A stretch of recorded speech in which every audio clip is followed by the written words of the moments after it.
Hello. I am Alex Mack, part of the Call to Action crew, and I'm here today with some wonderful people. Larry, Shug, how's it going? I'm good. How are you? Glad to finally be here. Right. Glad to finally be on Call to Action. Thank you so much for graciously hosting this charity fundraiser that we're trying to do today. It really means a lot, especially with what's going on out there in the world. So hopefully we can bring a little bit of levity and some awareness. I'm all about solidarity, so this is going to be pretty cool. Absolutely. This is an important time to have this. I'm so excited to be here, in particular with you two. And we're going to be having a bunch of guests and everything come up. Shug, how are you doing?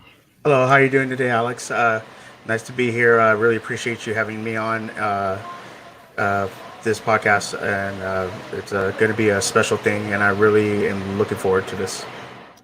Absolutely. This is I wish we were here collectively coming together under different circumstances for sure. But, we're collaborating from 3 very different podcasts, and I can't believe you guys had the nerve to come here under the Finstock Exchange. No, absolutely. How dare you? Let's get ready to listen. First of all, there's a lot of loser behavior going on right now. I'm gonna need you to kind of correct yourself. Okay, sure, bud. Sure. Okay. No, but seriously though, this is great, and for everyone watching, man, thank you guys out there already. If you're coming in, we really do appreciate this. I had no idea. Thank you to Paul Denuzio for helping me kind of come up with this and manifest this in the Call to Action group. Really wouldn't have been able to do this without them. It should also it's been so great for us to come together in this kind of way. And I'm super stoked. I am super stoked. Well, before we kind of dive into what we're going to be doing here today, it's obviously, again, I wish we were here under different circumstances, but let's kind of mention who we are. Like I mentioned, I'm Alex Mack, part of the Call to Action crew. Call to Action, we're very focused on the Action Army and all things, our Lord and Savior, Andrew Guy. But, at the same time, Schmoedown fans, we're a very tight-knit community. We love each other. I'm very supportive of everything we're involved. And this whole situation sucks. But Larry, who are you specifically? Who are you representing today? What are you representing? Yeah. All right. So, I'm Larry Payne, host of the Finstock Exchange podcast and producer of the Finstock Initiative YouTube channel. Where we give all praise to our mentor Gucci-san. All things Gucci, all things Finstock. You love it. You love it already. I can just smell it. That the tension that you're trying to give off right now. But I know deep down, you love Gucci. So everyone loves Gucci. But no. So the Finstock Exchange podcast, Ask Gucci, which is our new show that we just kind of started, and soon to be announced the Gucci Kaiser show, which I know everyone wants, but it's coming. So that's kind of what we're doing. Yeah, you guys are doing so many awesome and amazing things for sure over that podcast. And I'm so excited for you guys. Obviously working directly with Finstock himself is pretty awesome. What about you, Shug? You're doing 1,000,001 things, my man. How you doing? What are you doing with your podcast right now?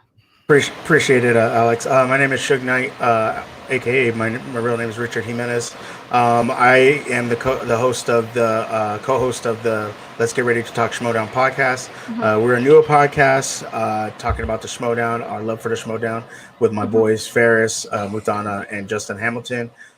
We are just about talking Schmoedown backstage, giving our insight, giving it from 3 different points of views. Me more of a sports person. Justin more of a hardcore Star Wars Schmoedown fan, and then Ferris from a wrestling Schmoedown fan. And so we're here just to support, and really appreciate you guys having us on. Yeah, this is tough.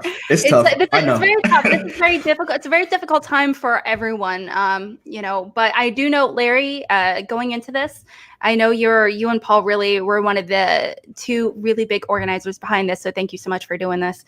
Also, but I know you have prepared a statement, to really kick things off, and it's something I hope we don't cry about, because I know I might, because I'm a crier.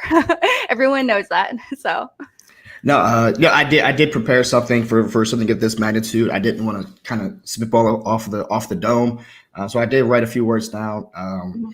to kind of express what I'm feeling, and I think hopefully what a lot of us are feeling in the moment. So yeah, is this my go time? Please do. Yes, let's Okay. let's kick it off. We need this is very needed for sure. Okay. Well, like I said, thanks everyone for out there in the chat that's here currently in the moment. But in the midst of this pandemic, there has been a lot of media coverage over the past week that has impacted the nation in many ways.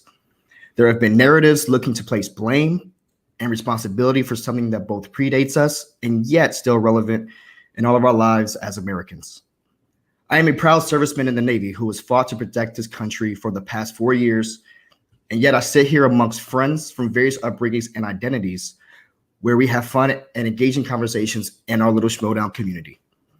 However, recently our conversations have looked very different based on our vantage points of not only recent events, but America as a whole. And as solutions-based people, we find ourselves wondering what is next. And that's quite a task to try and take on as people that just love to talk movies. However, at the root of it, how can any of us find a way to move forward and upward and onward from this turmoil? The path of knowledge and understanding should be anyone's first steps towards bettering our climate. We all have a voice. Some are louder than others, and some are quiet and silent. Take into consideration that there are some voices that just don't know what to say at all. Some of us are hesitant to say anything in fear or offense of being misunderstood. Misunderstandings root from miseducation on all sides. It is imperative that we open our hearts and our minds to understanding and acceptance. Every day we wake up and go through our daily routines. One person's routine is going to be different from another for many reasons. But however, we wake up to a new day, it does not erase the events of the days past. In other words, we are a culmination of our previous experiences. So please remember that you don't know what people are walking around with in their hearts and their minds at any point in time. Today, our three channels are coming together in solidarity for this cause. We're all hurting and overwhelmed. And I challenge everyone to try to find a safe space to unpack your thoughts, your feelings, questions, and emotions. And if you have the capacity, open yourself up to be a safe space for those around you. In order to heal, we must practice uplift. Be good to yourself and each other, and let's get through this together. One love. That's about it. Thank you so much, Larry. That was beautiful. That was wonderful. I know, I'm sure that was very, very difficult to put into words, that kind of to experiencing everything going on right now. Yeah. No, it's been a trying time for sure for everyone. There's a lot of anger and a lot of frustration that I think that people are afraid to have these conversations and they're afraid to listen. I think sometimes that's the best thing that we can do is just listen to each other and to understand each other. We're all going to have different viewpoints. We're all going to have different mentalities and mindsets. And the best thing that for me, like I said, serving is when, I work on a submarine and every one of my shipmates, they're my brothers. It doesn't matter if they're white, black, brown. It don't matter. If our boat goes down because of a mistake, we all go down together. And if we could come back up, it's because everyone did their job. There's a lot of love. You have to have a lot of love for each other in that kind of way. And I think that's one thing that we're starting to miss is the love and the compassion that we all have fundamentally growing up. And yes, we're taught certain things. And I think it's just our time to start to listen again. So not to try to ramble on, I can get long worded, but I really do appreciate that you let me read that. And I hope that it helps in any way. So. Absolutely. This is the purpose of today is, not only raising money for a wonderful cause, specifically we're actually raising money for the George Floyd Memorial Fund. And it's like, if you want to donate, help donate to a wonderful cause, you can do so through a super chat. Every single dime that we receive through Streamlabs and super chats will be going directly to the fund as well. And Shug, do you have any words to say tonight, right now? Yeah, thank you, Alex. I really appreciate you. First, I want to say thank you to Larry for inviting me on when he was setting this up. He contacted me and we have had some good conversations, and he's become one of my good friends since not only before this what's been going on in our country, but prior to that, we had talked and hung out and over StreamYards and talked and had some good conversations. And so I just wanted to say something. This is more off the top of my head, but I wanted to just give my thoughts. When Larry contacted me, we talked about one of the things we talked about was him being a black man growing up in America, and me being a Hispanic man growing up in America. And we started talking about some of the things that we both have dealt with. And one of the things that came up was police running into with the police. And we talked about both of us getting pulled over. And I told him about a time that I got pulled over with my son. And my son was about 9 years old. And I told my son that to pay attention to how I acted, because I wanted him to understand that when he gets pulled over by the police, that if you act a certain way, there might be an opportunity that you were able to drive away. To me, I should have never have to explain that to my son. When you get pulled over by the police, you should be able to find out what you did wrong, get a ticket, and go. And sometimes that's not always the case. And especially right now with black people in America, that is definitely one of the cases that we're dealing with. And so me and Larry talked about this, and we realized we had more in common than we did differences, and that we both go through a struggle. And right now it's not about, one race or another. It is about standing up for black people, because they are dealing with a lot that we need to have their back, whether you're white, Hispanic, Asian, whatever, Middle Eastern, whatever. And we are here to step up to help black people to get through this, because I know someday there might be a situation that I will need black people to step up for me. And I know Larry will be there for me and my family. And I know that Alex will be there. Kelsey will be there. Paul will be there. Everybody will be there to back me up. So I think that's one thing, the messages we're sending is, it's not just about, it's about standing up for black people, because they would do the same for you. And that's what I love about this community of the Schmoedown. It's what I love about what Christian Harloff has created. And we're here to not only have Larry's back, but also all the black people in the Schmoedown, like Jay Washington, Winston Marshall, RB3, Dwayne Berg, Janine the Machine. If I'm forgetting anybody, I do apologize. I am new to the Schmoedown, but we appreciate you, and we're here to stand with you. All I have to say is that if you're new to the Schmoedown, you suck. No, just kidding. How dare you? No, I'm just kidding. Absolutely. Everything, regardless of who you are, everything you're feeling right now is incredibly valid. Shug, one thing, welcome to the Schmoedown community. I know this is not the craziest time. Like I said, we don't want to come together under these circumstances, but I'm so excited to hear your side of things as well. Obviously, like you said, being a man, the Hispanic, and also, being a black man, I really am excited to, really talk about your experiences today. Obviously not just police, but just in America in general. So let's have some really great conversations. And I'm just here to support you guys, Okay, we're going to be inviting on some guests. So we're going to be starting with the one, the only Mr. Dwayne Burke. What's up? Hey, what's up, guys? What's up, bro? Dwayne? How are you guys doing with everything that's going on? And we have also Mr. Frankie, by the way. Oh, Yes. How you doing? Hey, Hi. Yeah, this is not the greatest of times. Before we kind of get started, we also got quite a few donations on the chat. Obviously, thank you guys so much. Starting with Nikki Therese, donated very generously. Black Lives Matter. Thank you for doing the stream and donating to a good cause. This community is nothing short of amazing. Thank you. E also donated very generously. Everyone, thank you so much. I absolutely love that you're all doing this. Another amazing example of the power of this community. before we kind of get into a few others, Frankie, Dwayne, oh my gosh, you guys have been really awesome on socials and everything. Dwayne, before we kind of get going, is there anything you would like to say?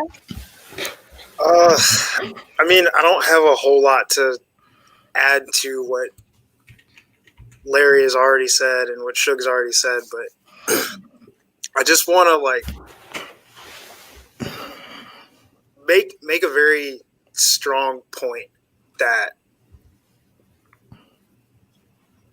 yes, it's great for everyone to ask, what can you do? How can you help? But it is not my responsibility. It's not Larry's responsibility. It's not any other person of color's responsibility to educate you. You are an adult. You have access to Google. There are thousands of resources out there. So please, when you come at me on Twitter or on Facebook, Oh my or gosh. on Instagram, you better come correct and you better come hard, because I have no more patience for any of that shit. I'm done playing nice. I don't care who I upset. I don't care what fans I lose. I don't care who moans, whines, or bitches. The time for that shit is over. You either get with it or get gone. Mm-hmm. Yeah, the frustration. I mean, I can definitely hear the frustration, Brett, and I definitely get it, and I understand it, and I know where it's coming from. You know, I stand kind of a little bit differently though. It's no, I'm not going to educate you at all on the shit that's happened. Like I agree with that shit. It's I'm not going to sit back and take time out of my day. If you want to come outrageously incorrect, I get that. I am a proponent though for the conversation. If you do have a valid point, or if you're asking questions, if you're like, hey, you know, what was wrong with this? I don't mind having a sit down conversation with you and telling you like, this is why, you know, if people want to listen. And that's the one thing I don't want to shout out people who want to contribute and having very solid conversation about this, because that helps us go nowhere. I think that sharing our experiences is important, but no, yeah, but yeah, I feel you. I feel you on that. 100%. And I think most people watching probably know what we're talking about in the larger scheme of things. And the main reason that went the way it did is because when we said, hey, this ain't right, this is why it's not right, we were met with, you're assholes, you're censoring me, you know, this, that, and the third. Not, I hear you, I understand what you're saying, and you know what? I was wrong. When you come with that intention and with that in your heart, I am with you. I will never turn you away. Right. But when you come with hate, when we try to bring you the message, I'm not going to stand for it. Period. I know you guys have been I don't want to say you guys been attacked on social media, but yeah, people are not they're very vocal of their opinions towards your comments and responses, you know. Also we have right over here, Paul. I know you have a very interesting perspective as someone that you're a police dispatcher, actually. So I would love to hear your point of view and a lot of things going on right now. I will. I'm just, first of all, I want to say I'm happy to be here. I almost wasn't here. I was supposed to be here in the beginning. Life throws a curveball. It happens.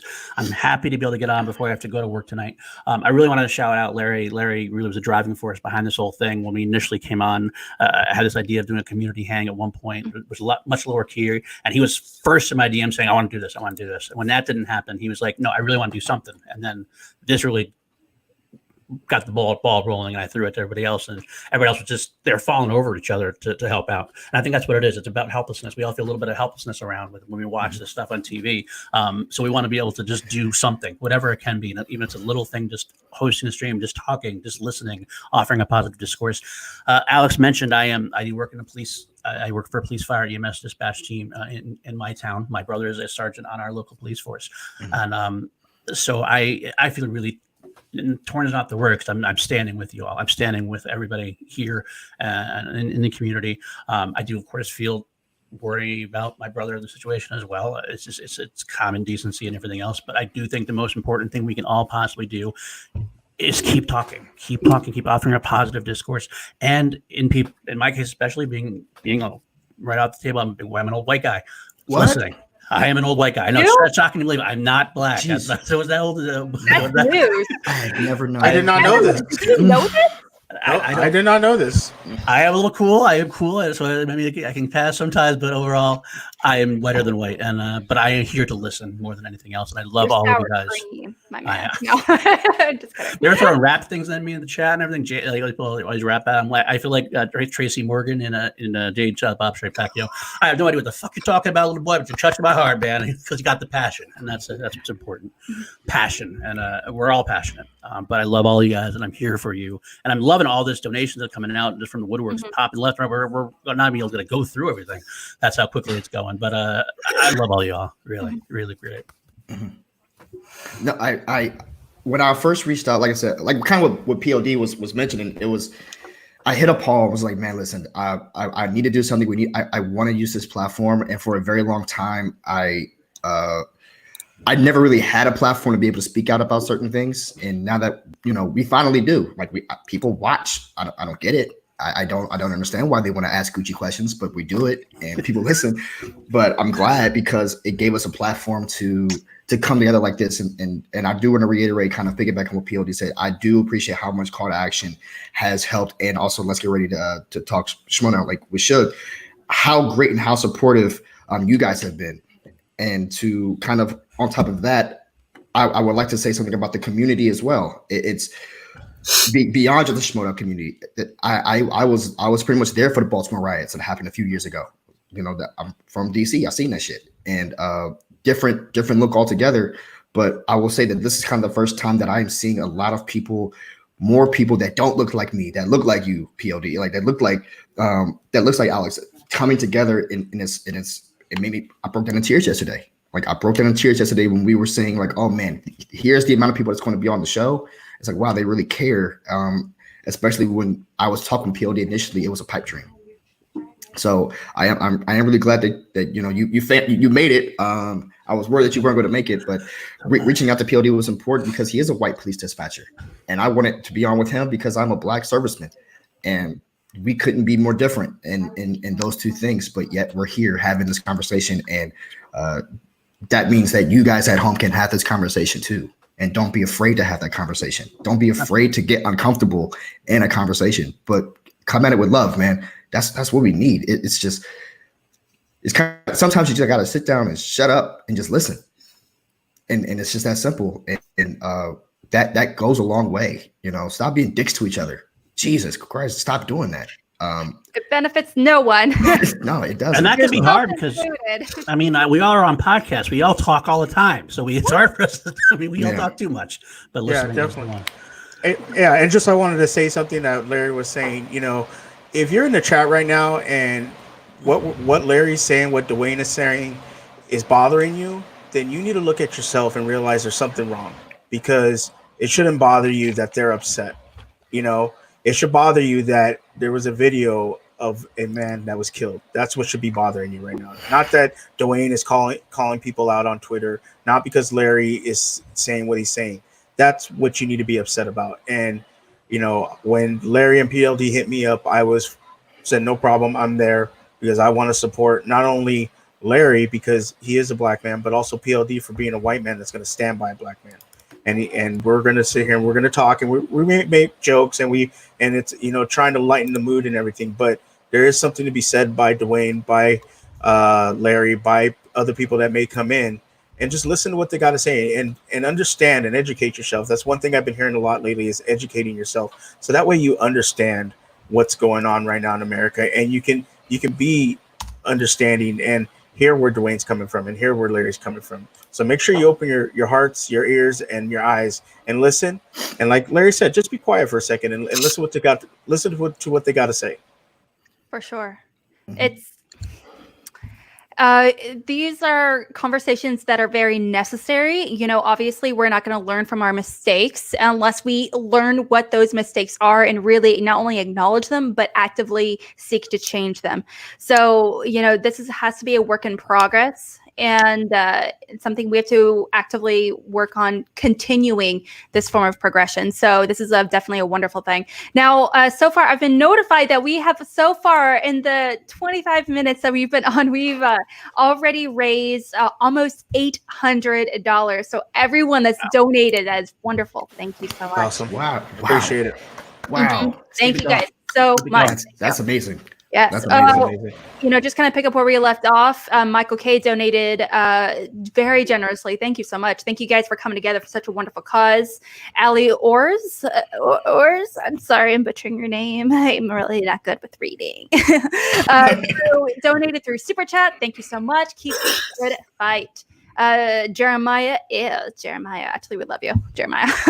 Times are tough, but I'm trying to support where I can. Thank you for all you guys do. Love you all. Hashtag Black Lives Matter. And Ryan Chandler donated a bit. Hey, call to action, call sign the director here. How dare you, director. Just wanted to donate, support the cause. Hashtag Black Lives Matter. Sorry, Alex. Sorry, Alex, that I got a call sign before you did. Whatever. But I kind of self-applied mine. Thanks for the show. And just keeps brain ahead, donated, no message, but thank you. Bedore donated generously again. Much love to you all. Keep up the good fight. Call sign _ quiz show. That's a complicated name. It's a difficult time right now. I hope everyone remains safe, continues to fight for what is right. Black Lives Matter. Okay. Thank you so much. I can't keep up with the amount of chats. I am super psyched to be reading all these. Plus, we've got quite a bit of super chats rolling in, so I'm very appreciative as well. Just kind of diving into, I know Larry, Shug, we've had a lot of topics and stuff lined up, but I know in particular, there was a little movie, Larry, you're really excited to talk about today, aren't you? Absolutely.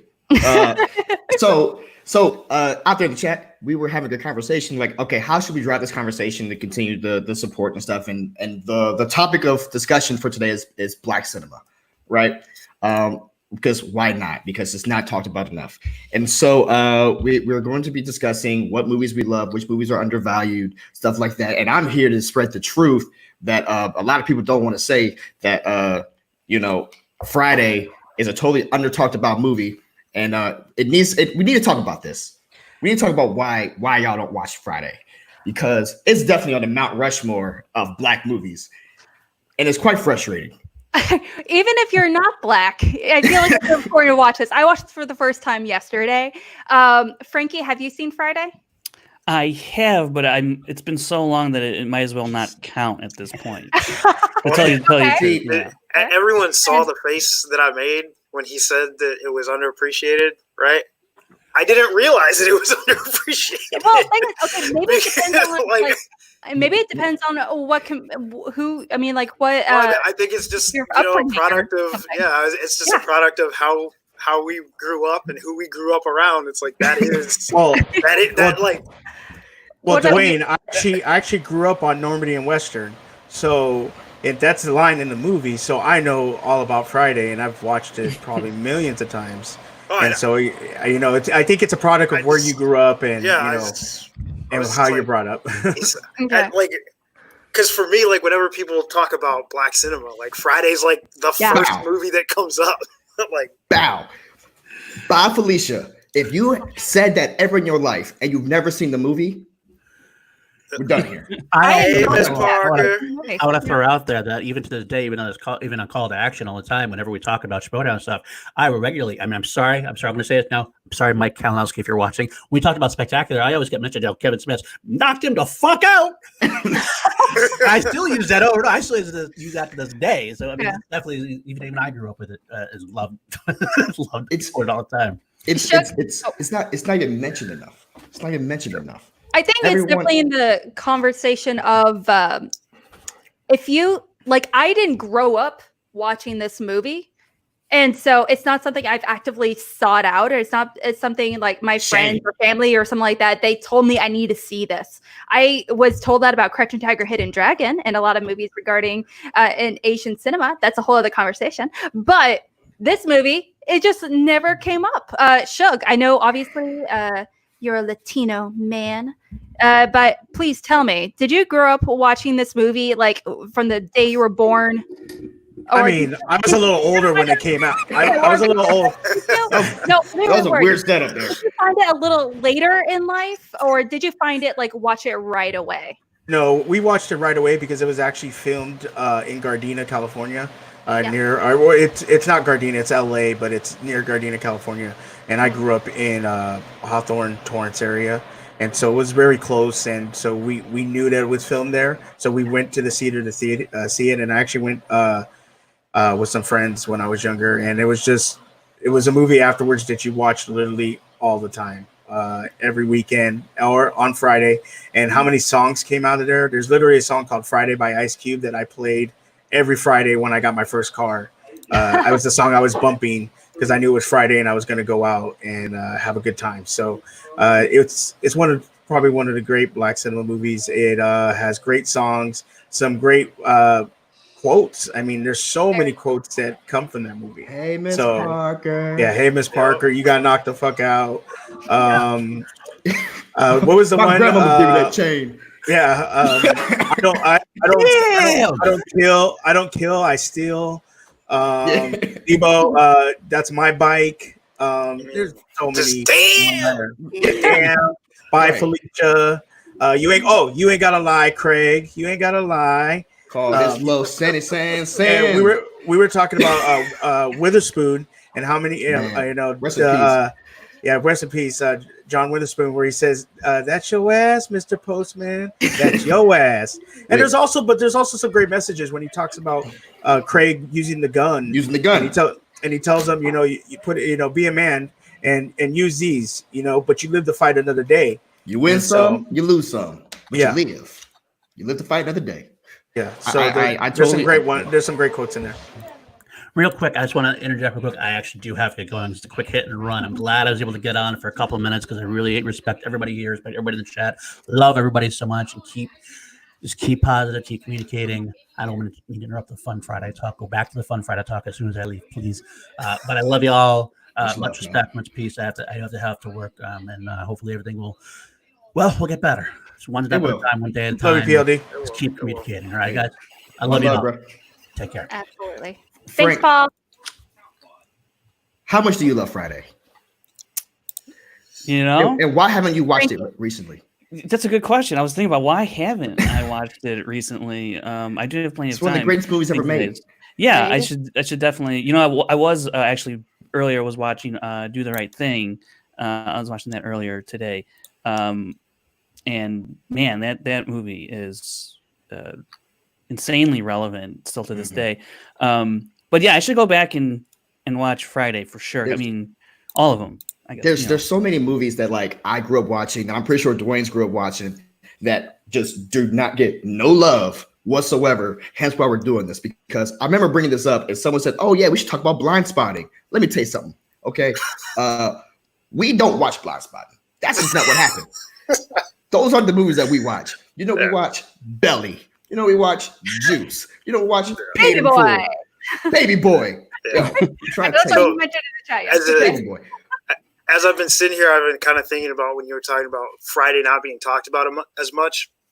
As I thought about it, it's more like, it's not that it doesn't get talked about enough, but funny and happy Black movies don't get enough recognition. Too much recognition is given to, the glories, the moonlights, the If Beale Street Could Talks, like 12 Years a Slave. Yeah, all of the movies that show the suffering and the overcoming, but none of the plight, none of the vibrance and the joy and just the delight that is Black culture and Black life in America. Like, there's not enough of that, and that's why, like you were saying, that's not we don't watch Blind Spotting. Like, we don't watch Moonlight. Like, we don't watch If Beale Street Could Talk. Like, that's that's not our stuff. Like we watch Soul Plane, we watch The Wash, we watch Friday After Next, and That's what I'm talking about. Barbershop. Like that's what we favorite watch because Forever.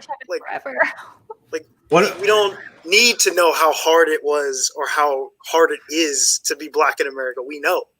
Mhm. Yeah, one of the movies I loved watching growing up and I actually bought on VHS was The Wood, because my best friend grew up in Inglewood and I used to always be over there off of Inglewood and Century. So I love The Wood because we used to play Inglewood High School when I played football in high school. I used to go to Inglewood and hang out with people out there, and so The Wood was one of my favorite movies. Also, you said The Wash. How High was one of my favorite movies that I used to watch all the time. Friday After Next, obviously, because Little Joker was one of my favorite characters. Yeah, but there's Little Joker, Baby Joker, and then Joker, and then there was Joker, so it's hilarious. But these were all movies. Belly was one of the movies that was saw. Oh, Dead Presidents. That was the one me and Larry were talking about. Dead Presidents. I remember when that movie came out, everybody dressed up as dead presidents for Halloween. Everybody. I got to know from everyone in the chat, what are some of your favorite movies that, after kind of hearing this little conversation, what are some of the movies that you, definitely maybe they're guilty pleasures or maybe they're movies that you've really loved and you think. Joe Rosario's in the chat right now. Mm-hmm. Joe Rosario, that one. Yeah. Okay, Okay, there's Don't Be a Menace to South Central while drinking your juice. One of the best movies ever. That movie was great. We have a problem. Rub the top of your head and rub a baby mupper. Exactly. Message. What was who was homeboy that was dressed like with the African hat and everything? Goes, I'm gonna do what white people been doing to us for so many years. Fuck them. And when he walks up to the white girl, it was that movie was great. There was one movie that I forgot about, and I mentioned it to Larry, but I don't think he saw the message. The Last Dragon. How did we forget about that movie? Dude, yeah, that movie's dope. Terry Gordy's Last Dragon was one of the best and first black martial art movies out there, and an all-black cast. Real quickly, before we kind of dive into that, I do want to bring up some super chats we received. Shug owes me a chicken sandwich. That is a friend of mine. He's here to support us. John Larissa, listen, learn, love. Thank you so much, John. Sebastian Escalante. Thanks, man. I'm sorry, I'm butchering your name. I apologize. But thank you so much for your donation as well. And we have, oh my gosh, Kyle, I know you donated several times. So thank you so much. Thank you again for all you do. Kyle, what's up, bro? Yeah, part of the Action Army. And I feel bad because there's a bunch of others I can't find a way to put on here. Let's see. Yes, just a few others real quickly. Lucas, my hubby upstairs, the love of my life, he donated generously, just with the hashtag Black Lives Matter. Galagos donated of a little faction call from corruption, I think. Yes. Yeah, that's it. Yes. Galagos, just saying, hey, love the MTS family, love everything, all of you guys and the work that you do. Jake Yagaveta, thank you so much for your donation. Same for Will McLean.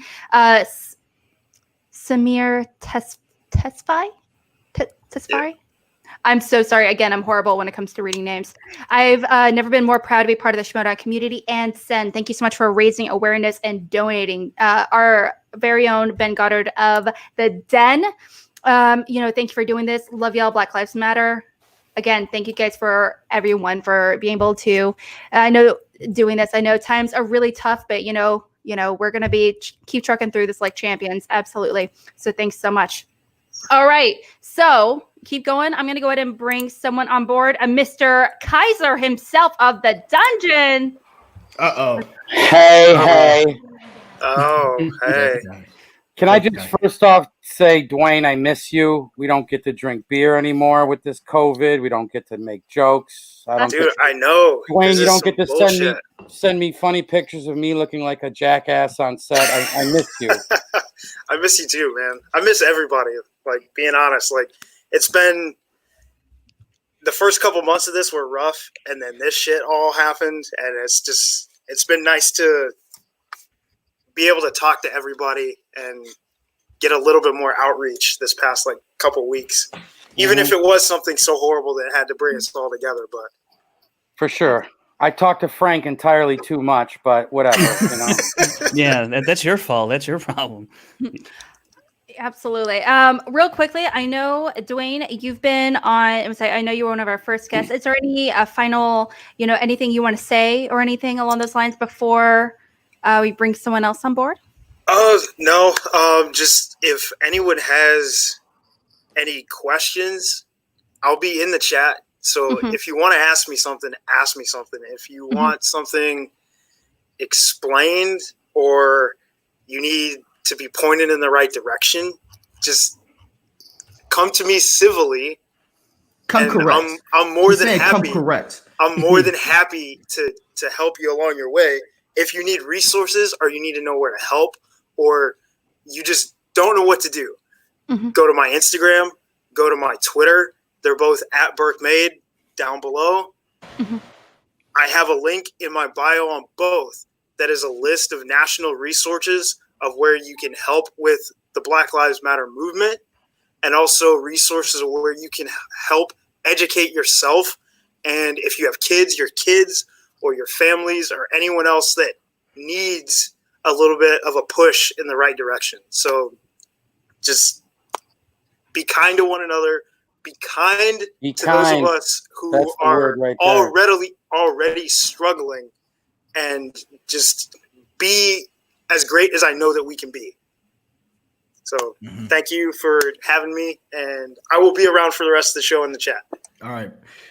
Thank you so much, Dwayne. Thank you, Dwayne. Thank you, Dwayne. Dwayne. I can drink with you again, Later, Dwayne. Oh yeah, we're Damn. I think that's a great final. Just like that. You just shut the man down mid-speech. And well, bringing up the boss man himself. Gucci. No, he's just You're bringing it. I say it's Bateman, I guess. Oh, this What's guy. up? What's Up, How you guys doing? What's up, man? You came dressed as Fonzie. I like your outfit.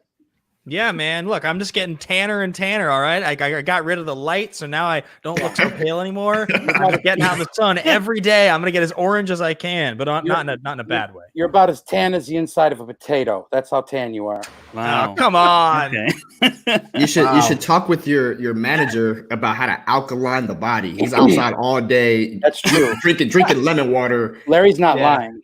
That man gave me the formula to life with the COVID. He's like, you need this many lemons, this much apple cider vinegar. He gave me the recipe. He's keeping me alive. Gucci's keeping me alive in the pandemic. I'm telling you. He's like one of those guys that you walk outside and he's holding like the reflective tray thing under his chin. He's like, that's about right. Like, trying to find the right light. That's about right. Right. I love that you guys decided to come together for this, by the way. I was talking to Gucci earlier, and this is how you show everybody inclusion. This is how you show everybody what a family is. This is how you show everybody what a community is. Because if you care about Black culture, that means you care about Black lives. And I'm very fortunate to have grown up in a community with a lot of Black people, a lot of Jewish people, a lot of Asian people. And I'm thankful because I grew up in that melting pot that is New York City. I didn't grow up in New York City. I grew up in the state of New York, but I spent plenty of time in New York City. But New York City is the ultimate experiment on earth. If that many cultures and classes and creeds can rise up and build the greatest city in the United States, it didn't happen because of one type of person. It happened because of lots of different types of people. And so I've always been fortunate that I've been able to celebrate different cultures. I know a lot of people grow up in communities that, it may be a lot of the same, folks, if it's rural or wherever, and maybe you don't get to kind of walk in another man's shoes or hang out with other cultures. But I'll tell you, the minute you do and you start to take the best, from everyone, you realize what America is and how lucky we all are to grow up with so many different influences in our lives. And so I just kind of wanted to drop that real quick. I mean, I've been in New York City one time, and that was for the Schmoedown. And it's very similar in a culture smash, just like kind of DC is, where I was growing up. So when I was growing up, like I hung out with everybody, and it doesn't take a lot to just talk to people and just to understand people. I love just getting to know other people in different walks of life. I'm on my I think it's important for everyone to realize is that who you are in your story could be important to other people. Don't try to fake who you are. Don't try to hide behind who you are. Be you. And when you meet other people, expect the same from them, to be honest and real and share your stories, because I've met so many people just in passing that have inspired me, and that wouldn't be possible if everyone thought the same and everyone tried to walk the same. Right. We all have different experiences, and that melting pot aspect is super important. That what makes it's what's supposed to make America great. That is what it's supposed to, be our staple of why we're so amazing, why people want to come here. Is so continue to share your story. So I mean, I really appreciate what you said. Kaiser, man, it really means a lot. It's from the heart and it's real. I mean, it's a no bullshit attitude.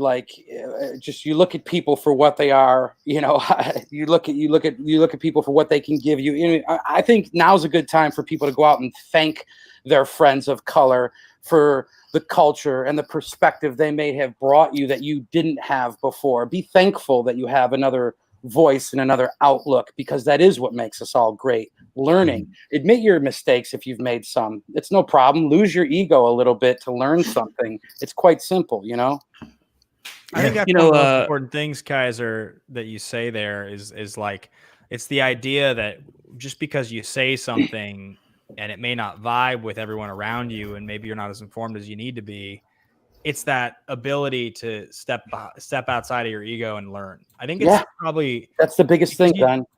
You just can't expect everybody from all different walks of life, from all over the world, different backgrounds, different upbringings, different financial situations, to feel the same about every issue. It's just never going to happen, but you can try to be a decent person. And I think listening and admitting if you're wrong is really important. And it's very important to be able to do. I think one thing, so many people are so afraid to feel shame. They're so afraid to feel embarrassed or stupid. That's ego talking. That's just ego talking. I've made this comment before, not about obviously what's going on, but as it pertains to the Schmoedown. I've said, when you watch people up there on stage, and sometimes they'll make a mistake, they'll get a question wrong, or they'll make a mistake or an error, and they'll get bent out of shape arguing about why they're right. You look back on it, and the reason they got so upset is because they feel stupid, and they're surrounded by people around them, and they can't just admit that they made a mistake and they were wrong and they should move on, and that ends up causing a fight. And I think you can kind of equate that to a lot of different things in life. I think it's a pretty common thing. No, I think on a biological level, just losing that ego a little bit really goes a long way. And I just feel like that's when you start to open up the consciousness to other ways of thinking. Just being a little vulnerable. Maybe I was wrong. Maybe I was thinking, maybe I just being that vulnerable, because when you maintain a standoffish attitude, we all know that you're just staying in one particular lane on a 5-lane highway. So I just think if everyone could do a better job of losing their ego a little bit, it'll expand their consciousness. Now, obviously this is it's all about little things we can do to really kind of better our surroundings, better not only ourselves, but helping others, with their lives as well. Individually, Frankie specifically, what do you feel like what do you feel like you are doing now? What is it or maybe something you want to do better through this whole process? Yeah, I think for me personally, the main thing throughout all of this is I'm someone that listens a lot to things that I could not fully understand or don't know, just in general in my life. Like when I first got to the Schmoedown community, I didn't know a whole lot about movies. I love movies, but when I was around people who do that for a living, like Enrico or Bibiani or John Roca, listen to them talk about movies, I would just stand back there and just listen. These people know what they're talking about. And when it comes to racial inequality in this country, I have to listen to the communities that are affected by that. And right now, the Black Lives Matter movement, and I have to sit back and listen, because it's not that I don't have anything to say about it. It's that I need to listen more than I need to speak. And so throughout all of this right now on Twitter, I can hit like and I can retweet and maybe I'll have a comment here and there. And I think for right now that's what I can do. And I think there's a lot of people out there who perhaps feel that the inequality in this country is unjust and they just don't know quite what to say. But to those people, I would say you can just continue to uplift those people who know what to say, who have those stories, who have that perspective that matters, that counts, and hit like and hit retweet and all that stuff, Instagram, Facebook. I come from the south side of Chicago. That's where I grew up. I spent 99.9% of my life on the south side of Chicago before I moved out here to LA. And I'm half Mexican, half Polish. My mom's Mexican, my dad's Polish. And living in Chicago on the south side, my neighborhoods were fairly Hispanic and Black. And then on one other side of my family, and it's white. And I can see, I see the disparity between the privileged and the oppressed, what those communities look like. And so I think I've grown up with kind of a unique look, being able to go from basically blend from one community to the other. And it's interesting because sometimes people will completely think I'm white, and in other communities will think I'm Mexican or Hispanic and start speaking to me in Spanish. I don't know Spanish, but they'll think I know Spanish. So that's always an awkward situation. But before I moved, I was living in Pilsen, which is in Chicago, which is pretty much like little Mexico. I mean, the culture there and everything that's in that neighborhood is very ingrained. And there's a lot of, societal issues that are within certain pockets of, at least within Chicago, that I know of. Right. Mm-hmm. So I totally see and can empathize with the injustice that occurs. And even though I may be surrounded by it, or I can see it from a different angle, I still don't really quite know what to say because I don't know what it's like. I mean, I know a little bit what it's like to get pulled over and wonder what is going to happen. But I don't really know what that's like. And so how could I dare to speak about that? So that's all I can do on Twitter for right now, and is like and retweet and listen and read and watch different things. So I think the last thing I'll say is to anyone out there who doesn't know quite what to do, just continue to read and be willing to understand, be willing to think a little bit more critically about why would certain people or the Black community do what they're doing. How would you get there if it was you? And that's all I've tried to do throughout this. And I feel like I understand, right? But I'm not going to dare to say that I know exactly what Larry or Dwayne or anyone else in the Schmoedown community or people in my life that I know, what they go through. So I'll leave that to those that actually deal with that on a day-to-day basis. And I'm very fortunate to know people like Larry and like Dwayne and Jay and Winston, those in the Schmoedown community, and I'm grateful that they're in this community to lend their voice to what they have to say. Absolutely. So I'll just leave it at that. I think something really interesting to add to that, Frank, is that we live in this really, really interesting culture with media where, because of the invention of home audio and video equipment and streaming equipment over the last 5 or 10 years, you can go from being somebody who has 0 following and no content to somebody who has a following and is part of a community like that. You can create something if you want, right? And you see it all the time. Obviously, these 2 shows that have come together were born on the back of the Schmoedown, right? You guys made an audience. 3 shows. 3 shows. Thank you, Ben. I was looking at donate to the fundraiser and Streamlabs and the 2 shows. That's the bottom of the 3 shows. Also, I just want to let you guys know real quickly. I'll bring it back to you in a hot second, Ben. We had a very generous donation from AMFXR. I'm not sure what that means, but a very generous donation. Just saying thank you. Hope this helps. Thank you. Did you get my code to my YMCA locker? Did you get what happened? Were you trying to break into my? It was like, I'm not sure what that means, but Glenn Caesar donated. Thank you so much. First of all, thank you so much for coming together and do this. Much love to you all. I'm so glad for this community to be a part of, and no doubt about it. Joining you all and showing my support was a no-brainer. # Black Lives Matter. Quiz show again, donated generously. Most of the time, the internet is a mistake. That's a conversation right there. But this isn't one of those times. This community is special, and hopefully it can expand to others. And also, guys, we are currently over $1,200 in donations. So thank you so much. That's and we huge. are only not even an hour in. So my heart is beating incredibly fast.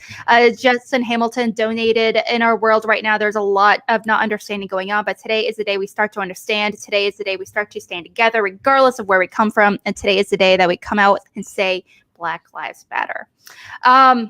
Real quick as well, I know, thank you so much, Frankie, for sticking with us. And do you have any final words real quickly before you head out?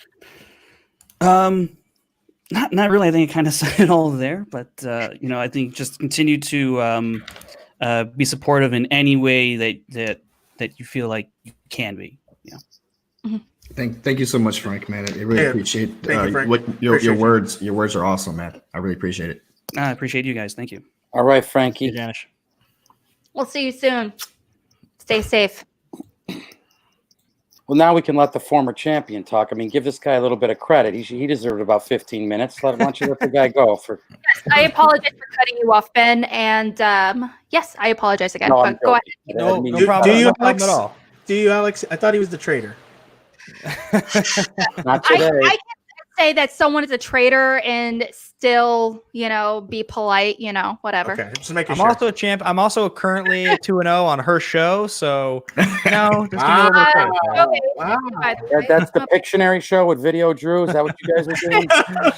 on Tuesdays, which we usually do, but Okay. that's different entirely. But yeah, on Schmoedown, you are currently 2-0, and that's I'm feeling good.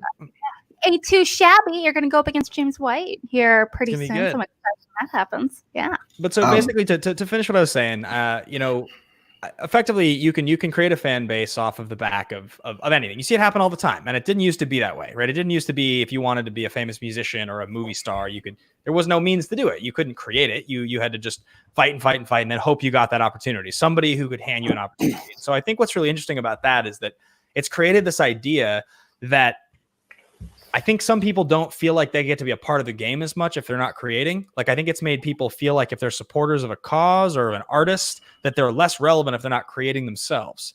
But I think what you see, if you deconstruct that idea, is take something like, for instance, what's happening right now with all these shows. Take what happened today on Backstage. Okay. That platform had 1,000 people watching live, made a lot of money in donations. And the reason it happened was because Christian heard the cries of all of these fans in the community and all the people in his space, not necessarily creators, but fans, people who are just fans of the art that is created in the Schmoedown, and encouraged Christian, who then decided, you know what?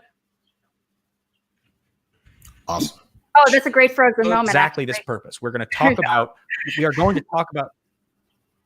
Did I cut out? Yeah, it No? froze there for a minute like that.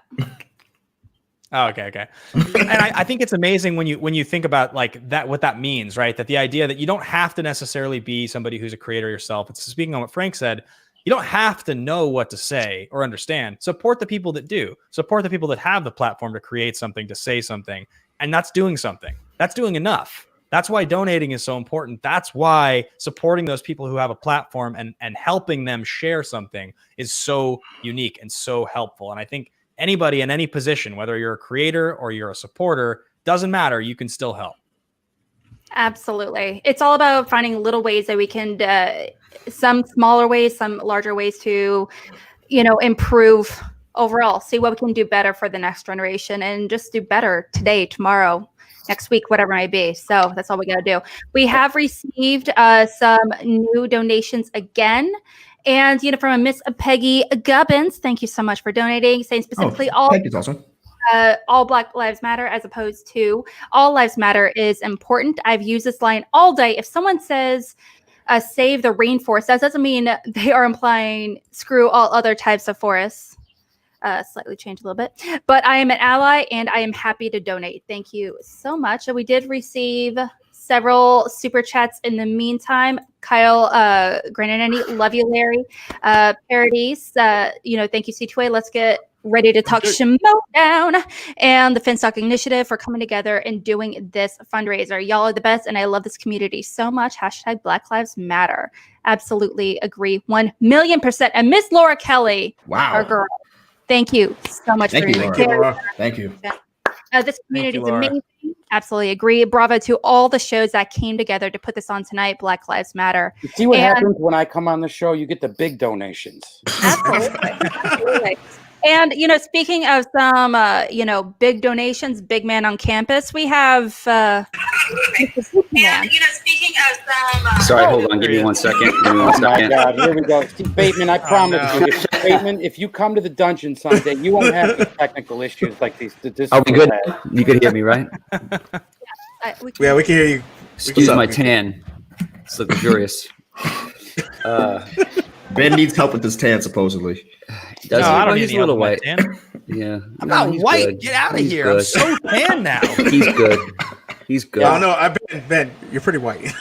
Ben looks like the a homie mechanic Suge Knight from might need a tan. 1955. Kaiser needs a little tan too. There's about a beach. He ain't got no excuse for not being tan. I think I'm good on the tan. I think it's just the color Yeah, you good, on my Larry. camera. I'm using a ViewMaster right And now. Alex looks good. Everybody looks fantastic. Everybody's really holding up here in this trying time. It's very interesting stuff going on. This for sure. Mm-hmm. How's everybody doing? Hey, man, I am totally taken aback right now about all these donations that people are sending in. No, it's great. I mean, because there's nothing going on in the world right now. Hey, so that's we my gotta do sister. something, we got to do something. That's cool. We got to do something. Hey. It's pretty interesting stuff. Tom, I told him when you book guys like me and you get the big donations for the charity. It's just how it works. Oh yeah, somebody just donated $1,000 right to my Cash App. They're Make sure it goes to the right place, Tom, and not your eBay account. Well, of course. I mean, I got to take 40%, obviously. That's how we work. No, I'm kidding. I wish. But no. Anyway, that being said, so what's going on? How are we feeling? Starting with you, Larry, and Shug. I mean, obviously, you two are like organizers behind this specifically. Yeah. I mean, Larry gets most of the credit. He does. He does get most of the credit. I'm totally okay with that. No, Larry came to me with this idea, and I was like, that is absolutely brilliant.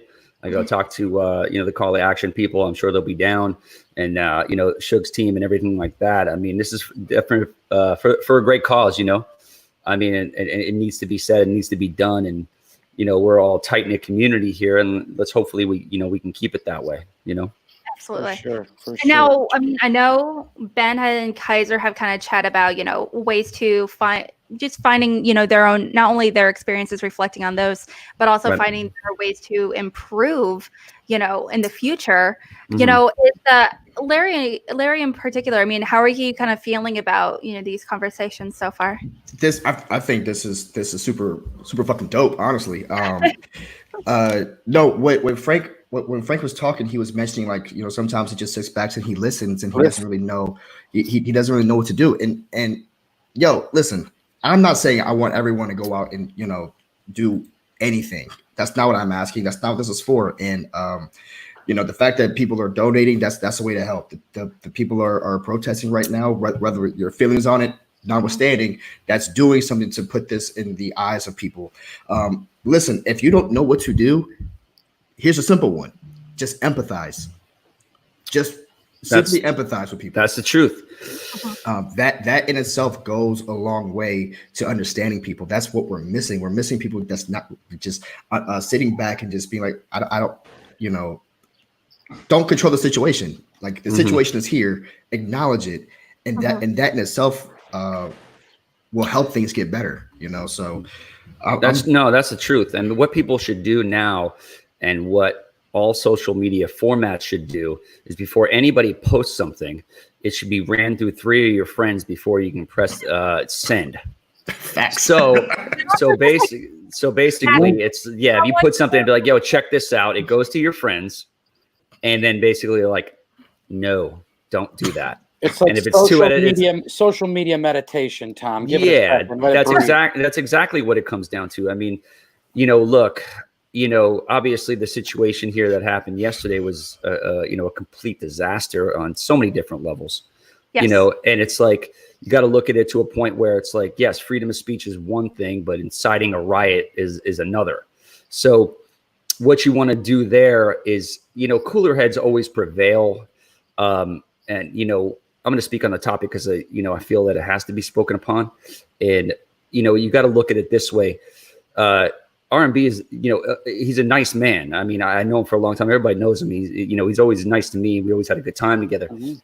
This man was just angry, and he let his emotions go in a very interesting way.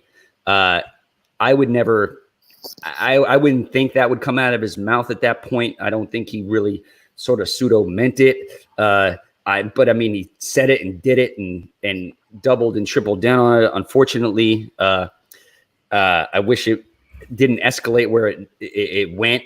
I'm sure it was a nuclear bomb to everybody's phone at one point, and everybody saw it and everybody knew what was going to happen. I mean, that's just how it goes, unfortunately. And, you know, he's a good man for the show. Very, very charismatic. It's unfortunate.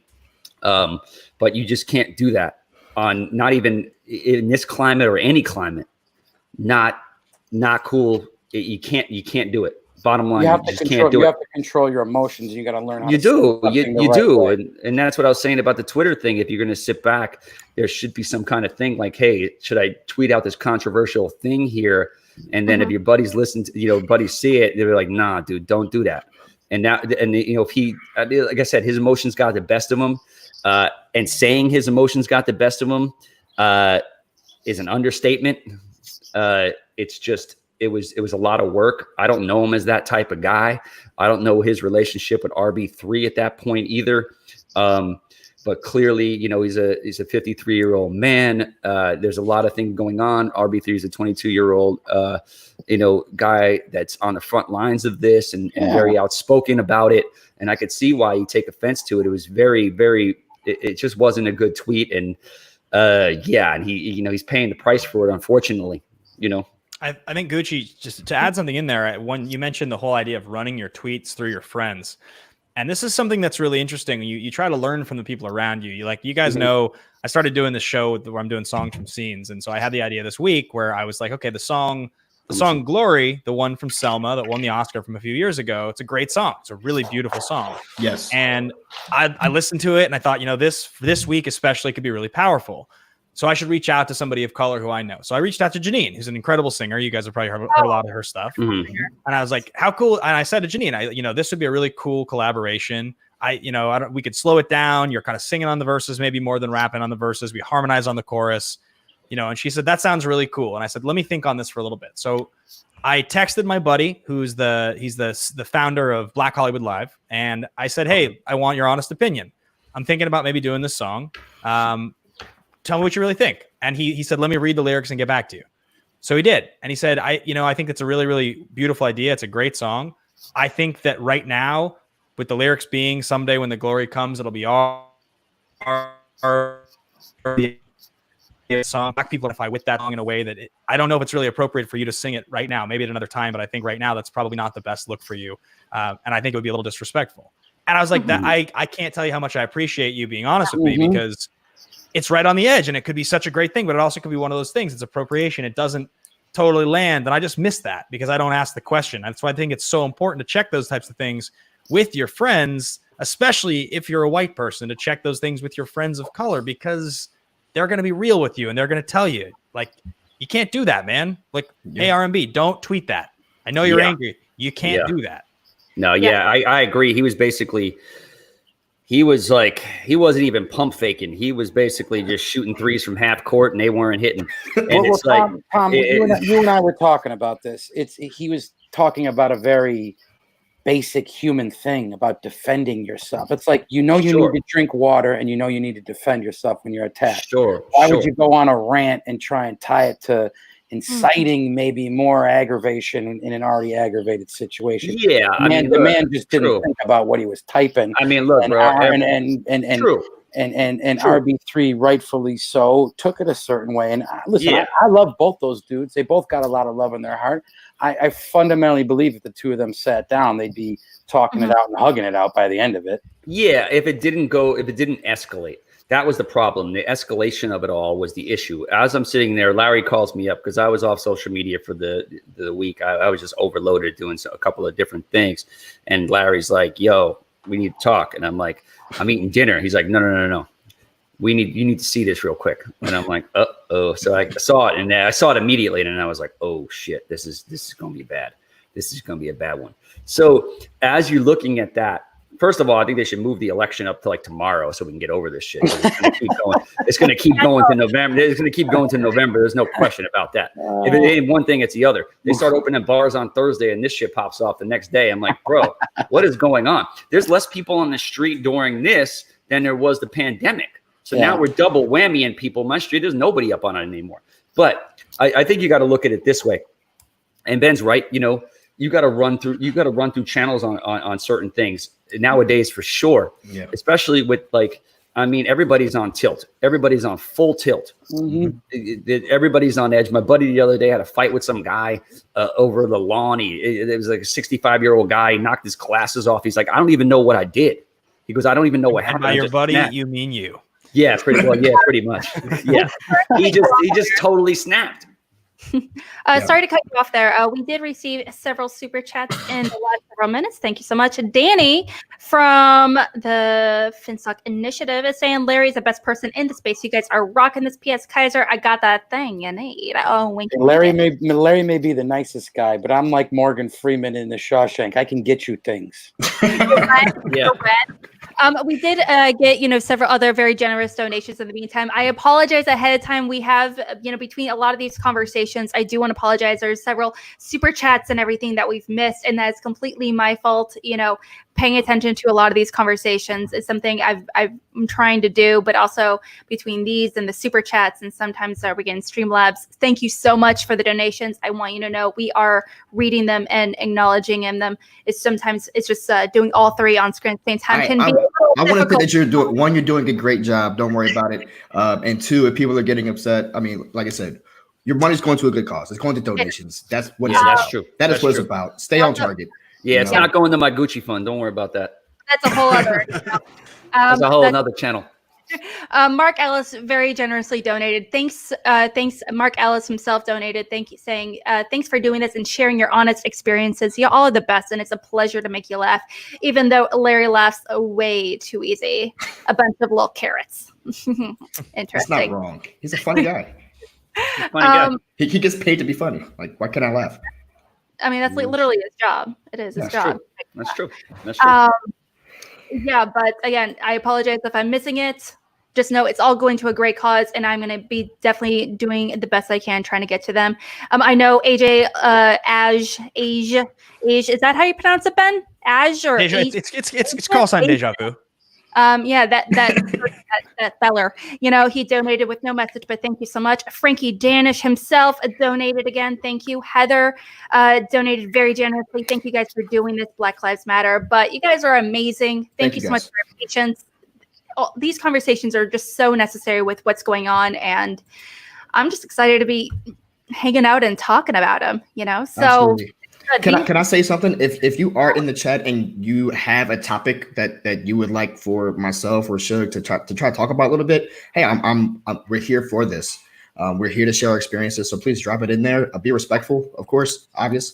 But in other words, don't be a dick to each other, like I said earlier. And yeah, I know it's such a weird concept sometimes. I feel like we're living in a time and day where it's just people are so supercharged with anger and animosity and stuff towards each other when literally that just goes against everything. So if you do have a question, I am more than willing to talk about it. I know Shug is willing to talk about it. That's how we learn, and then that's how we grow. So that's true. I thought people were talking about. I mean, if you want to hear my favorite movie, it's Dead Presidents. Yeah, man. Okay, so when you I say said your that. favorite movie, you mean your favorite movie directed by a black man? I'm trying to understand where you coming Yeah, a from. little bit of both. But I mean, no, it's one of okay. my favorite movies of all time, and it's it's history repeating itself again. If you look at that movie, which was buried by the OJ trial, and it was that movie should have made a ton of money because it was coming off the success of Good movie. Menace to Society. Yeah, Yeah, huge of motion. course. So when I watched that movie, and I'm decently friends with Bokeem Woodbine. He said it was one of the best sets he ever worked on in his whole entire life, and it's a fantastic film.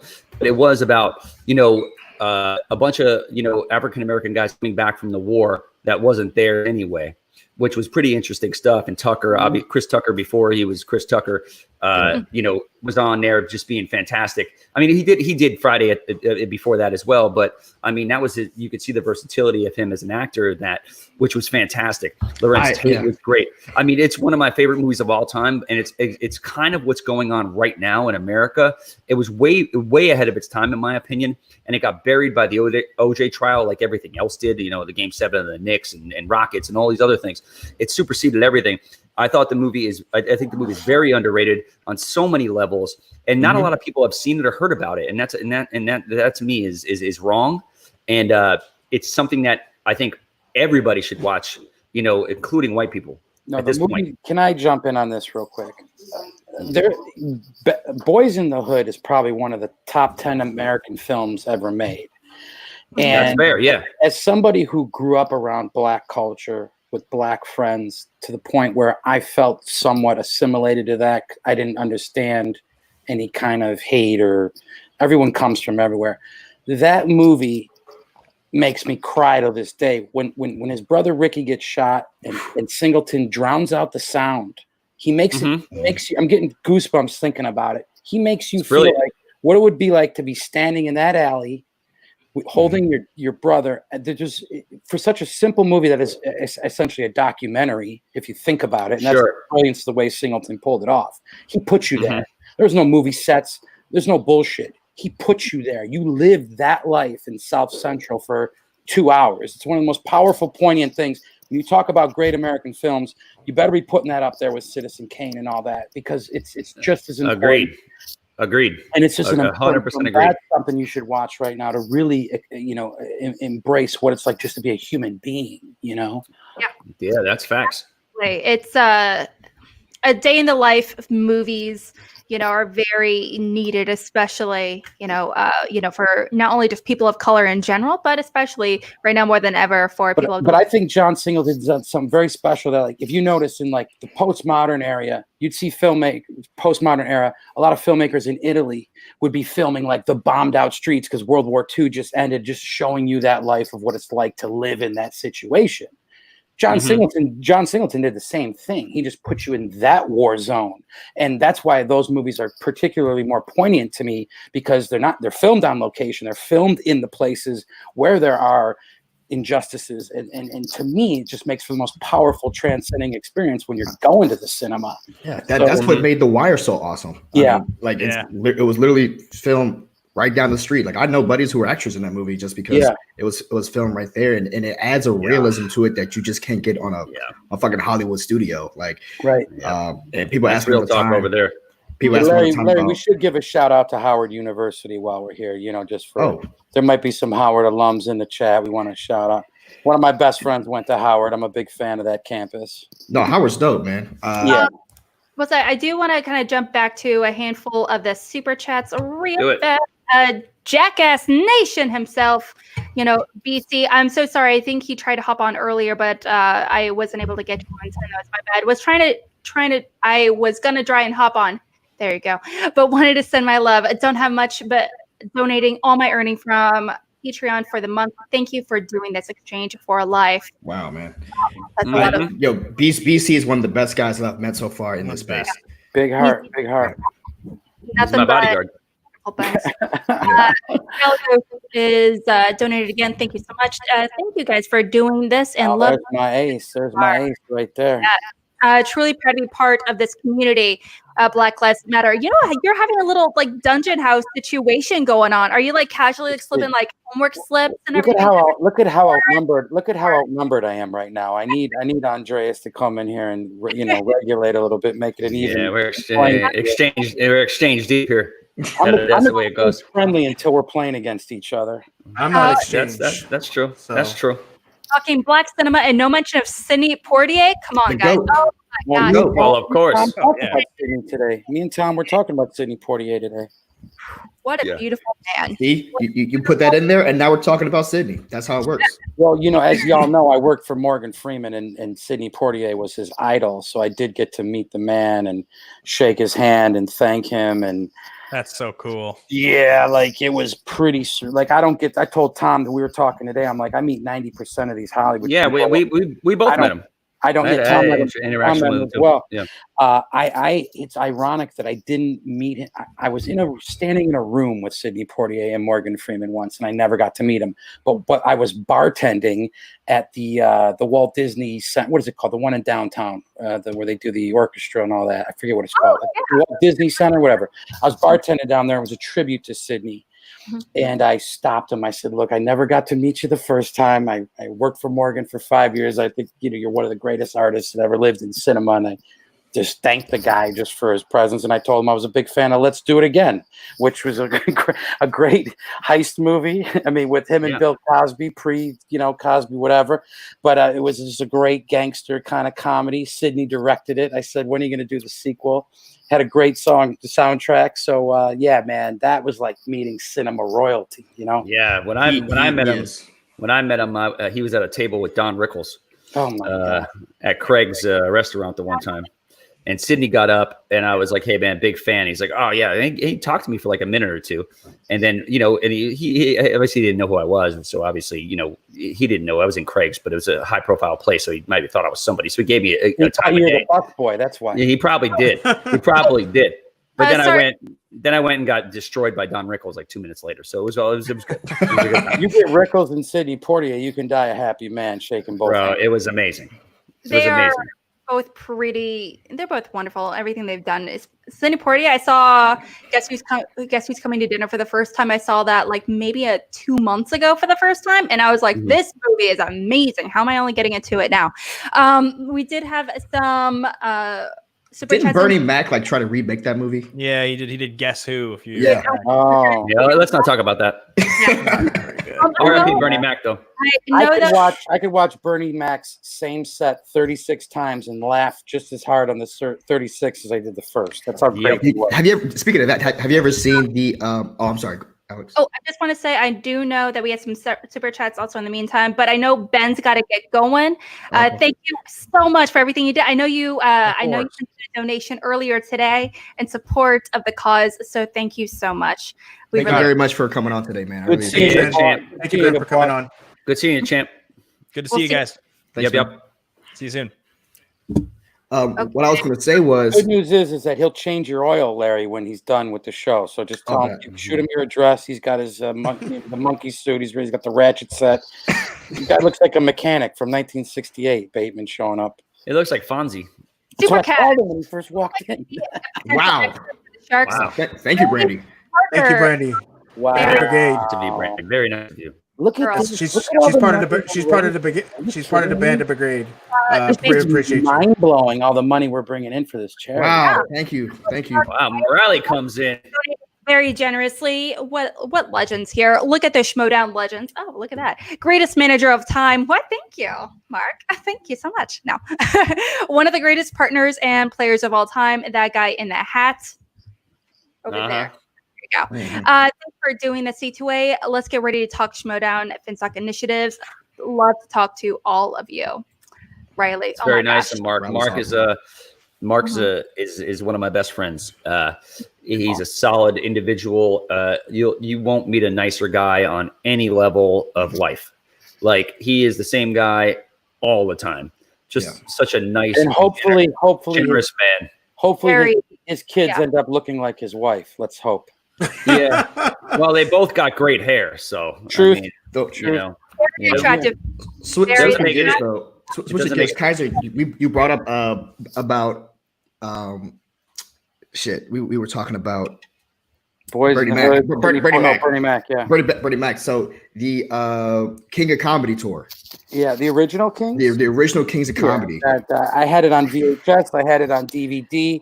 Now I got it on a hard drive. Like I study that. Bernie Mac Harvey crushes that, by the way. People wouldn't expect him to be, you know what I mean? They see The Price is Right, Family Feud, Steve Harvey. They didn't know what a great comedian he is. Hilarious. Yeah. He was good. If you're out there in the chat, you've never seen the original Kings of Comedy. It's Steve Harvey, Cedric the Entertainer, D.L. Hughley, and the fucking GOAT Bernie Mac. Bernie Mac has a set that milk and cookies. Him downstairs. You have some thought. I see. I love that show so much. Yeah, it really is. Look at this crew right here. I love it. Y'all are talking about the original Kings of Comedy. It's one of my absolute favorite stand-ups. I'm a big fan of stand-up. And I love Bernie Mac's set during that whole thing. It's all of the sets are hilarious. Steve Harvey is him downstairs. Him downstairs. Where the milk and cookies? I love milk and cookies. I love that set so much. Best. It's so funny. Yes, yeah. I just wanted to come on and say that really quickly and send a big shout out to everyone who is there in the chats. Hi, what's up, everyone? Kelsey and I are hanging out backstage. We are definitely hanging out in the chat and checking out all of your super chats and your Streamlabs. Make sure that you keep donating because this is all going to a great cause. Thank you all so much to everyone who has been on. Dwayne, Frank, Ben Bateman, Kaiser, this guy right over here, Finstock, just hanging out. Thank you all so much for coming in. We got other people coming in for y'all. Again, so I just wanted to come in and say that I love this movie very much. It's one of my all-time favorites. And don't be a menace to South Central Wall. Wait, let's talk about that. Let's talk about that. That's a great movie. That's my favorite movie of all time. So I wore that movie out. I used to have it on DVD back when like Netflix wasn't a thing, just cable, just having like no cable, living in my first apartment by myself. I got a trivia question for you. What did Bernie Mac hate about Forrest Whitaker? I hate his black skin. No. He said, I hate the fat on the back of Forrest Whitaker's neck. Oh, I remember that. That whole scene. The best. Oh, man. The best. And then the homie who got locked up in jail, Toothpick, man, forget it. They rocked that. I was watching, man, Bernie Mac is so fucking amazing. I was watching Friday and him That's and Friday. The pastor? Oh my god. Him as pastor. This call this a sin. Yeah. Let me get some of that for my cataracts. I gotta say that when I discovered cannabis, it was a constant ping pong of films between Friday and Dazed and Confused. It was one or the other, like maybe sprinkle in a Clerks here and there, but mostly it was those two films. You know. Yeah, we're Wait, unbelievable. is Dazed and Confused directed by Linklater or Cameron Crowe?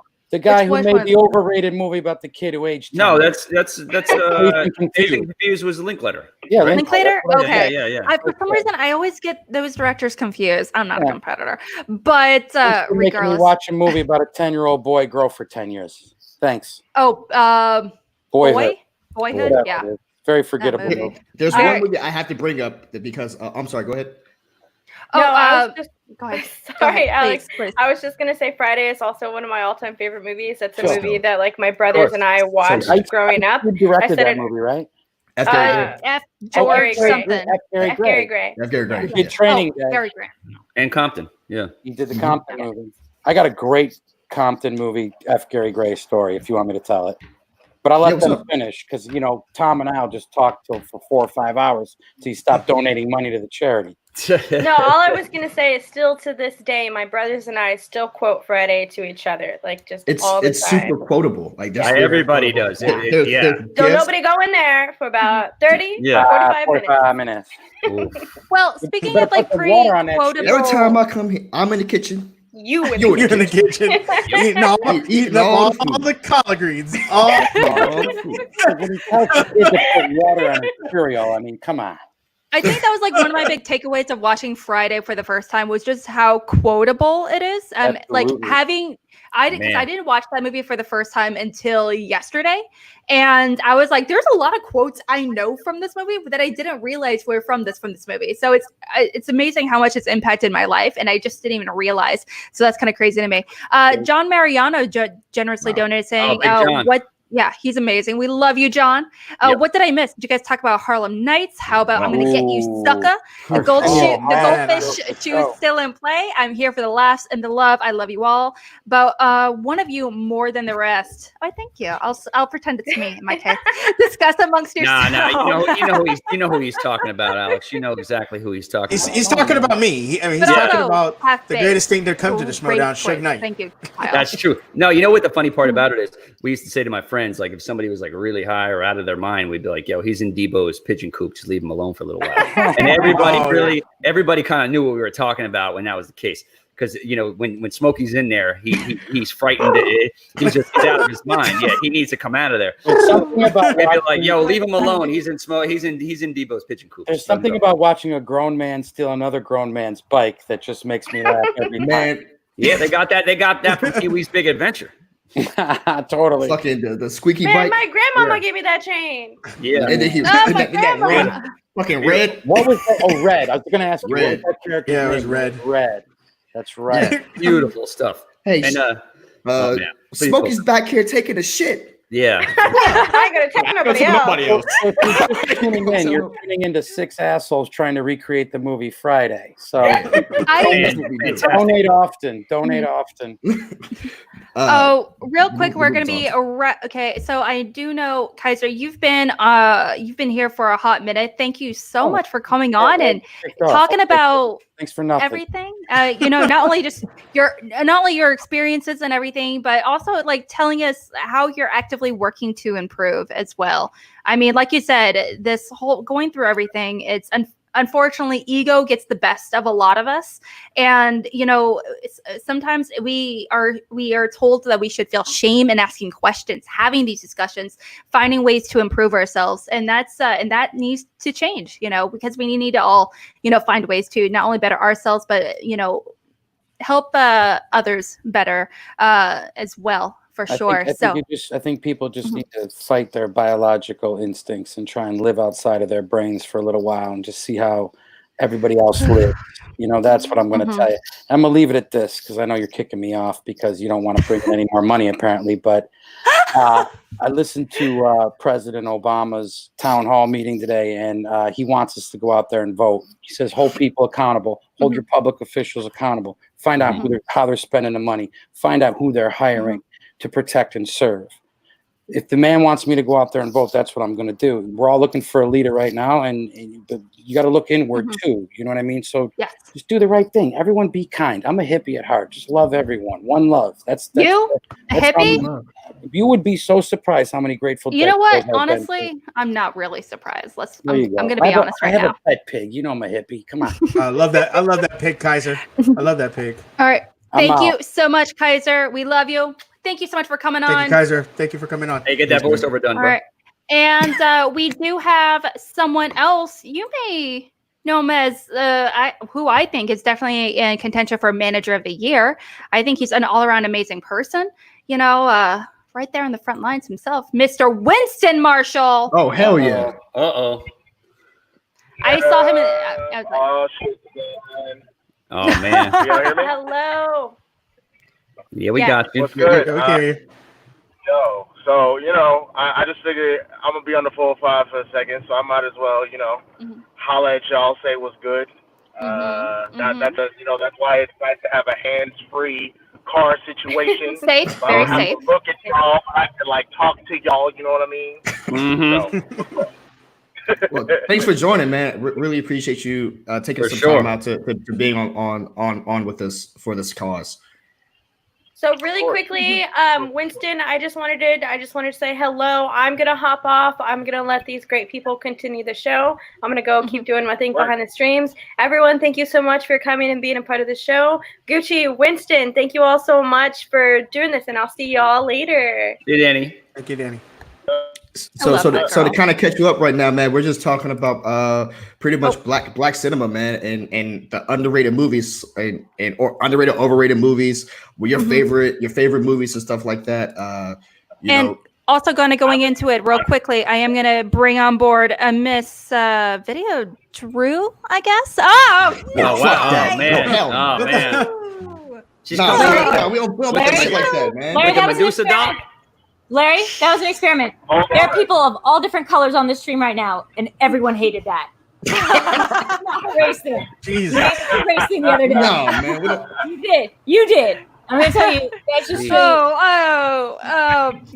we did get some donations. Speaking of which, before going back to Winston here in a hot minute, Mr. Brennan donated generously. Thank you so much for doing this. Nick donated to Kaiser and Gucci on call to action is worth a couple hundred. So here's not $200. Great work, guys. Thanks.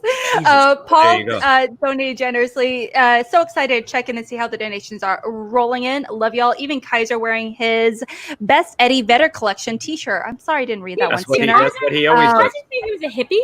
Oh my God. He said he was a hippie. I just realized Gucci's wearing a shirt. I don't think I've seen this since before COVID was a thing. I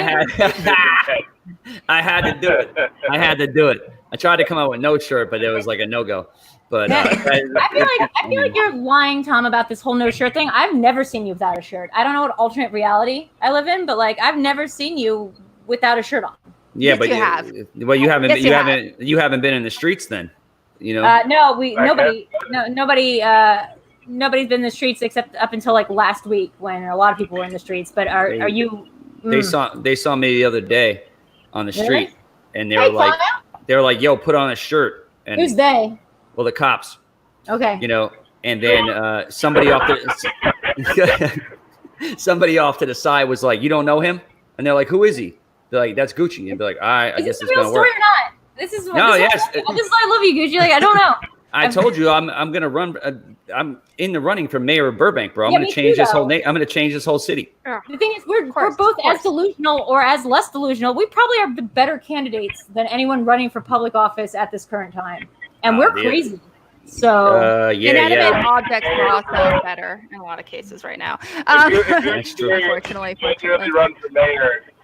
If you're serious, you generally run for mayor, Gucci. I will move. I just moved into this place. I will move to Burbank. I swear, I don't know if I can swear. I will move to MF in Burbank. Oh, and don't pay do that. more rent just for you, bro. That's it. Winston, Gucci, like I'm not sure if you guys been following this, but like, do not do that. This neighborhood is fucking getting nuts. This neighborhood is popping off. There's like lines around the gun store that are like wrapped around. Yeah, but I could solve all those problems real quick. Speaking of a movie about someone trying to run for office, head of state. Oh my God! What? Head of state, Chris Rock. Oh yeah, Chris Rock was in there. I forgot about that movie. Yeah. What about the one? That's exactly right. If you want a black film, that's the perfect black election film. And if you actually watch it, there are so many similarities between Obama and Chris Rock. That movie, honestly, it sounds wild, but it's like super on point, including like starting from like a lower level politician. What? I'll be right back. Like, Sorry. My food's here. Sorry. really, Okay. like, look, you can try. The whole scene where he's like trying to picture himself. what happened? No, she had to go get some food, but where he's trying to picture himself in like, oh, he's about to get shot. That whole scene, that was funny. No, man, Chris Rock definitely was. That's definitely when we talk about stand-up comics, and he's definitely on the front. Like a lot of his more recent stand-ups have been very political, but you know, he's bro. I thought Top 5 with Chris Rock was a great film. Yeah, real quickly as well. I know, like some people, like myself, did not grow up with a lot of movies that are pivotal within Black cinema. If you had to recommend one movie, and thank you to Danny, for donating, as well as the French taunter, I put they in your general direction. But if you had to pick one movie to give someone that do want to branch into Black cinema, what is one movie that you would recommend starting off with? That's tough. I mean, Yeah, is that just- who's, are you posing? Are you posing that to the group here? Yeah. Is it, So just starting with Larry, and then Shug, Gucci, Winston, and Because I don't like to do the okay, people like I see in the chat people talk about The Color Purple and shit. Those movies are like depressing as fuck. Yeah, okay? you don't watch that. I'm not trying. I mean, they're great. I'm trying to watch it, But I mean, Friday, man, that's the one. It's like this is how people act. This is how people act. Hey, someone's, you want some Kool-Aid? They're going to make a Kool-Aid, and of course, he ain't got no sugar. They depicted life pretty great in the hood in a comedic way, which was fantastic. Yeah, and I agree with you on that, and that's facts. But I still stick with Dead Presidents as something that movie is highly underrated on so many different levels.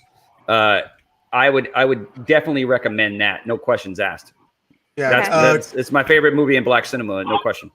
Yeah, growing up for me, boys. Oh, go ahead. I would have to say that I can't do this by a single movie. I would have to break it up into genre, honestly, because they all are going to go very different. They'll have an element that'll be the same, but they will be different. So I would say, from a drama side of things, Boys in the Hood. Right. From a comedy side of things, don't get into South Central while drinking your juice in the hood. Oh yeah, not even a question. And then from a horror side of things, most people at this point Get Out. Okay. Wow. Yeah, no, Get Out's dope. Oh, you said Get Out? Okay. Yeah. Get Out. I don't know if I'm lagging. Am I lagging a little? It is lagging a little bit. Real quickly though, I know Gucci, you've been on for quite some time, so thank you so much for being here. I really appreciate it. I know, Drew. I know that's going to be a show that's going to happen inevitably. I feel like it's just a matter of time. Do we have a marriage date yet between Gucci and? Well, I need to talk to Gucci about like this neighborhood in specific, because like if you are running from Mayor Burbank, you better do something fast. This neighborhood is getting fucking nuts. I'm already in the mix. Trust me, I don't need to change. Everybody needs to change around me.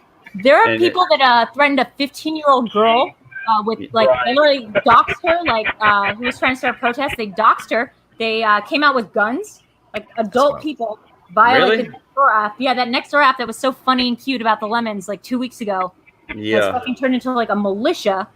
People are like saying George Soros, Antifa, like it has gone crazy. You got to stop watching that shit. That's not the facts. Yeah, but no, I get it. But look, everybody's going to try to sit back and capitalize on this. It's a really interesting time. There's no question about that. It's just scary that it's like next door. Like these are the neighbors. I can like tell. And I also found out Kate and I are like back-to-back houses. Like Kate Mulligan and I share like a fucking street. It's crazy. You guys live near each other? Oh boy. Yeah. Okay. Well, that's interesting stuff. But no, I thank you guys for having me on here. Thank you, Larry, for organizing this. Shug, good man. Alex, obviously. Winston, the homeboy. Video Drew and her Medusa doll. Always good stuff too. I'll leave you with it. I'll leave you with this. The bottom line is, just be smart. Like I said, care for people. Be a nice person. Like I said, when I come to places, I'm always the same person. I don't treat anybody differently on any level. If you're my friend, you're my friend. If you're a dick, you're a dick. It is what it is. I don't look at colors. Nothing. Gender's nothing. If you're cool, you're cool. If you're not, you're not. Bottom line. There you go. And that's just the facts. Appreciate it. Vows. Save it for the vows, Gucci. Save it for the wedding vows. Hey, Gucci, where can they find you, man? Oh, they can at Bob Finstock, at Little Bobby and the Juice, the Finstock Initiative channel. Ask Gucci. The whole shebang, the whole channel. Me and Larry are running here and getting up and running, trying to bring facts to everybody. Support, subscribe, like, and we're going to be doing some really interesting things here from the get-go to the stop. So we'll figure it out. Well, thank you so much for coming on today and participating in this wonderful fundraiser. And it couldn't go to a better cause now more than ever. Thank you so much, and we'll. Agreed. Soon and some matches and stuff inevitably. Oh, I'll be around here. I'll be around here with no shirt somewhere. I'm surprised we already have a shirt. I'm gonna be honest. All right, have a good night. Oh wait, Alex, this is a fundraiser. Should I like auction something? Should I just like have something and like auction it? real quickly before getting you to auction, we have like pretty much like the first couple of Schmoedown. To me, definitely one of the future managers of the year, but also the champion himself, Mr. Kalinowski, as well as a Miss and Barney. Wow. Thank you. Thank you. Hi, Shannon. Hi, Mike. Hey, guys. Yes. Hey. No big deal. You guys being on screen with us. So thank you so much for hanging out with us. Before we kind of dive into that, we did receive some super chats and all that wonderful stuff. Movie Finobi, hashtag Video Gucci at Black Lives Matter. Thank you so much across panel. Hang in for a good cause and contribution. Stay safe and be kind to one another. Send the love. Be lovely for each other. Joe, thank you so much for your very generous donation. Don't mind donating again. You're amazing, Joe. We love you. And don't mind donating again to bring attention to beautiful and talented Black women. Yes. In particular, Lupita Nyong'o, Issa Rae, Janelle Monáe, Tika Sumpter. Oh, man. Okay. That's what I'm saying. Absolutely. Kiki Palmer, a video of her is going around on Twitter right now. And I'm just like, I swear, I like downright cried watching that video. She's amazing. Yeah. Respect to the Black queens. Yes. Love it. Love it. You know, women, Black women definitely need the shout outs as well, for sure. Where was that? But just like kind of going into that in particular, is there any in particular Black women or Black woman in particular that you want to really kind of give a shout out to that, you know, really kind of you feel like deserves some extra attention? Maybe it could be someone in your life, someone that influenced you, someone from the past, current, wherever it may be. I actually have somebody personally in my life. Her name is Irma Johnson. She was in my life when I was 7 years old till about I was 20. Question, or did I just freeze entirely? What happened? Wait, what? I heard Winston. I guess I said freeze. Nah, you good, bro? Yeah, you're good. But Irma Johnson, she helped raise me with my mom. Well, I would have to say, and I am getting close to Wi-Fi people. I'm like 3 minutes from Wi-Fi, so all of this will stop, but it'll better. But I would probably have to say my baby sister. I mean, she is a tour de force. I mean, she's only she would be 27 right now, and she's already worked on network TV as a writer. She already sold a show to HBO that she's working on right now. So she is selling another show to another podcast as well. She's just somebody that, to me, can do anything. And it's always really weird as an older sibling to be inspired by your younger sibling, but she inspires me every single day. That's dope, man. Yeah. Oh, that's wonderful. Yeah. Shug, you were saying something though. Then you got. Yeah. Oh, it's okay. It's okay. No, it was a lady that brought me helped raise me when I was between 7 till I was about 20. Give me a minute. Somebody else, because I'll be there. All right, I don't have any more issues. All right, that's straight. Yeah. But her name was Irma Johnson. She was a Black lady from my church, and she helped raise me from 7 till I was about 22. Really good woman, and helped me through a lot of issues when I was younger. Oh, awesome. Okay. Wait, no, I mean, y'all can keep talking. Just give me a minute to get to the Wi-Fi. Yeah, we got you, man. We got you, man. For me, of course, you know, I got my mom's Linda Payne. She was fucking rock solid for me, man. But I really want to talk about I mentioned that she was in the chat earlier. My sister, Samira Burris. We met like day one of college and stuff, and that's been my moral conscience, my moral guide. I wouldn't have got married if it wasn't for her telling me to stop being a dickhead, and you know, that conversation we had. Yeah, man. No, she's when I went to boot camp, she was messaging my wife every single. At the time, she was my girlfriend, but like she was messaging her every single day, and to the point where when I left boot camp, I saw my girl the first day, and she's actually talking to Philly. That's why I call her Philly. And they didn't want to talk to me. They had developed such a strong bond, and she actually helped write the my opening statement that I actually said today. So I got to give a lot of respect and a lot of love to Philly out there. If you see it, if you hear this, you know I got you. So that's someone near and dear to my heart. I love that. Not to mention, I love that because your wife, Lindsay, she is like low key one of the coolest people I know. She's cool, man.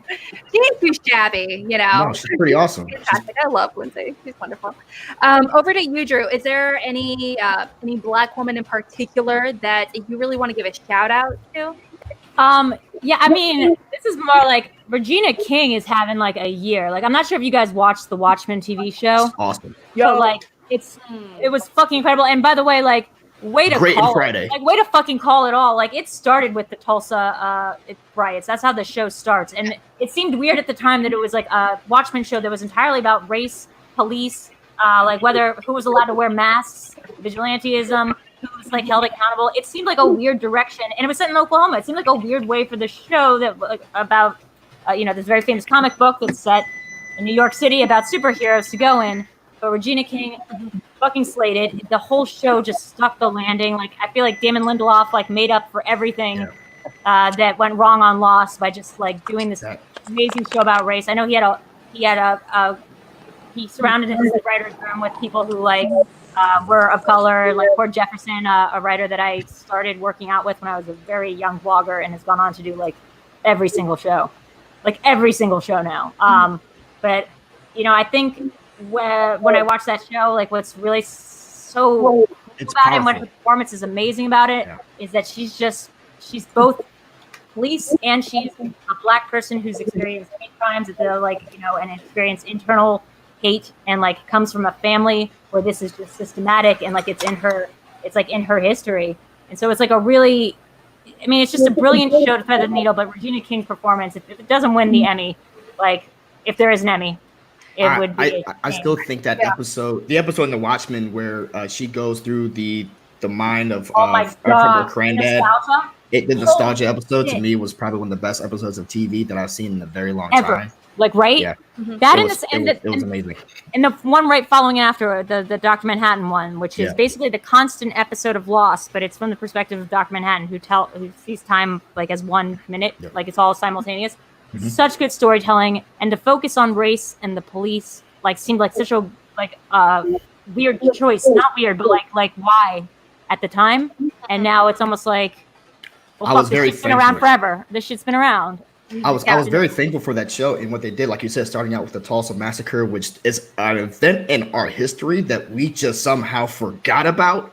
People had to write in to recaps that was a real event because people thought it was made up. Yeah. About Black Wall Street, and I was very thankful for that show. It definitely helped spread light on this conversation. And if I could just take one more moment out there, everyone that's donating, thank you so much. This has been super amazing. This is way more than I thought we were going to get. I hit Alex up and I said we might get $50, and I'll be happy with that, but definitely got way more than 50. And the money's going to go to a good cause, but I'm really thankful for the live chat right now. It seems to be very healthy and everything seems to be very positive. There's no one breaking each other down, and that's what needs to happen more. I can't be happier. And Alex, you're doing a great job. Shook, thanks for being here. Not to end the conversation or anything. I just wanted to say one more moment. Like, thank you guys so much for the support. And this is we're a very tight knit community, and speaking of which, another woman from the Schmoedown community, obviously the champion herself, the double belter, Rachel Cushing. I love this community, generating very generously. Thank you so much, Rachel, and I'm so proud that we can all come together even more in times like these. Love you all. Be safe and be vocal. Thank you. Rachel, but real quick, Rachel, thank you. You have clothed me this entire trip. I came out here for a 2-week visit and have stayed now for 3 months. And Rachel had Sam drop off some clothes for me. And it's most of the clothes I wear on most streams are Rachel's clothing. Well, Rachel's a wonderful human being. I'm sure Shannon and Mike, obviously, I mean, you guys, I know you guys post pictures and stuff all the time of how you guys almost you love each other. There's a real genuine friendship, Schmoedown and stuff aside, not only just naturally competitive with each other because who isn't within Schmoedown, but at the same time, there's a real sense of camaraderie and everything with each other. You guys in particular, though, is there any Black women that you really want to highlight and that you just really want to talk about real quick? it's more of a recent thing for me. I don't want to say recent, and I'm going to probably get a lot of crap for this because I probably shouldn't say this, but Janine. Why would you get crap for that? Wow. Reddit. I'm supposed to hate her. This is not time for kayfabe, Mike. We know that. It's interesting because, I don't know. It's some people. We're all you could be your friends with people, but then some people you gravitate to, and there's just this. I'm inspired by her. Mm-hmm. I guess because I know how difficult it is to come in, especially a male-dominated field. To say big personalities is probably an understatement to say that, and to hold your own and to give it back just as good. But then she's able to compartmentalize it. She's able to separate it, and I'm bad at that. It's tough for me to do that sometimes, but to see her do it and be a Black woman, and she inspires me. She inspires me every time I see her. She's a person that's near and dear to my heart, and now is a part of my life, and I'm thankful for that. Janine's my girl. She's That's awesome. That thing. I don't know. It's kind of, I don't know what it is. That's what she is. I want to change my answer. I'm not doing what you guys already know. All right. Well, Shug dropped off for a minute. That's so totally fine. What about you, Shannon? Is there any woman in particular you really want to highlight and chat about real fast? For sure. I have a girlfriend who I worked on an independent film with. Her name is Talia Davis, and I've known her for a while now, and she is just like this tiny, pint-sized powerhouse, magical Black woman. And I'm trying to pay more attention to her because she spits venom, and she takes no apologies for the way she feels and her heritage and where she comes from. And you want to talk about someone who knows their history and doesn't need to rely on anyone but herself to explain it to you. And sometimes she can be controversial a little bit. She self-proclaimed a radical Black woman, but I think it's her best quality because we need more people who are willing to speak up and people who can talk about their experiences truthfully. Feel free to go hard. And she's got a great personality. I've never seen her in a group of people where she doesn't fit in, and she's on the outskirts. She's always involved in the conversation. She's not afraid to meet people, and she speaks freely. She speaks just as freely as, let's say, a white person, and it's really fun to watch her just be able to do it. It's great. And then I also want to highlight. I'm just learning about Campaign Zero.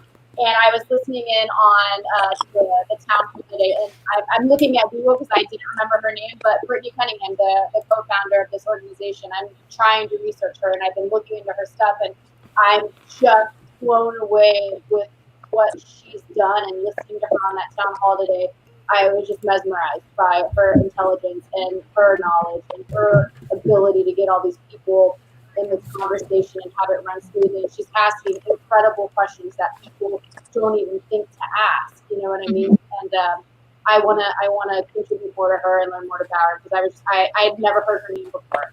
And today was the first day I heard it, and I was looking into this. And the website is so easy to go in and figure out exactly what you need to do, showing you where you need to send your attention to, checking your city and their mayors and what policies they're falling in line with and pledging to try to recommend to their people. So I was just like talking to Michael David. I was like, this is how smooth and streamlined this organization is. And I want to say I see her, and that's really fucking dope. It's really cool.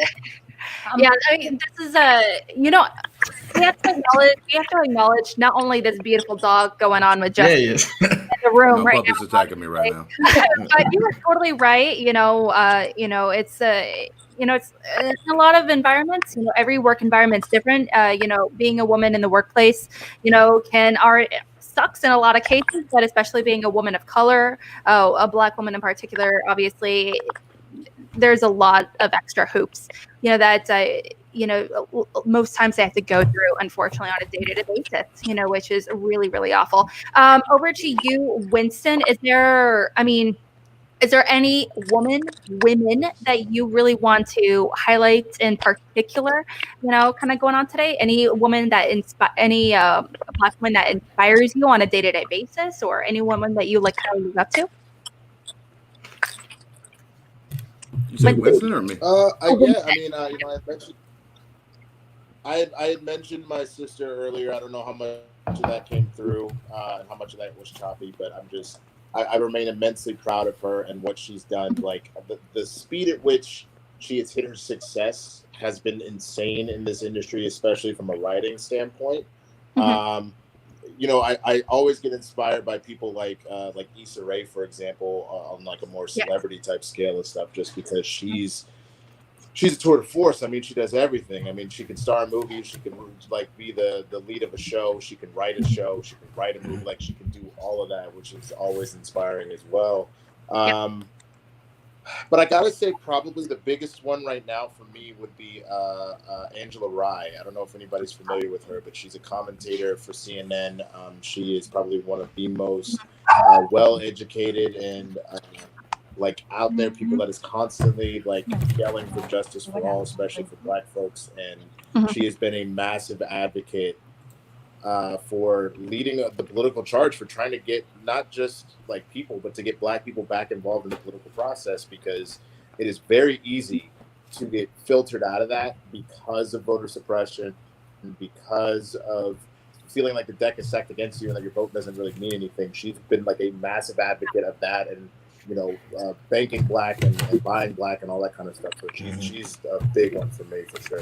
Can I add somebody? It's Farah Ali. She's a friend of mine from the Middle East. She's actually a front. She's works in the ER in New York City.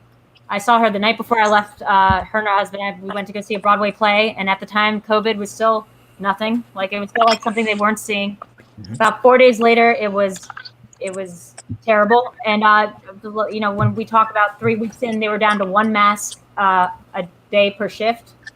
She's been working the entire time. Her and her husband have been working, in the ER in New York this entire time, and putting themselves in harm's way every day. And she was the craziest person in college. She was crazier than me. I can't believe that that's what she's doing with her life, because that means that I don't know. I'm on streams talking about movie trivia, and she's out there saving goddamn lives, even though she was so weird. So good job, Farah, and also I love you. It really kind of helps put things in perspective a little bit, for sure. It's I need to say something really fast. At the same time, I need to say one thing real fast. Okay, Winston, the fact that you're rocking a Powerline shirt right now, my man. Nice. My man.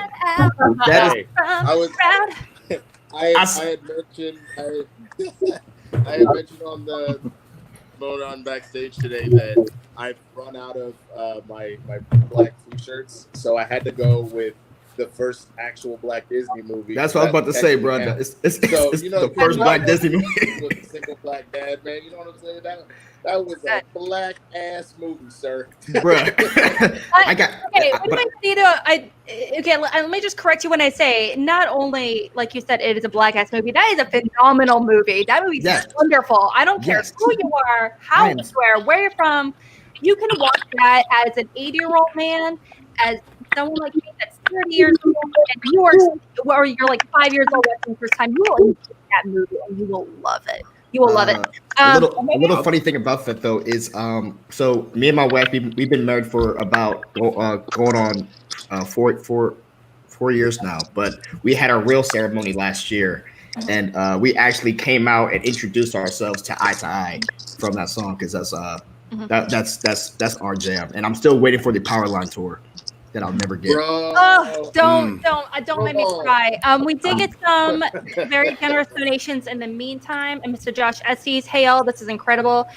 Really great collaboration. Thank you, Larry, Finstock Initiative, C2A, and Let's Get Ready, and all our guests. I'm just settling into work. I'll try and pop in back later on. Thank you so much for your donations. I love the community.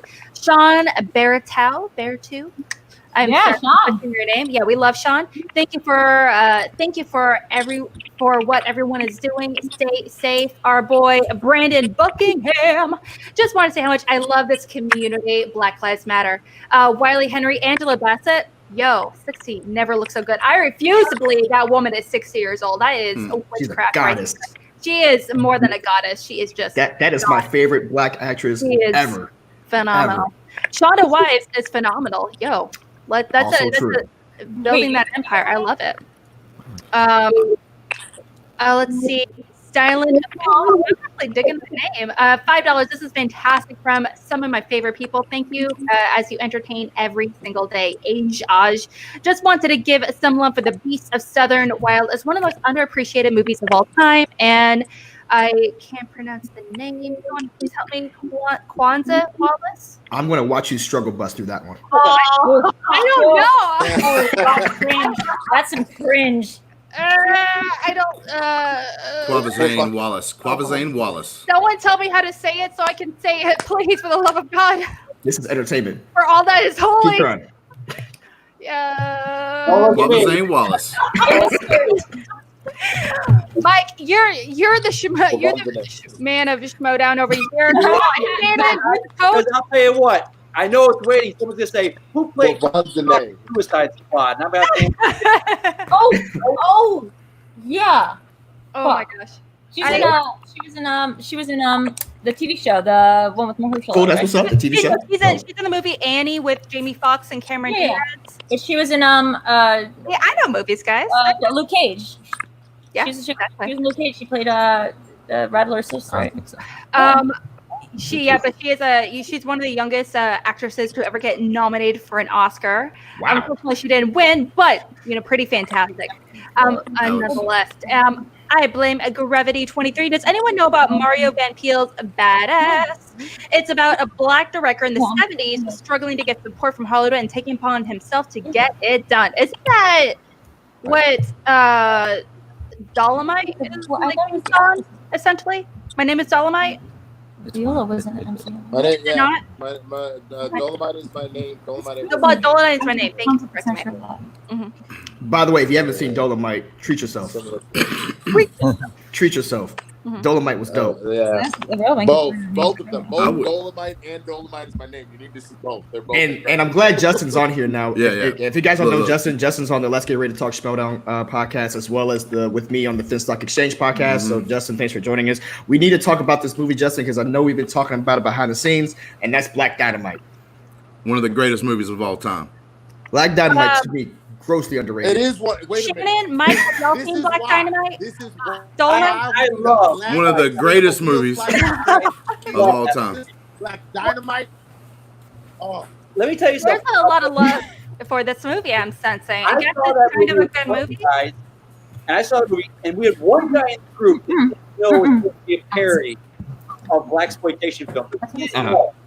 This is what it was. Like, there's that one scene where they pull up to the shootout, and the guy gets out of the car but forgets to put the parking brake on the car. Oh, yes. Keeps going. And they kept it in. And then, like, the scene with all the pimps, like Captain Kangaroo pimp. Chocolate giddy, yo. When the guy gets slapped by Bullhorn, he gets slapped for real, and he's like, whoa, you son of a, and then it cuts, and there's like a totally different actor, like a guy got slapped out of film, man. I sell drugs in the community. And also, fun fact, the same costume designer that won an Oscar for Black Panther also did the costume design for Dolomite is My Name. Fun fact. What's her name? Nice. What's her name? I don't know her name. I can't remember her name, but she did both this movie and she won an Oscar for costume design in Black Panther. Okay. Hold on. Hey. It might be her name. Fun fact. I came in on the end of the ladies. I would like to throw 3 names out there if I can. Please, yeah, thank you. Octavia Spencer. I think she went to Auburn. Yes. Oh, that. Condoleezza Rice, like one of the most intelligent people I've known in my entire life, also came from my lovely state of Alabama, and like give out some support to her. And Rosa Parks, like those are 3 of like the black women that I look at and go, man, these women were awesome. Absolutely. That's dope.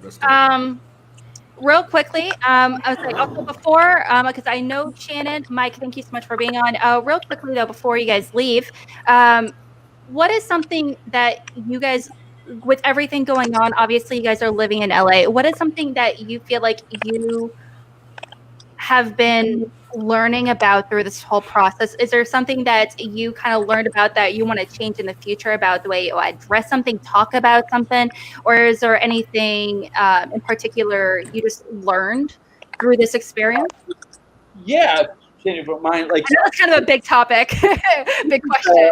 It's interesting for me because the other day I was sitting there doing some laundry, and I hear 5 cop cars go by and overhead helicopters, and I was just in kind of rage. I tweet out, I was like, my black friends, what can I do? And someone very rightly said, hey, Mike, it's not anyone's job to tell you what we need you to do. Look on your own. And at first I got upset, like, I'm trying to help. And then Shannon, who is like, no, it's not that, Mike. They're sick of saying, what can our white friends do? And now they come out. So it was my learning, like, this is not my time to talk. It's my time to listen and my time to look up on my own. My only thing I was saying with that to Shannon is, like, I don't want wrong information. I don't want to go on Google and find someone and do this and then go, no, Mike, that's not the person you want to be reading about. Like, I just found out about this Candace Owens girl today, like, everything she's saying was ridiculous, and I wouldn't want to follow that, So it's me now. It's me as a white guy, knowing that, it's up to me to do it, and on my own, and not ask my black friends, like, what can I do to be a supporter? It's an incredible eye-opening experience for me. It's not time for my voice to be heard. White people, we've been heard for centuries. It's not our time. It's just learning what I can learn. Hopefully my friends know that I'm there for them and I stand in solidarity with them, and I have a platform and I'd like to use that for them. And Shannon's a very good sounding board as she's of mixed background. And I always kind of run it through by her and say, hey, this is what I'm feeling, this is what I think, what should I do, this, should I do this? There's one person. There's a lot of people out there that have a lot of information. Someone that I found to be very, very, very enlightening is a lady by the name of Jane Elliott. I'm not sure if you know who Jane Elliott is, but she is a white woman who, to me, is just killing everyone out there when it comes to facts and knowledge about racial oppression and racial injustices and stuff like that. I would recommend that to anyone out there. If you really want some good information about and understanding it, Jane Elliott is someone that you should definitely look up.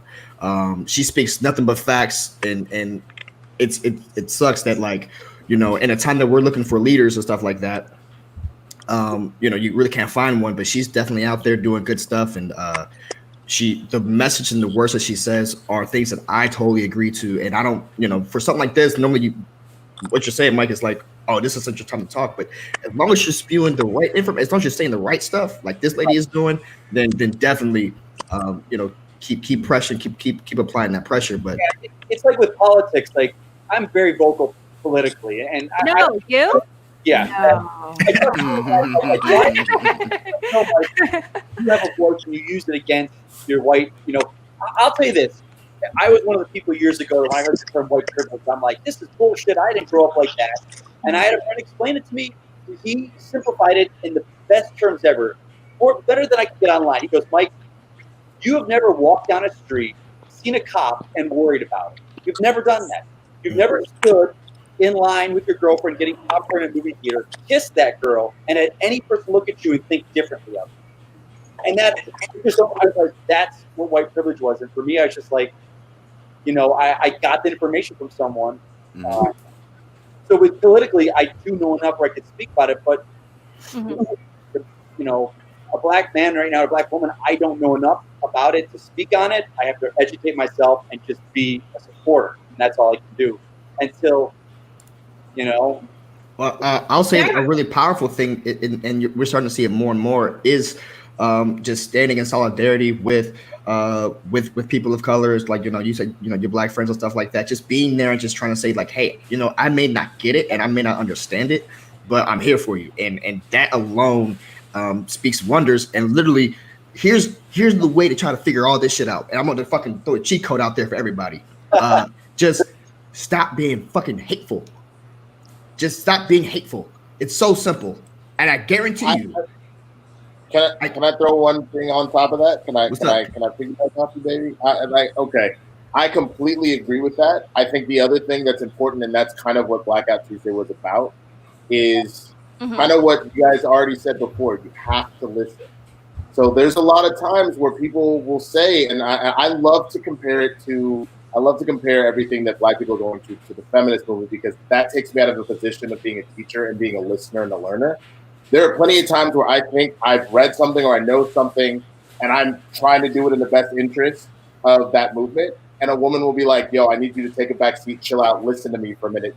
These are the reasons why I don't need you to do this, that, or the other, or I need you to do this, that, and the other. I would say it's the same thing. It's not just a matter of wanting to be not hateful. It's not just a matter of wanting to immediately solve a solution, but sometimes it's a matter of even just being there.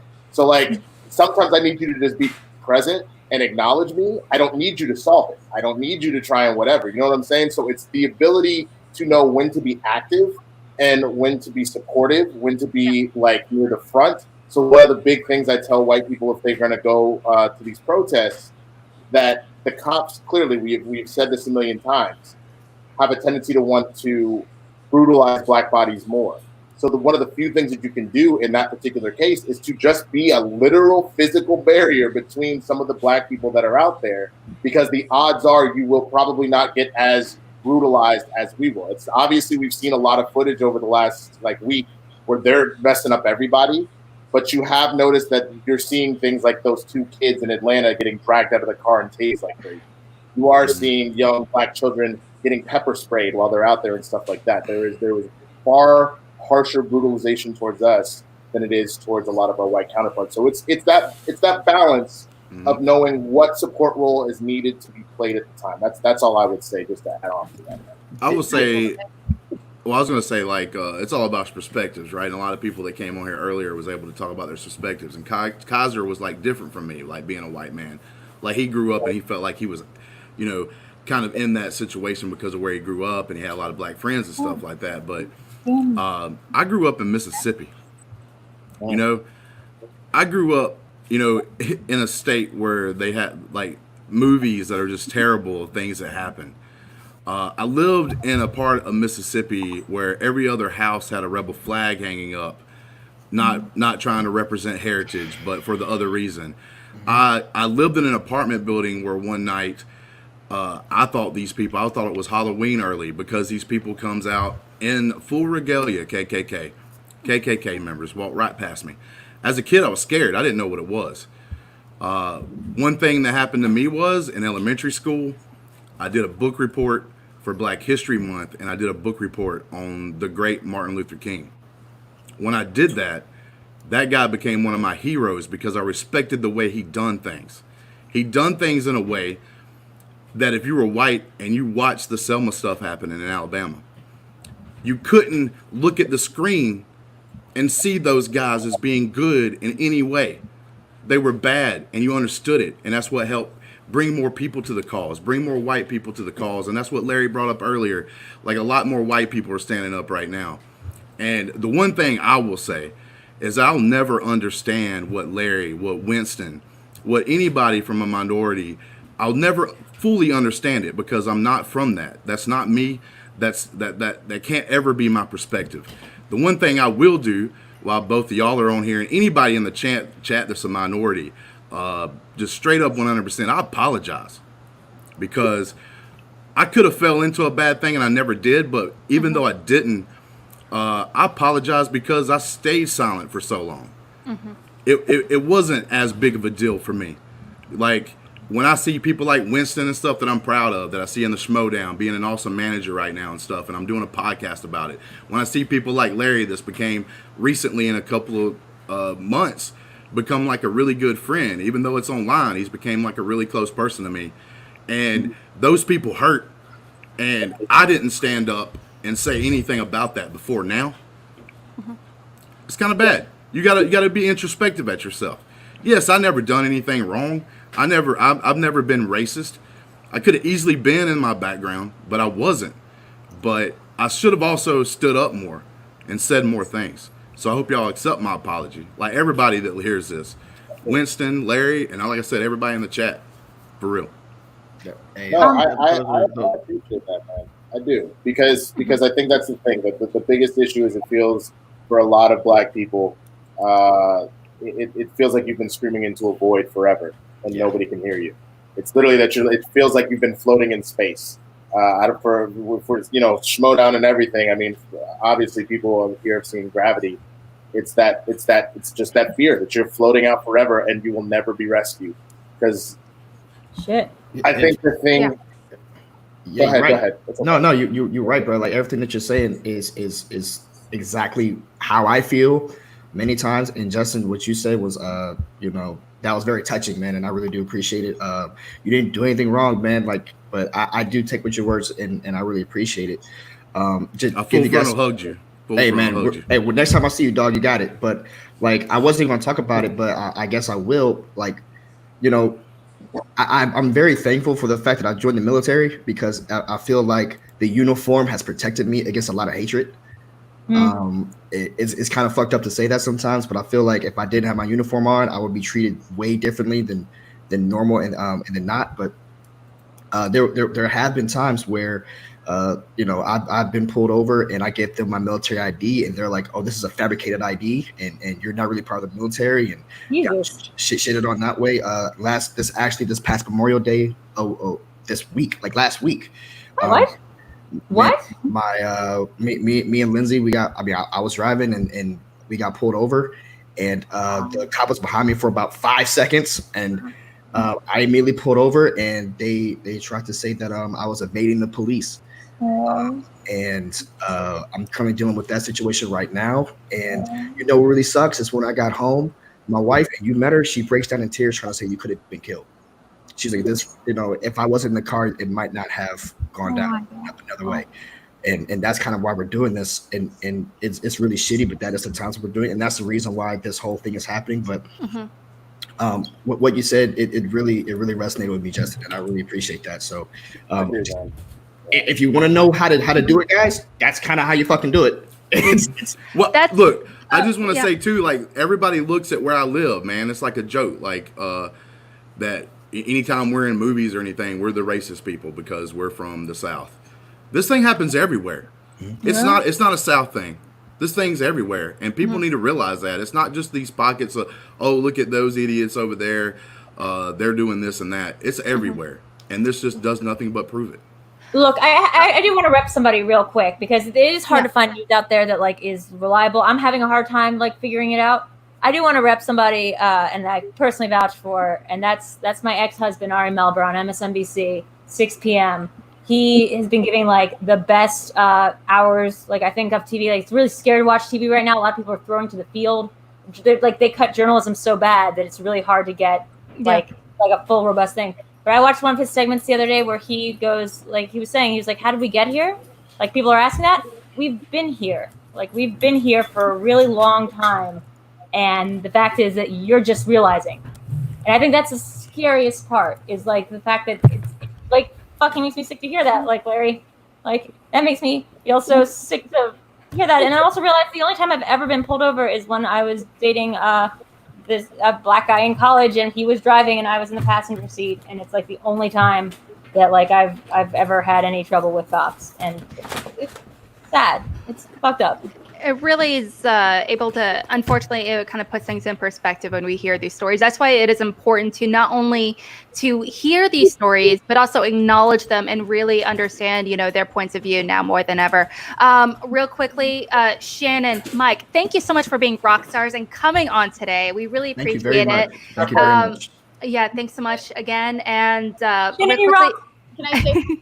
I'm trying to keep up. I know there's people waiting. You were asking about what we're learning through this process, and the one thing I've learned, obviously, some of y'all know, some of y'all don't. Yeah, I'm mixed. I got the black in me, but obviously, I'm very white passing, and I fully benefit of the white privilege of that side of my family, and I've never been discriminated against because I don't look like a black woman. The only way you could tell anyone in my family is black look at a picture of my own closest son and you'll go, okay, he's black man. But everyone else, you would never tell. My brother is pale with hazel eyes. Your brother's whiter than I am. My brother is. I got cousins like that. Yeah. Whitest motherfucker I've ever met. So I can't speak on the black experience because I have never been oppressed by systemic racism. I'm on the white end of those things. So, but something that I've learned, it is very, very easy to talk someone down who is overtly racist. It's very easy to go to your old Facebook friend with some obnoxious, vile vitriol and you just say, shut the fuck up. You're objectively wrong about this. Get out of my life. The work and the hardest part is to confront those people who are close to you, who you do have a good relationship with, who by all general measures are good people, who are not racist, who are not overtly in your face, who think they're doing good things, who have noble careers, who don't have criminal records, who don't, and we're talking white people, but they just don't get it. And trying to explain even the basics of why all lives matter is being highly criticized right now. It's just something that goes over their head, and you can't just cut them off and say, I'm not fucking talking to you anymore. You're racist. Because by all means, they're not. And they're hard to get, and that's where the effort and that's where the work and that's the most difficult part of having these conversations. For me anyway, that's what I've learned to come in. There are people that I respect and there are people that I love and there are people that I know personally. And again, all of my experiences are not racist people. I can tell any fucking John Joe online to suck a dick and get out of here, but I can't tell, my stepmom to suck a dick and get out of here. Yeah, you could. I mean, you could. It's a very different conversation for sure. Who are objectively, but trying to educate the older people, the people that are not necessarily in your face. That's the hard work, and that's something that people need to hold themselves accountable to actually do, because it's a pill to swallow, but you gotta swallow it. Yeah. Yeah. It's like hard to swallow pills. It's literally that meme. Now, real quickly, thank you so much for your kind words, and really kind of letting us know, your situation as well. I know that's that's a very personal story, really kind of disclosing that to us. So we're so thankful for you sharing that with us. Again, thank you guys so much, and for participating and helping us be able to donate as much as we have so far. Thank you so much for everyone's donating. Again, on the joyride, but make sure you stop for gas. Otherwise, you're going to be stalled out on the side of the road and you're going to be useless. So do the work, but make sure you stay full. Make sure you stay fueled up. This is a long fucking journey that we're on. Long journey, for sure. All right, thanks, guys. Thank you so much. Thank you so much. Have a good one. Okay, now real quickly, we are going to be going into the quiz here pretty soon of a movie called Friday. And real quickly, and also real quickly on board, I'm going to bring the queen herself, Janine, the fucking machine. She is here today. I am so sorry. I must say I'm sorry. I know you you and I chat before. I know you said you were going to want to hop on this time, so I apologize for that. But I am so excited you're here. And do you mind me asking, are you prepared for a little movie quiz today made by Eric?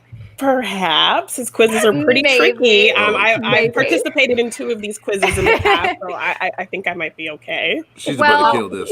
By the way, Larry, this one's for you because you said you wanted it. Real quickly, this is a movie. Okay, the quiz we're going into is from 1995's Friday. We touched on it earlier today.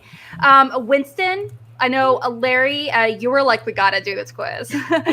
Winston, are you game for doing this quiz? Oh hell yeah! Come on now. Oh hell yeah! Okay. Here's the thing, it's like we're putting the black card down, and if I don't get any of these questions right, I just want to get a confirmation, a verbal confirmation on screen. Janine, you're game to go over Friday? Sure. It's been a while since I've seen it, but I love that movie, so we'll see what's stuck in there. All right. I assume yay on Larry. Yeah, you suggested it, obviously, and Justin, you okay with it? How many plot points? There's going to be 10 questions. And they're Do I need a board? I know Suge Knight let our podcast down on the last quiz he involved in. So like I'm gonna see if maybe I can do something here. And also, real quickly, we also have received donations from the chats. Thank you so much. And again, I apologize for being behind. Jillian Monsalino, our girl, wish I could donate more, but thankfully for doing so thankful for doing this. Absolutely love this community. Love. Black Lives Matter. Thank you so much for your generous donation. And Craig, our dude, man, Dolomite is my name, which highly overlooked. I think it should have been nominated for an Oscar. Just saying. Just flipping saying. Highly overlooked awards last season. I'm also recommend people check out The Banker. Recently came out with Samuel L. Jackson and Anthony Mackie, I want to say. And Just Mercy. That one just became available by Warner Brothers for people to go check out for free. So do yourself a favor and do that. Yeah, Just Mercy's on my to-do list. Yes. ahead. Jay Oliveira, it says two pioneers, Dwayne Jones, Sidney Poitier, stay safe. Absolutely. All right. And thanks again, everyone. And Parodies, again, love you all. And we are all family. Black Lives Matter. Absolutely. Thank you so much for your donation today. Now, real quickly, I also, if anyone in behind the scenes, I see Shug is behind the scenes. I see Mr. John Roca is also in the green room. So if anyone wants to take my place and participate in this little quiz. This quiz was done by Eric, by the way. Oh, wait, so Alex, you're Eric not is going to be. You're I could, but I'm just saying I would love to participate. But at the end of the day, I know if someone really aggressively wants to compete in this, I'm serious. Didn't Gucci say that? Larry, didn't he say he wanted to do it? Or was that because if anyone, I don't know if Gucci's available. I mean, if he's there. But say I know, like I mentioned. But say if Roca is in the chat and he wants to do it, I'm surprised Roca hasn't already just ambushed this to win that's fair. To win another match, just to win something. He wants all the belts, all the records. Yeah. But it's all good. He is going to come up on stream here very soon. But you know what? Let's just go ahead and dive into it. I wish Danny was on board because I know Danny. She is obsessed with this movie. Do I need pen and paper or something? Yeah, Robert. Mr. Robert Adams, he actually wants my spot. I hear you, Robert. Can I just say something real quick? I didn't know until this week how many people in the Schmoedown community were in the military, have been involved in the military. There's so many. And that's just another facet of this, that while we're all being these are the good guys, these are the bad guys in this situation, it's man, I don't even know what to say. It's just been one of those things where I'm like, hey, maybe if I shut the fuck up once in a while, I would have known this about my friends already. Can I just quickly call out another Black film that not a lot of people talk about? Belly. Hollywood Shuffle. Oh, that's good. Definitely a great satire on, Blacks in Hollywood and, what they kind of have to go through and, the roles that they kind of get pigeonholed into playing. So definitely check out Hollywood Shuffle. It's a great movie. Can I get something that's probably going to get dragged on? I loved Ma. I loved Octavia Spencer. No. Okay. So if before we go into the chat about it, the role of Black characters within horror movies in general, and the idea of a social thriller, which is somehow considered a new concept to me, which is I think it's ridiculous, because it is used in the idea of social themes in horror movies has been around forever. But yeah, Ma is fantastic. I love that. One of my favorite movies of all time, The Night of the Living Dead. Yeah. Oh, great example right there. I am going to be taking off. Larry is going to be taking the lead on this, but I'm going to be hopping off, and Rob, I'm not going to be on screen. Oh, okay. Yeah, that's all I'm saying. So, so I'm going to be taking off screen, and Robert is going to be involved in this. Eric, Drew. Good luck on this. I'm not playing. Oh no. Well, helping read questions or whatever you guys maybe. Eric, thank you so much for doing this quiz. We'll see you soon. Thank you. Bye. So I'll introduce what this whole thing is. Thank you, Robert, for joining us. Hey, Robert. So for anyone who doesn't know what this is, Drew and I do a show every Monday and Thursday called Video Chronic Movie Pop Culture Quiz. It's a Video Chronic Pop Culture Quiz. Yes. Thank you. Yes. And so what it is, I started doing this as a training method for myself when I was looking to be drafted in the Schmoedown. I would write quizzes on movies I would watch, 20-question quizzes on this app that I have with multiple choice options. And so when I didn't get drafted, or got drafted and had to back out, I started turning this into like something fun for like my family, and then to also put into like training for like competitors who were come to my house to visit and stuff. And for Drew when she was here, and so it's just something fun to share with people. And so now we have the show that we share with everyone online Mondays and Thursdays, and it's a very fun thing. And what it is, it's just again tonight 10 questions from the movie Friday, where it's a little more plot-based questions, less actor and ancillary information. And so I know Alex asked me to write this for this specific event, and Larry asked me last week to do it as well. So Larry, this is for you as well. Yeah. So you guys will get one question right. Yeah, Drew. You guys, motherfucker. I got paper. I got paper and pencil. We'll need one. You need something to write on, utensil, paper and pen, something to show. And we'll do 10 questions. Better.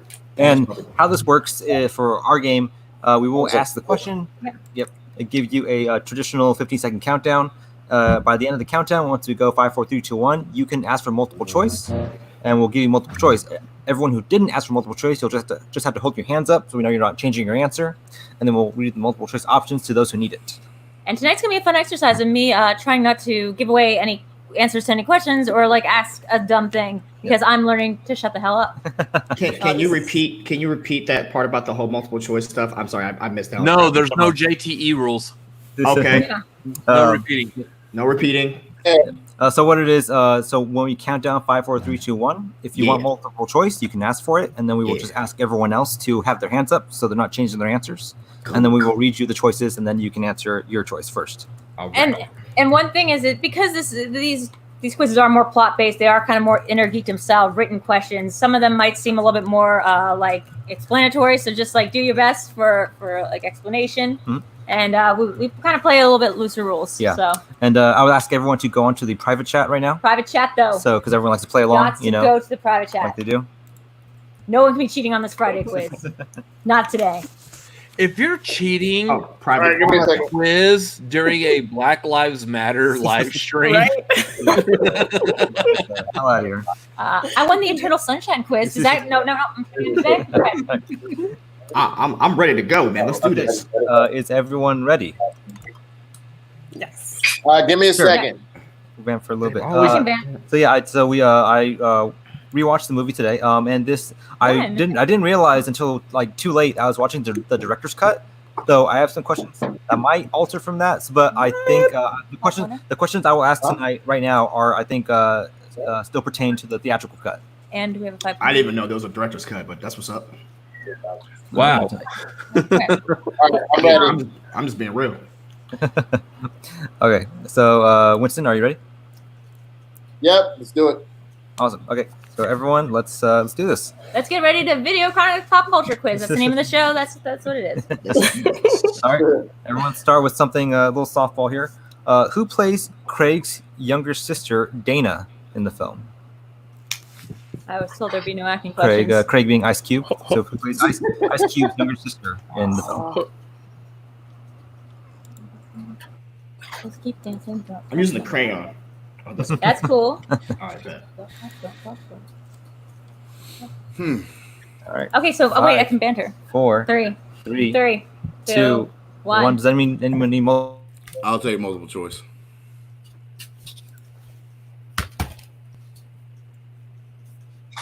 they froze. So whenever Video Chronic freezes, you're supposed to dance. Oh yeah. I think me and Rachel started that on the Scream quiz. Are you the one responsible for that? Thank you, because that's the only way I'm losing weight right now is burning up calories. Every time they freeze. Hey, you're showing your answer. Video Chronic freezes. You're showing your answer, by the way. But that's what's up. Who? You did. Ah. Y'all didn't see nothing. This is great. Yeah. I think this is the longest freeze. Yeah, man, yeah, keep the longest freeze ever. No. Let's just talk about how great this movie is while they come back. Like literally, so I went and rewatched it the other day because I knew we were doing this, and it just holds up. It's been a while since I've seen it. But I'm actually a next question. Friday advocate. I'm a next Friday. You like next Friday? I was going to say, here's the question: what's the best Friday? Like, if you have to rank the three, what order do you put them in? Next Friday after next. The original is easily classic. Yeah. But I think I had to rewatch Next Friday a couple of times for it to grow on me. But Friday After Next has moments, not the whole movie, but moments. Mm-hmm. I mean, I think Next Friday is pretty good too. You know. Yeah. I think it has to go next Friday after next. I do think Chris Tucker is funnier than Mike Epps, though.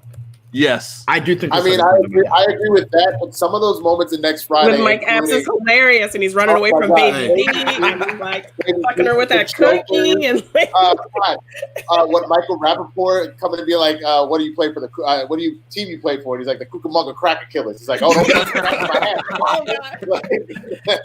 His head constantly coming and fucking up his car, like the running joke of his car just getting gradually more and more fucked up throughout the whole movie. Yeah, like the 20s, paying 20s, them 10s, but they nice though. I keep them clean. The African guy bringing back that chewed up CD, where he's like, I can't get jiggy with this shit.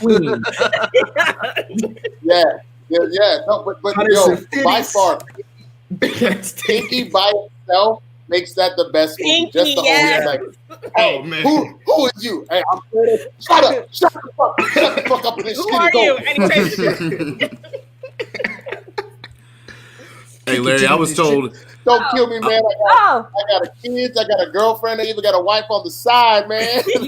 Larry, all right, before Enjoy those extra 20 seconds. Like 3, 2, 1. Well, before we go any further there, I was told there was not going to be any actor questions. That's right. That was plot the funny points. part. The plot point. So there's a person backstage that may be better than this at me. So I want to they can switch me out for her if you want to put Danielle on me. You're already in this, bro. You just no all right, well, we'll just do it. I picked multiple choices. Mistakes were made. You fucked up. Multiple choice. You got one multiple choice. Anyone else need it? Okay, so what we need is everyone else put their hands up, and then we're going to read the multiple choice options. Okay. Then Justin will answer first, and then everyone else will go. All right, Justin, multiple choice options are: is it A, Regina King, B, Taraji P. Henson, C, Gabrielle Union, D, Sana Lathan? I'm gonna go with A. A, Regina King, and let's go to C. Ryan? Regina King. Yep, and then Winston. Winston. Regina King. Robert. Regina King. And Janine. Regina King. Boom! Everyone. God, everyone picked my pick for best actress of this year's television. You were just talking about her. Like her and Jeremy Irons, the sexiest of the Disney villains. Yeah. Okay. Next Guys, question. you want to go? Yeah, so I don't talk otherwise. Let me read a question. Oh yeah, Drew's been on that whole what was it, Scar from Lion King? Here's the thing. Doing the whole that look in his eyes, like that's her porno. Well, here's the thing. Google, look at the Wikipedia page for Scar. It doesn't look like anything else's Wikipedia page is a character in anything. Okay, there's so much. Anyway, for the Scar. Anyway, just okay. Where does Smokey end up at the end of his bad trip from smoking angel dust? Oh, okay. Drew, not talk about this movie. Don't talk about this movie. Talk about any other movie. What do we watch? Films. I feel like we watched a film recently. We watched a film recently. Oh, we watched that scene from The Lion King a bunch. Today. Yeah, you've been watching Lion King nonstop. Oh my god, just the one scene. Yeah. Okay, 5. Be prepared for sensational. I'll take multiple choice, please. Okay, 3, 2. I'll take multiple choice. Yeah. Multiple choice for Janine and I don't Justin. even feel bad about it because Janine did it. So There's a strategy to the asking the multiple choice, which is literally yeah. All right, read? Yes. The answers are: is it A, a dog pound, B, a pigeon coop, C, a pig pen, and D, a frog pond? Fun fact: I have woken up in all these places at various points in my life. Yes. So let's start with. Did anyone not go to multiple? Just the 3. Just Janine. So let's start with Janine. It's a pigeon coop. Pigeon coop and Justin. I picked A. Pigeon coop or dog pound. Dog pound. Yeah. And Robert. I could have sworn it actually was a chicken coop. Yeah, it's a chicken coop, yo. It's not a pigeon coop. There's no pigeons in the inner city.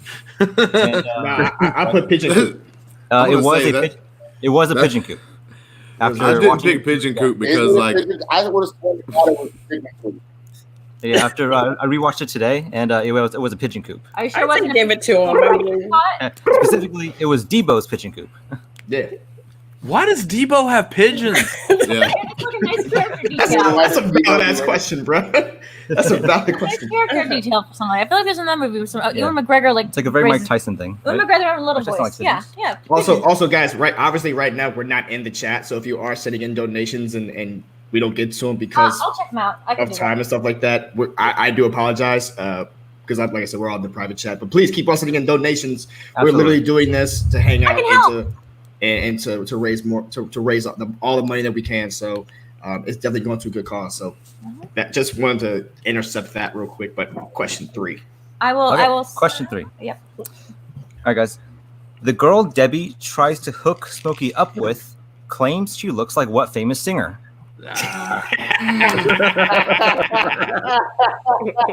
He's so pissed. Come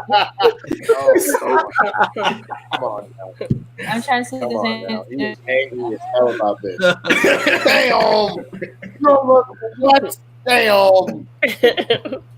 Don't ever anyone- come around here again. How did anyone think she looks like her? Yo, that shit was wild. 5, 4, Because of the hair 3, without giving 2, it away. 1. All right, let's everyone. I think everyone has it. So let's start with Ryan or Larry. Sorry, Larry. Larry. Larry. Larry. Oh, okay, yeah. Larry. Sorry. Janet Jackson. Yeah, and Winston Janet Jackson. and Justin. Man, I ain't seen this movie in a little bit. But I went Whitney Houston. Whitney Houston, Janine, Janet Jackson. and Robert. Janet Jackson. Good job. Yes, it was. This feels like dude, there's 2 questions on the Little Shop of Horrors. Man. When she takes that hat off and the hair comes with it. Oh my god. Damn.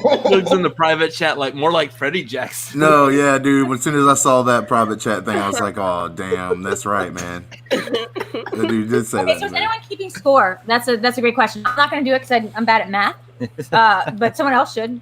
I thought this was taken care of. I'm just saying, I'm losing on purpose. Somebody do it. Are you, Roca and you're back- giving me chicken coop. I have. Are you calling non-multiple choice 2 points? Yeah, exactly. It's yeah. Okay, so if you're giving me chicken coop, then I have 6. If you're not giving me chicken coop, then I have 4. If you give him chicken What are we coop, doing I'm back? taking You know what? chicken coop. I think we're gonna. I would give it. I'd We'll say give give it it to to you. him. Give it to you. Yeah. Well, yeah. It's a bird coop. You know what I'm saying? It's a bird. Yeah, bird coop. That's the key. We don't know.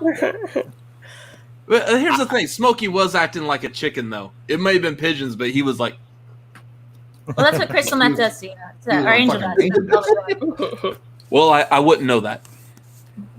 Oh well, I would. All right, guys. Next question. Okay. Wait, do you want to yeah. this one? Here. Where does Debbie say her mom is while she and Felicia are staying home alone? Oh, so it is this movie. Yeah. Okay. With the phrase. Yes. Okay, cool. Also. Can't tell you about Nia Long. I'm gonna have to multiple choice this. Yeah, me too. 2, I'm 1. good. Does anyone Yeah, multiple have it? choice. Okay, quick round. Does anyone have it? Nope. Oh, Okay. I have it. I have it. Oh, you have it? Okay, so Ryan. look at this Larry, guy. sorry, Larry, I have a friend named Ryan Payne. It's like the exact same Okay, thing. okay. Sorry. So, is it A, in Vegas with her boyfriend? And B, in Mexico with her friends? C, in Reno with her sister?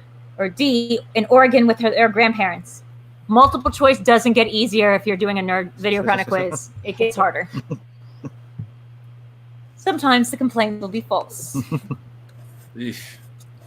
Yeah, right? As long as it doesn't end in numbers. Five, 5, 4, 3, 3, 2, 1. 1. Call. Let's start with Janine I said A, Vegas with a boyfriend. and Robert Yeah, Vegas with the boyfriend. I think that's and Winston Vegas with the boyfriend. and Justin That means I'm wrong because I put C. I picked Reno. and Larry. See, okay, I think I messed up. I put Vegas. I didn't know you said with who. I just thought you said where. That counts. That counts. It is Vegas. Vegas Yeah. with the boyfriend. Yeah. I do want to shout out a donation we got. We got the French Taunter. Love how Nerd Chronic is running his own Schmo gym. We actually called this the Satellite Dungeon. and I live here in the second place garage. Yes. Yeah, thank you. Yeah, I mean, this is the first time he gave me one of these quizzes. I was like, "This is a thing." Yeah, this is a whole mood, and it's different. Yeah, it's just a fun thing that we do. I think the highest point score is still Janine and Troy doing Scott Pilgrim, which went to like 10-question overtime. Yeah, it was like fucking ridiculous. Jeez. Sorry, I don't. Yes. I love Scott Pilgrim. I just like to say I'm proud of my 1 point that I've gotten so far in the Nerd Chronic's the best, man. Love all the stuff you do. Thank you. We move on to the next question. I think Winston stepped aside for a second. Oh, he's pulling up video, Drew. Okay, Wow, there he is. that was so scary. When I had to get a Jello shot. Sorry. Nice. Oh, hell yeah. That's what I'm talking about. Yeah, I'll keep reading the comments. Okay. So here's another one. Winston. Cheers. Damn, dog. Cheers, Hi to Kaiser's cousin, I think, Brianna, in the chats. We've seen stuff about her on Kaiser's feed. All right. Yeah. Did you say Brianna or Rihanna? Because I was gonna say, yo, Rihanna's in the chat. What's up? That's what's up. Kaiser's related to Rihanna. That's All right, guys. Next question. Start singing Umbrella. What was Craig allegedly fired from his job for? You know what's finding out that John Carlo what do you pronounce his last name? Esposito wasn't do the right thing, and even watching it, I can't see it. Like I don't see that as Gus. Like that means he actually fired on your day off. I'm just saying it's unfair for me right now because I'm entranced at what my man's doing to that Jello shot with his tongue right now. Like, I wasn't gonna say shit about that, Brad. Your girlfriend's a lucky lady. I was gonna say, why do you think the only reason you're still with me at this point? 2, 1. Anyone need multiple? Take the shot. I'm gonna take the chance. I don't know if I'm right. All right. Well, let's start with Janine then. Yeah, finally your day off, Greg. Stealing. Stealing. Yeah, and Robert. Yeah, he was stealing boxes, or he wasn't, but I mean, he was called out for stealing boxes. Like actual boxes? Yeah. No. Weird thing to steal. And Winston. I mean, I don't know how you get fired on your day off, Craig, but apparently they got me on videotape stealing boxes. And Justin. Oh, okay. even in all my whiteness, I got this one right still. There you go. On the board. And Larry. It almost This is a continuation of your apology. Why couldn't you say it like late too many times? Am I in the lead right now? Which is also because I got all 5 right. Yes, Larry's in the lead with 10 points. Oh, wait. How about Robert? Robert, what'd you get? Alex, all the competitors are using private chat, so you are allowed to put the answers in the chat. Yeah, and I also want to say hi to the bandits here. We got everyone here. We also, we got Ryan Payne in here. Oh, so we do have. I mean, that's why. That's what's going on here. Okay. What's up, Ryan? Payne, bro. What's up? All right, guys. Your doppelganger. Next question. What famous actor? Oh, my turn. Oh, okay. Yeah, my turn. Stop pointing like you need to handle. Drew, read it. What famous actor has a minor appearance as one of the guys playing craps with Smoking Debo in the flashback? That's the second one. Yep. We always say that there's no actor question, but there usually is like 2 actor but questions. if they're special. If they're specials. Can I get a repeat on that one? Yes, we can. What famous actor has a minor appearance as one of the guys playing craps with Smokey and Debo in the flashback? Uncredited. Uncredited cameo, actually. Wait, was he uncredited? He was uncredited. I've had tons of flashbacks and never had a famous actor in one of them. Well, I need multiple choice. I would have got this one right if I would have watched it like literally 2 hours before the quiz, like Larry did. I don't know. Yes, I'm going multiple choice on this. For everybody, Justin, Janine, and Winston. For Robert Larry? and Larry, or you guys are locked in? Oh, I'm good. I'm good to go. Yeah. Okay. Larry asked for this quiz. All right. Okay. Okay. Is it A, Wesley Snipes, B, Ving Rhames, C, Don Cheadle, or D, Michael Clark Duncan? Those are all the things. Oof. And for the record, I would have gotten all these right anyway. Just I know you would have. Multiple choice. Sure. Is it A, Wesley Snipes with The Island, B, Ving Rhames, Pulp Fiction, C, Don Cheadle, Traffic? I feel like. Yeah. And D, Michael Clark Duncan from, I can't remember. Green Mile. Green Mile. Oh my God. Right. Yeah. Armageddon. Wow. Okay. I never saw Armageddon. All right. I just saw Pierce Ramirez in 5, it. 5, 4, 4, 3, 3, 2, 2, 1. Caw-caw. Let's start with with who? Winston. I'm gonna go with Wesley Snipes. This is Snipes and Justin. I went with I just love this guy, Don Cheadle. Cheadle and Janine. I also went with Wesley Snipes. Snipes and Larry. That means I'm wrong. Michael Clark Duncan. And Robert. Man. Clark Duncan. Man, What, dude, Michael like Clark Duncan? I'm just Clark like I'm Duncan trying is, to think of people's ages and whatnot, and when they actually hit it. But I mean, that's the problem. You have a small role; it kind of counts. All right, I got time for one more question, and I got to bounce. One more. Real quick. One more for Winston. We got one more. But sorry, we have to say real quick. Mark Ellis is in the chat. He says sorry he couldn't make it tonight because nobody here can look at the chat because they're in private. So Mark Ellis says sorry I couldn't make it tonight. Appreciate and love you all. The sport and community is diverse, strong, and unified because of you. Oh, and Undercover Brother is the biggest movie of the 2000s. Yeah. Maybe. Is the what movie of the 2000s? I mean, The funniest. he's correct. No. Black He is Dynamite correct. is the Black no, Dynamite's Black Dynamite's the funnier. funniest. Tropic Thunder's like, funnier. No, kills Black it. Dynamite was the 2010. No. Black Dynamite was the 2009 of the 2000s. Oh, of the Black aughts. Dynamite's Like, not Like challenge in a categorical sense. of the aughts? Okay. Of the Okay. when he said Okay. of the 2000s, I mean like Yeah, I 2000, got you. 2009. So yeah, Undercover Brother for sure. He's exactly right about that. Come on, man. Yeah, that was good. You know George Washington say the one with a peanut? A peanut. Yo, Chappelle's great, man. I want to I want to put up one thing. Oh, actually, I could be doing this here. right, well- The French Saunter does say, "Boss Larry looking cool as a cucumber." This is the face of a man who knows what the hell he's doing. Go ahead. I do want to Next- say that I'm the reason why he has a jacket on. All right, final question, guys. Final question, That's so we true. can That's true. scoot Winston out of here for his heart out. All right, final question. What is the last of Debo's possessions seen being taken after he is knocked out by Craig? Oh, fuck. That's a great question. Also, Devo's a very fun name. It sounds like that band. Oh. Yeah. Okay. Oh, okay, Rob. Man. I might get this one wrong. Robert, I'm still salty about that Little Shop loss. Like, that was really close. And if I had known just a little bit more about Motown, maybe would have won. 5, 5, 4, 4, 3, 3, 2, 2.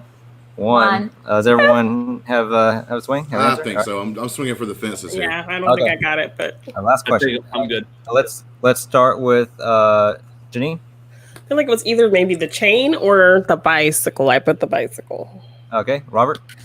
It was Ezel taking his shoes. Oh, And yeah. Justin? I went with Janine, so I'm very proud of this fact because I said his bicycle, which it probably Winston? wasn't his. I said it was the chain because then he got punched again. He got knocked out and then stole the chain. Larry. See, I'm pretty sure it was the bike because after Red stole his chain back, he hopped Yeah, on the he bike on and the bike rolled and off. ride over. That's It what I wa- thought too. It was the bike. Oh, It was the bike. Real That's quick. correct. It was. Red bike got was his the last- bike back, man. Very last thing seen taken away. Sports That check? probably wasn't his Repeat bike the though. question, though. Hold on. Let me repeat the question because I'm trying to catch you on a technicality. I think. What was the All right, question? all right, I'm gonna read the question. What is the last of Depot's possessions seen being taken after he is knocked out by Craig? You can't All right, mess up all right, with the you're nerd question questions. No, that's He fine. writes it I thought it was you You're said on tight. his person. I thought you said on his person, which is why I was like it was either the chain or the money. I didn't even think about the bike, but See, I think the never money was mind. first I'm because I had I'm the so shoes keep at arguing. first. I've never won a challenge. Goddamn money, exactly. I thought it was speaking of- I thought it was the shoes. Did they show him See, like see, the Ezekiel bike- showed up Oh, with it the is. shoes. It is. And then it's just- because the Well- crackhead runs up and takes the shoes. That's Yeah. right. Ezel He's takes like, I'm not a murderer, I'm a thief. Yes, yes, yes. It's the shoes. Like he takes the shoes, and then the shot after that is Red The guy. riding away with the bike. It's Yeah, Red riding away with the bike. Red's taking off with the bike. Well, I Before love we get the y'all. I final got to score, take off. bye, Winston. Thank Mark you. Ellis. Hey, Donated respect. $100. Hey, thanks, Love hey, you. Winston. Really, thank you for joining us, man. I really do appreciate it, man. And this has been awesome Of talking course, to you. brother. Anytime. Winston was right anyway. That wasn't his bike. Like he stole that thing from somebody else. He did. Guys, we got a big donation from a good friend of the show, a friend of the show. Come on, like the show himself. Mark Ellis donated $100. So Wow. and now that the game's it's over, right? So Yes, now the we can game's over, yes. everyone go back to regular chat and Yes. I don't have to have mod duties or whatever. Thanks, Mark. That was sweet. Thank you, Mark. And guys, how did I do? How did I do with the quiz? I did so good. Yeah. I got all of them right. So do I win? I missed I'm one. pretty sure we don't have to tally. I can just sense in my gut that I was Larry undefeated. Now, Larry, are you going to come back and do the "Don't Be a Menace" quiz with Gucci? Absolutely. See, these are the movies. These are the movies that I know. You know. We always ask competitors what movie they would like to see have done as a quiz. So I guess Janine, we haven't done one with you in a while since Scream. Yeah. I know we have a Scream 2. We have Scream 2 lined up if that's what you want. Yes, I would love to do Scream 2. We'll have that one lined up then. What about you, Justin? Don't know much about you. You're like a question mark. Well, I'm straight up horror. No, any movie. No, any concept movie that you'd like that you could think you could like run a game on a 20-question deep delve quiz about. Either Star Wars or horror, like Seven. The movie Seven. Seven's a good one. Seven's got some good. The Seven is probably the closest thing that I've ever seen to a perfect movie. I personally cannot find any flaws in it. I might be down for competing in a 7 quiz also. Whoa. But is it hard? You want some? Are you saying you want some, man? I don't know if I would actually call 7 horror. It is like Silence of the Lambs. It's like it's. Yeah, it's kind of in between, but like as far as movies wise, that's my favorite movie of all time. But I just, in general knowledge, horror is my favorite thing beyond Star Wars.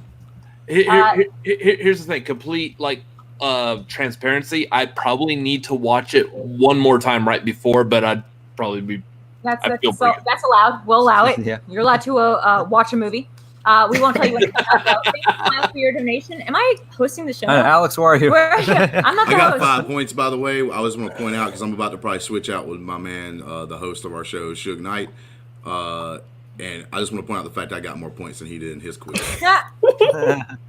And everyone got more points than me. I got 0. But I was very happy about the Regina King answer because I just named her as my favorite. Yeah. It's great. She's so great. Well, I really that was a lot of fun. I do want to say that we do have someone in backstage right now that I do want to introduce. You know him. He's been a big supporter of our channel at the Finstock Exchange podcast. He's been over there a few times. I'd like to introduce the outlaw John Roca. He's here. Yo, what's up, everybody? What's up, man? What was that debacle I just watched? For God's sake, what was up, Roca? You gotta come on, y'all gotta bring it. If y'all gonna play, y'all gotta play. Y'all gotta play. I got all the questions right. I don't know what you mean. I feel bad for Janine. She had to go through as a seasoned Schmoedown competitor. She had to endure that. Who beat you in the manager ball at Collision? So No, yeah, I'm trying to speak for you. I had to endure that. I'm not saying. Hey, Top Roper, show up video on a quiz. I will say Janine only lost by 1 point in that. Again, I'm not saying Janine did bad. I'm saying Janine had to endure that because she's a professional. She's a professional. Yeah. No, but thank you for having me on. This is fun. It's been fun watching you guys for the last 35 minutes. It's been hilarious. Watching Drew stumble over the questions. Giancarlo Esposito, he's bugging out. He's bugging out. That's who he is and do the right thing. Dude, I thought that he was kind of like he hasn't done anything that's beyond Gus Fringe since Gus Fringe. Every single role I've seen him in has just been an iteration of that. So for a while, I was starting to think maybe he's not a good actor. Now I realize he's just been typecast. He's a great actor, and people just need to give him other roles besides like quiet, like a very meticulous dude. Yeah, but I think he likes playing those characters. I think he likes playing those characters, you know. Listen, let me explain. As a black actor, it's not like you got all kinds of roles to go get. People know you've got stuff that you get offered, you got stuff you can do. And until Hollywood gets a little more open-minded, you're going to find a lot of black actors just taking these certain roles. And Esposito's at that point now as a seasoned veteran actor where he can choose the roles he wants to be in, but he's earned his time. His stuff, and he was a Spike Lee staple. Pretty much all his early films, right? I'm about to say, I first saw him in School Days. Yeah, School Days, I'm right? saying that maybe I just didn't know enough about him. Yeah. I do know, I did once interview the guy who plays Hector Salamanca on Breaking Bad, and he did say the only person who had worse Spanish than him on set was Giancarlo. And then he told me this great story about his parents. He has such he's Italian. He's got this crazy backstory. I never realized that was him. Yeah. And I wouldn't watching that movie today if I hadn't known that. I would never in a million years think that is him. I think the first thing I saw him in was Usual Suspects. Yeah. And the thing is, if you that's the point I'm about to make. If you only know him from Breaking Bad, go back and watch Usual Suspects. Completely unrecognizable. Wow. Who is he? Also, he is the cop. If you're familiar with Usual Suspects, I don't want to give away. Detective. He's the detective. He's the detective that's getting the artist drawing from the Hungarian guy that's in the hospital. Okay. I totally forgot that he was in that. But Robert, thank you so much for joining us today, man, for the quiz. Hopefully you had a lot of fun. Thank you for supporting. It's been good having you. Well, before checking out, I do want to say one thing. I did watch. Was it Just Mercy last night? It is available for free on like pretty much all streaming platforms for this entire month, and I highly recommend y'all check that out. Fantastic movie. That's on my to-do list for sure. I really want a review before he leaves. Damn. Push that channel. We got to review movies, so I mean, nice. So once again, I'm not sure if anyone's reading the super chat or if I'm supposed to be doing. Billy Paulin says hi. Hi, Billy. Hi, Billy. AJ donated. Let's see. Sorry, guys. Sorry. I don't know. AJ donated $2. He said, "Don't you mean John Carlos Stanton?" Yeah. Brianna Kaiser. Nice, AJ. Nice. Brianna Kaiser.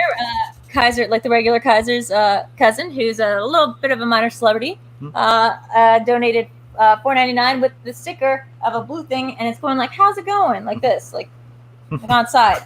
I don't know how to describe a sticker. Let's see if there's anything else. Yep, I think I got it. And Kyle's $4 says, "Thank you, Mark." And thank you guys for coming to my show. Well, no, seriously, guys, I really do appreciate everyone out there in the chats donating. Like I said, it's going to a great cause. I cannot emphasize this enough. The fact that so far everything has been going smoothly and there's been no, I haven't seen any issues so far in the chat. So thank you guys for creating a good, healthy environment out there in the chats, and I commend you to keep doing that. I know that we've been on for a while. We're going to keep on going for a little bit more. Which, like I said, we will just pretty much keep on trying to raise more money. But Robert, Video Drew, Eric, thank you so much for joining us. It's been an honor and a privilege to have you guys on here for this cause, and continue to spread the word and continue to fight in solidarity with what we're doing. And if you ever have any questions about what that means, what that looks like, please feel free to get in my inbox. We can definitely talk about that and have a healthy discussion. I'm always down for it. Sounds great. And Roka, maybe we'll see you on a quiz one day. So maybe. Yeah, I don't know. maybe. I don't know from what I just saw. Maybe though. I'll consider it. What's up, nerd? What's up, Eric? A Western movie. Hey. Big fun. I think it's the first time Luca and I have been on a stream together. So it's nice. Yeah. Except for your birthday. Remember, I came on your birthday.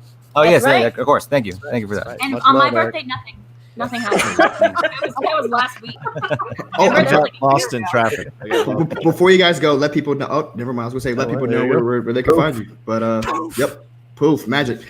Well, you can find Drew and Nerd Chronic over on Video Drew's YouTube page when they host the Video Chronic quizzes, usually Monday and Thursday night.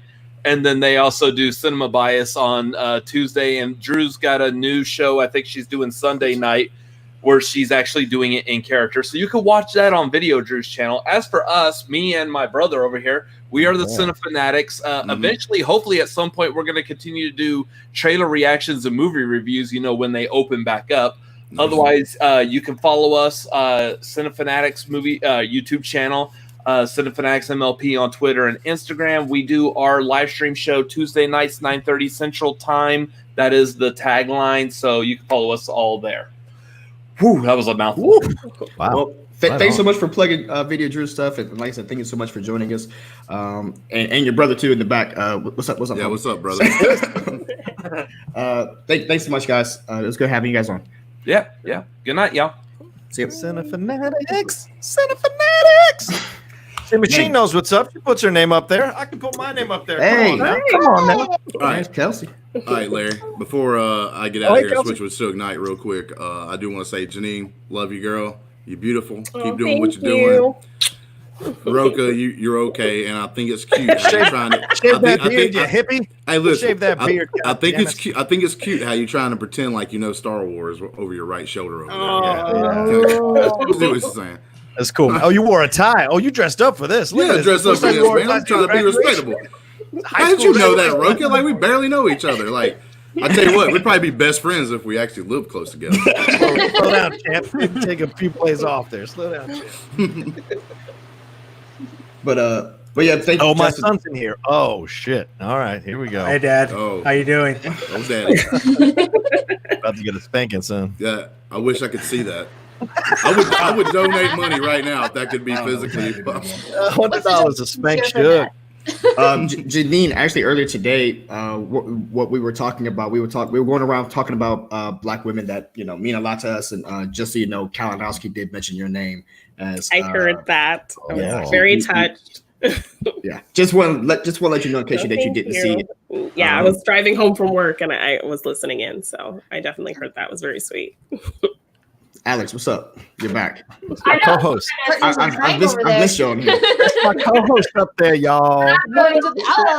I felt good taking over the Call to Action podcast for a little bit. Right? like it felt nice. It felt nice. It felt, you feel that power. I really enjoyed it. The power is real. It really is. But so the conversation we were having before we did the quiz was we were going around just pretty much talking about like Black movies, Black cinema, and stuff like that.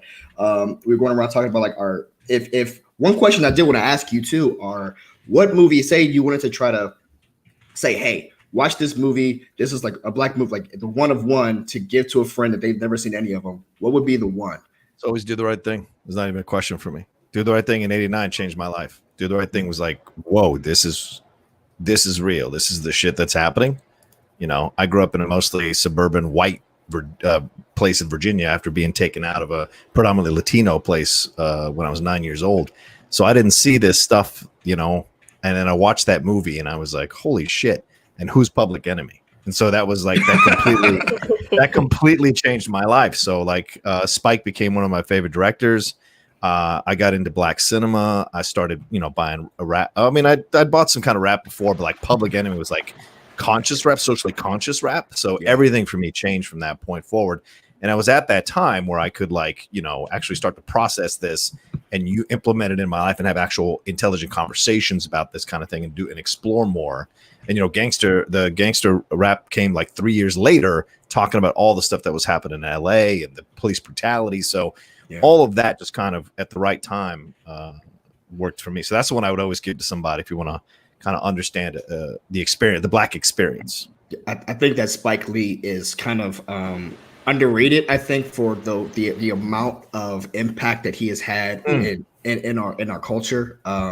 Despite what people may think about like his recent works, whatever it may be, but those movies that he were coming out with, you saying like Do the Right Thing, and we're talking about School Days or things of that nature. It was a different take and very instrumental and very monumental for what he was doing. And even Jungle Fever, with interracial relationships. That was dope. He was definitely a trendsetter in that, and look at all the amazing talent that you got coming out of those movies. That you were mentioning about like Giancarlo, he came out of those movies, or Wesley's in those movies, and then like even Lawrence Fishburne early on, he was in those, and he was so great at trying to find that talent. Samuel Jackson, it's the impact that he has had, people don't realize, and I think that his name should be spoken a little bit more, but that's why we had these conversations, I like Janine mentioning Hollywood Shuffle.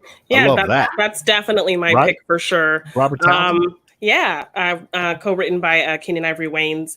For me, growing up, I was mostly around just white people because that's kind of where I grew up. So I always found myself looking for representation in movies and seeing these cool Black characters doing the cool things. So when I saw Hollywood Shuffle, it was a really kind of smart, funny look at the roles that, Black actors get pigeonholed into, the slaves and the pimps and the thugs. And this actor kind of wanting more. He wants to be able to play the, suave detective. He wants to be able to play the superhero. And I actually wrote this whole article for Malton on Movies kind of comparing where we ended up with Black Panther being like a huge, big Black superhero movie, and Robert Townsend advocating for those things for actors long ago, making movies like Meteor Man and Hollywood Shuffle, wanting more, wanting to not be pigeonholed in these, particular roles and wanting to be the hero as well. And now we've gotten Black Panther where, Black people are the star of the show and getting to be these amazing superheroes. So definitely Hollywood Shuffle, it's like a satire. It's really funny, but it also kind of addresses some interesting issues. Like he has this chance to have this big part and he's conflicted whether he should take it or not because it's playing this thug and his little brother's watching him. And he's really conflicted about all of that kind of stuff. So it's really funny, but it also kind of has a serious look about actors, Black actors in Hollywood and what they kind of get pigeonholed into doing and them wanting more and deserving, a more broad range of roles that they can play. If you don't cry at the end of that movie, you ain't got to. Yeah, it's 1987, so definitely kind of an overlooked film. So definitely go check out Hollywood Shuffle. I've actually never seen it. God damn! And hearing you guys talk about Larry. But I'm trying to tell you, listen, growing, it was Belly, it was Juice, it was Pay to Fool. I think you get the trend here. I think the wood, boys in the hood, don't be a menace. But Well, something I'm kind of curious about. Well, before we kind of go into one of our next topics, is that we did have several, Streamlabs and donations in the meantime. Sean Barreto again donating. Thanks for the love. Thanks again for everything. This community is great. I know he helps out with a bunch of people. Roka, Drew, a bunch of people in the community. So we are forever grateful. Some people, other people in the chat. Kyle. Donated again. Grandinetti, thank you, love you, Alice. Like I mentioned, but I know, love how Nerd Chronic is running his own schmo gym. I love that. I want to second recommendations for The Banker and Just Mercy. Both tackle systemic racism. That's a big conversation right there. Just Mercy is also being offered free to rent right now, and I do know that I think that just came out just a few days. When we're around for this incredible group, # Black Lives Matter from Michael K. Again, he has been extremely generous with his donations tonight. So thank you so much. PC, thank you for your donation. Megs, thanks y'all for doing this. It's helpful. Great group of people running here. Also, JJ Windward is quick to say, wanted to chime in and call Malcolm X a damn masterpiece. Denzel Washington is a treasure. I love you all. # Black Lives Matter. Now, we kind of talked about some of our favorite movies, within Black cinema and everything a little bit. Is there one character, whether it be on in movies, TV, or whatever it may be, growing up that you were like, that character does it for me. I want to be him, her. That character is particularly inspiring to me. With it, so it, I'm not. Does have to be a person of. That is of your ethnicity, but someone growing up, you in particular, that you really kind of looked up to, that you really identified with, that really kind of changed your perspective a little bit. That's a great question, and it's funny. There's actually a song out right now giving a lot of praise to this very person, and now it's probably like Will Smith for me growing up. And any particular role? So, growing up, I was watching Fresh Prince. That's just what it was. Yes. I was just watching Fresh Prince every single day. That was the one for me, and then continue to see that. And now I see how active he is and how cool he is. That was always kind of a character trait that I always like to see. So there's that. Off of the. Oh shit! Shout out to Eric. Yeah. Shout out to Eric. Oh, Eric. So awesome. Yeah.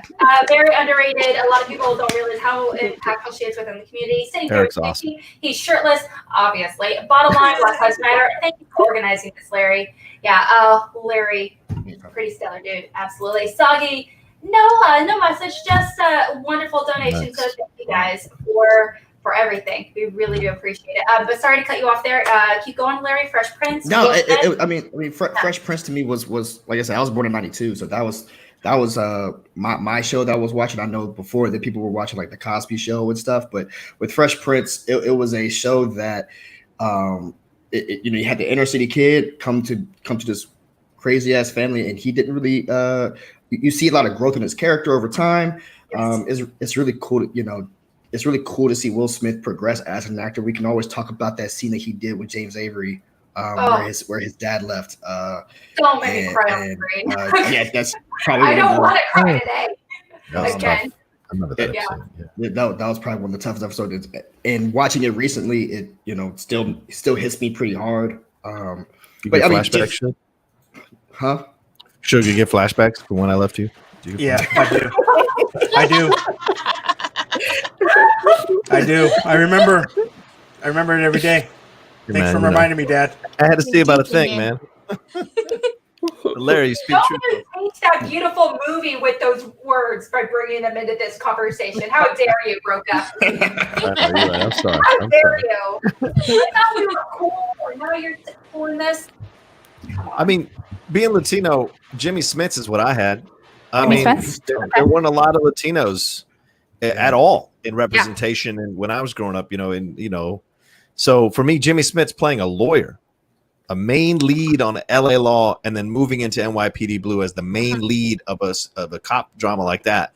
That was someone that I really looked up to. And when he showed up in Star Wars, it was great. But like that was the stuff that I felt connected to a lot as an actor, because I always wanted to be an actor. So seeing him and how successful he was, and seeing how smooth he was good looking, he was chill, like it was just all. But he seemed like relatable, like a dude you could actually sit down, have a beer with, and hang out with. But then brought such great depth and character complexity to his characters. I always loved that. And then I Michael first saw Jordan. him in Sons of Anarchy. It was like the first time I remember. Yeah. was in Sons of Anarchy. Oh It was yeah, awesome. See, but if you go back, he's got a history of being a series Huge, regular yeah. on numerous shows. I mean, Dexter, Dexter, a number yeah. of shows. Yeah. No, Jimmy Smith was an all-star. Was there anyone? I thought you were about to say someone Acting wise, no, but Michael Jordan was always like that was the one for me across the board. Any entertainer, Michael Jordan covered it all, man. I followed everything he did, and I just modeled like so much of how I approached the world through how he did it. And so watching him, and of course I ain't come close to that guy, but like watching how he lived his life is like, damn, this guy is so singular in his pursuit. And in watching Last Dance, it just totally reaffirmed or made me go back in time and be nostalgic for how much he was like such an important part of my world and someone I studied all the time. Knight. Michael Jordan's he's great, right? Oh, Shug, I totally forgot. We're gonna start. No, we're not gonna start this today. Real quick, we just had a few more donations. Meantime, Ferris is really quick to say, bouncing off what you said, Larry. How come you don't love me, man?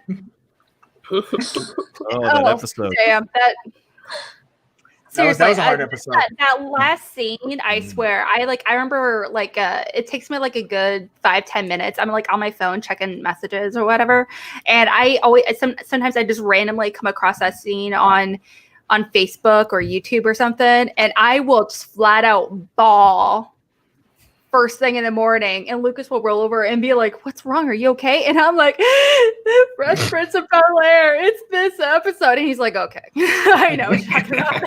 I've said it's like the daddy. Sorry. Anyway, it's a wonderful episode, absolutely. But Jake's also quick to say, Black Lana.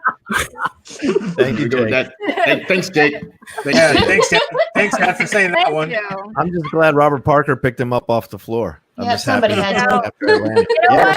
Robert Parker didn't. He was too small. He tried to pick him up. He tried. He tried his hardest. Yeah. Good Looked like he was picking up a blanket. It was or a mattress. Yeah. Damn. Very generous. I can't even get mad. I can't even get mad because it's going to a great cause. So I can't get mad. I don't even need someone to be frozen. Yeah, well, I just want to let you know, if you don't know who Sean is a man that he is very involved in the community, and with definitely. Roca, like I mentioned, Video Drew, podcasts, things like that. He's involved with behind the scenes a lot, and he's a really fantastic guy. So if you don't know who he is, definitely check him out. He's a really cool guy. Awesome conversation. Really cool guy. I know Roca, you're going to be doing a little thing here pretty soon with some fan podcasting or something. Maybe not. No, maybe. What do you mean? Aren't you gonna be just like how Gucci's like collaborating with fans for Finstock Initiative and everything? Aren't you doing something with like a Roca? Oh, you mean the Schmoedown show? What are you talking? What are you referencing? I got 30 different. maybe I'm just completely making it up. We could tell Roka's not sure. Listen, yeah, man, I saw. we need 3 more hours to go It through. was like what on Roka's Twitter and Yeah. Facebook talking about how you were looking to like get some, Oh, yeah, outlaw yeah. fans to do like a outlaw specific, fan podcast kind of thing. Not outlaw specific because I won't be, directing the content. It's more Mike Shea and I working together through the Outlaw Nation Facebook group. We thought it was time after following the lead of Call to Action through the Action Army, how they built their incredible show off of that. We thought, well, damn, we have 1,400 members up in this group. We should be able to create something. So we thought it might be fun to create a Schmoedown reaction show. So we did. Mike Shea and I cast the show. And we've got 4 incredible people. You are directly involved quite a little bit then. Well, it's nothing wrong with him reaching out to me and saying, hey, can you look at these submissions and see which one you think works for a show? I mean, I have 37 shows, so I think I would know what works and what doesn't work. So I offered some counsel, but I make it very clear. This is not a pro outlaw show. This is an objective show. We'll see. We'll see about that, Roka. We will see. We will see. Let us be the judge. I know. Please be the judge because we're calling it the Ultimate Schmoedown Show. We've got 4 really great people to be a part of it. Christian blessed the title, so we're good to go there. And it's in great hands with 4 incredible people involved in it. If I have a moment, I can take a look real quick to see. Fully all the names that are going to be involved in it because one of the gentlemen I don't know for sure. While you look that up, while you look that up and see which names you can get, Jake Iacovetta himself. Oh, F you, YouTube, for taking 33% of this. Yeah, that's a lame thing to do. That's a lame. All right, here we go. So we have Amric Bogal is part of this. Jillian Mansolino is cast in the show. John Barr is cast in the show, and Ben Wellington as well. And Colin Morris is the producer of the show, and Mike Shea is a showrunner, and me and Mike are just executive producers, so lending any kind of help. But it'll start on the Outlaw Nation Facebook page, and then eventually will move its way towards YouTube as we figure this thing out. But I'm excited for it. I think I made it clear I wanted it inclusive. I wanted female and male. I wanted it to be as powerful of a show as possible and fun of a show as possible. So it'll be great. It'll be fun. And hopefully one day they will be able to, do a stream with you all and raise money for charity as well. So we'll see down the road. Absolutely. Yeah, absolutely. We love, hanging out and just chatting with Schmoedown in every way, shape, and form. Ryan Payne donated real quickly, very generously so, saying, I believe the more we share our experiences with each other, the more we begin to understand each other. We'll never get to walk in each other's shoes, but our empathy and compassion will always speak volumes. We're all one family, Black and proud. Man, Ryan, coming up with those. I love Ryan. Ryan is fantastic. Also, C2A is also completely subjective, John. 100%. Look, I'm well, I think they have always been objective. It's just their opinion. It's their opinion. For many years, and I was a terrible person, and so it's okay. It was fun.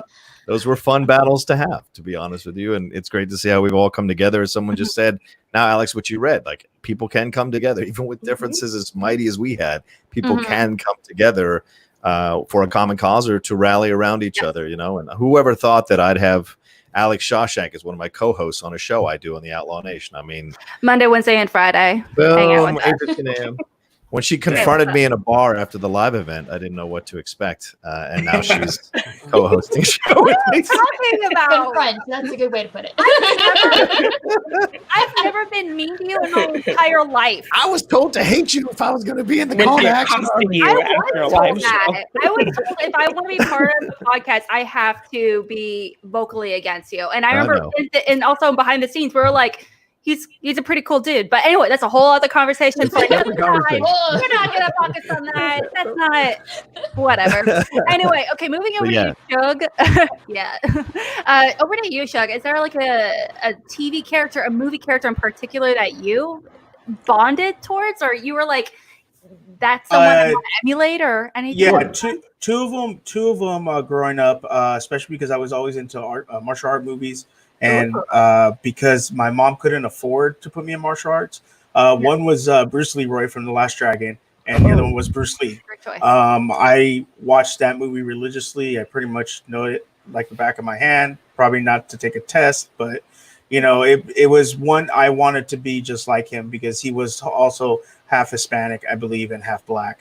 And I wanted to be just like him because I wanted to be in martial arts. And unfortunately, my mom couldn't afford it at that time, and so I never got to do that. But I watched that movie religiously and had that song stuck in my head forever. So that was one character that because like Roka said, there wasn't a lot of Latinos out there, and so that was one that I knew was Latino and Black, and I looked up to, even though he was, he inspired me. So that was a character that I was into. I love that. Yeah. Were you like really young, super young when you saw that movie for the first time? Or Yeah, you like, I was teens or. Well, this was back when, remember when Channel 5 used to have movies every Sunday? Oh. It was Bloodsport. It was this movie. It was some other older movies that I just would watch all the time because that's what we did, and those are movies I loved growing up, and so I really, really enjoyed that movie. It's one of my favorite movies ever. You mentioned Bruce Lee, and like I said, this isn't necessarily Black cinema, but this is like kind of a cultural thing. Is Bruce Lee is big in the Black community, man. He's someone that, like, my pops made me watch all of his movies and stuff like that, and even going to my boy's house, like my friend's house, pictures of Bruce Lee's on the wall, like right next to Jordan. There's certain movies out there that will have an impact on any culture, and Bruce Lee definitely was one of those people. So Bruce Leroy Show Enough. I mean, that's movie was awesome. That's also a dope ass movie, man. Mm-hmm. So I wanted Converse half the time. Yeah, those. I mean, Bruce Lee. I mean, he's. I feel like he's an actor, performer in general. He was so amazing, and he's really great. Just performing in general. Like, sure, is he going to win an Oscar for acting? Probably not. But the way his physicality, with the way he brings to his roles, is phenomenal. Not to mention, I would have loved to see him in a really, like, almost like a traditional, like, I wish he could have done like a slapstick, funny physical comedy film. I would love to see that his physicality like transition to something that's more focused on comedy, because like I said, a lot of comedy is very physical. It's very exhausting. And I would love to see him being amazing as he is to kind of go into that realm. Unfortunately, that cannot be the case, but what are you gonna do?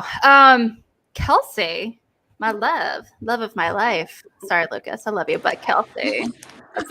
How it's like, tell me about you. It's like, what characters would you say inspired you kind of growing up, in specific characters? All right. I had to think about this a lot because as a child and stuff, I didn't actually watch all that much TV other than cartoons and things. Kind of my enjoyment of and movies and things like that came later. But one popped in my head is I was very into the Nick at Night phase. Like, as soon as like my parents said go to bed, I'd turn on the TV really quiet, late, couldn't hear. And I have always loved Lucille Ball. I Love Lucy opened my eyes to the idea of how awesome women could be, especially with physicality and comedy. And just what she did in the time was pretty interesting and amazing. So probably Lucille Ball and I Love Lucy is the best I can think of at the moment. That's a great choice. I mean, she's amazing. So I do not blame you in the slightest. Real quickly again, Sean coming in hot. My dude, we love you, Sean. Really appreciate it. The outlaw is the best. Really He's a good. New Yorker at heart. Sure. There you go. Do you think you are a true New Yorker at heart, Roka? 100%. Sure. Kyle has been donating very consistently throughout the night. So Kyle, thank you so much. I know you're a real part of the Action Army, and we are very grateful for that. Where does Four Brothers land as far as a Black movie? It's directed by John Singleton, has 2 Black leads, 2 white leads. And what do y'all think? I feel like that's a pretty solid. I definitely think that's a Black film. I do a podcast with my friend Morgan, who hasn't seen a lot of things. And next month I want to just do a bunch of different Black films from different genres, and I really love this movie, and this is definitely one I wanted to show him because I definitely consider it a Black movie with John Singleton directing. like you guys did talk about today on Backstage, there was a lot of talk about, you know, it impacting the culture, and definitely shows Black people in their kind of society and their culture, and that plays into the plot of the story. And with the 2 Black leads in there, and majority of the cast, besides the other 2 brothers, are pretty much all Black. So I would definitely consider that a Black film. Now, just like expanding on that, aside from the actors themselves being Black and, you know, being Black characters, what makes a Black movie Black? I mean, like, but what? How do you identify that? I like how she said that. No, I mean, What makes a Black movie Black? What makes it Black? I know. I mean, like, aside from casting, you know, obviously like Black actors, I mean, like character-wise, usually does it have to be set in a certain setting, or like certain like plot points, or certain discussions had, you know, attitude or whatever it may be. So, how do you kind of identify it? I think if it impacts the culture, I definitely think if it has something to do with an area that is predominantly Black, or talks about those kinds of issues that go on in those areas, I definitely think that helps constitute it as a Black film. Gotcha. If it's something that majority Black people would understand or relate to or see in their kind of neck of the woods, then definitely. That's the one. I think Janine just said that perfectly. There's a lot of movies out there that, you know, like we mentioned earlier, like 12 Years a Slave and those kind of fucking movies. Yes, sure, but they don't resonate. I mean, sometimes they don't resonate. Kind of like what we were talking about earlier about the reason why I love Friday so much is because it's one of those movies I can pop in and I get it because like I'm right there, I live it. I can go probably I could have known characters like that, or Boys in the Hood. I could have lived in that neighborhood, I could live in that neighborhood. It's the cultural relevancy in like how people kind of relate to it. It's weird, because it's not all times the formula works, you know, if that makes sense. So I can't say that you could take certain things and you put it here. Like someone mentioned, like The Wash, like that's one of ours. Like Paid in Full, that's one of ours. Belly, Juice, Baby Boy, shit like that. Which set it off, set it off. Above the Rim. Above the Rim. He Got Game. You know, Jesus Shuttlesworth. What's up? You know, those movies. When it's just things that we connect to, the things that we can relate to. Like I said, I put this in my chat before I came on here, and I asked him about Blind Spotting because you mentioned that movie to me because I'd never fucking seen it. I think it's on neither have they. I want to say it's on Hulu, but it's a really great movie. I want to throw one out there for y'all. Is In the Heat of the Night a Black movie? It's directed by a white man, but Sidney Poitier at that time addressing racial issues, slapping that white man in his own greenhouse. You know what I'm saying? Like that to me feels like a Black movie. While it isn't directed by a Black movie, I think it affects the culture. I think it could fall. That could fall. It covers issues that deal with the things like that, like even something like Imitation of Life. Like it's really there's only one kind of Black lead, but it's about those racial issues and dealing with that, and you know, the daughter not wanting to be Black, and you know, playing with her privilege and things like that. So I would definitely consider like something like Imitation of Life, where it's a majority white cast. But it's definitely delving into those issues of color and race with Black people. I could consider that a Black movie. Because I like your perspective, because I could throw it back at you. Like recently, you know, we talked about the Watchmen TV show. Yeah. The Watchmen TV show. That's a Black show. That's a Black show, right? That's a Black show. Absolutely. And even though the creator of it, not Black, even the original creator of the series, not so much. But when you start a show out kind of like the Tulsa Massacre, like we were talking about, and you have such strong, powerful Black lead, like, you know, Regina King to me just fucking nailed it. She's a strong, powerful Black mother, like just knocking it out of the park. That's what when we say like, oh, it's a Black movie, it's something that we were like, stamped, like Oprah approved, stamped, right? That's kind of what happens. Oprah approved. Like you know how like I don't mean like Oprah's. James Fry might have something to say about that, but the Watchmen thing is a good point, because it starts out so powerfully and it never lets its foot off the pedal, and we've seen before with other shows where they start out powerfully to get your attention and then they cop out to a kumbaya thing at the end.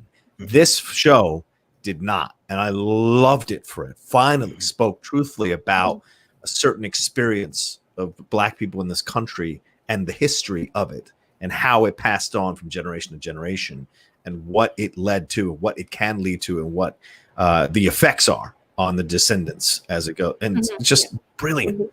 It didn't cop out. Like I loved that it didn't cop out.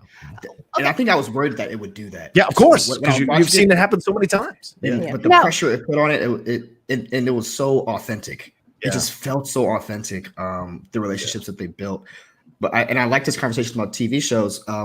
Where they're like, you talk about like Black TV, Black television. You talk about like In Living Color and stuff like that. Those shows coming out and set the tone and stuff like that. I think that Black television is also something we should talk about. We've been talking about Black cinema, and I would love not obviously not tonight probably, but or we could, but there's so many things in our culture that need to be highlighted more. Like we were going to talk about Black books, Black authors, Black poets. There's so many things that we don't talk about that I think that we could just spread this love. And it's amazing, but yeah. Well, just kind of touch on that just a little bit real quick. We did get a few more donations. Kyle, like I said, coming in hot. Thank you for doing this. Such an incredible stream. Really great conversations. Love you all. Black Lives Matter. And that's the real point of tonight. It's wonderful having all these, donations and everything, but having these conversations, is just as important as well. This is very needed to kind of be able to kind of have a back and forth, really kind of going into each other's experiences. But also favorite movie. John Lestrina. I can't help but think of Remember the Titans. That's it's a running joke that in the Schmoedown, no one ever remembers the Titans. Nobody remembers. Like no one in the history, no one should even acknowledge a question regarding it now. Based on true events, mixing a serious story that was also fun. When I was a young teenager, I also brought the message was simple. Love to you all, but also it's based on a true story. However, it's the Disney movie adaptation, so that's not exactly what happened, but still, just like any movie, unfortunately. Styling Moose, about $10 to Pam Grier and Jackie Brown. Yo, yes. Coffee's great too. I really like Coffee. She's with Pam Grier. She's kicking ass and taking names. It's great. So good. Thanks again. This has been a great way to celebrate turning 40. Love you all. Awesome. Happy birthday, man. Happy birthday. Happy birthday. Yeah. And last but not least, Kevin Smith, our dude, Kevin, just want to say this is amazing. I'm proud of the community for doing it. Much love. And Sean, coming in out again. Favorite Black TV show of all time. Chappelle is #1 for me. Dude. Chappelle. Have like a top 10 like Chappelle scenes if we could. You guys want to talk about Chappelle at all? Hollywood story. Chappelle is amazing. Yeah. I love Chappelle, especially that skit with Chappelle and Wayne Brady. God, I can't. Yeah, Wayne Brady. Oh, and then there was the one after he got all the money. And he was in the barbershop, and then people started pulling the guns on him. And they're like, "Oh, I thought it was $12." He's all, "No, $20,000." But he got paid. And then obviously the race draft was hilarious. Oh man, I like the Charlie Murphy stories too. Yeah, Charlie Murphy, the dice, the World Series of Dice. Oh yeah.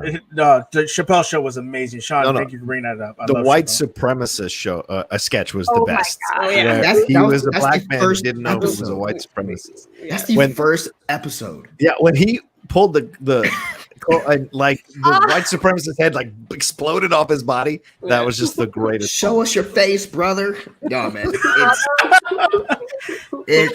That's out the gate. I think that was the second sketch on that show. But out the gate, he does this fucking. And Chappelle took risks, and I loved it. I do also like Family Matters, just because it wasn't called attention to that they were a black family. Like they were just a family. Yeah.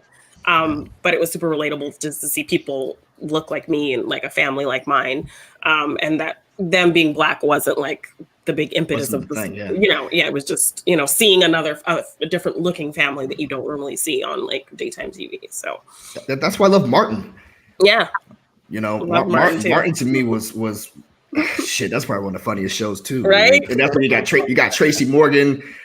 showing up in there, fucking from brother man from the fifth floor.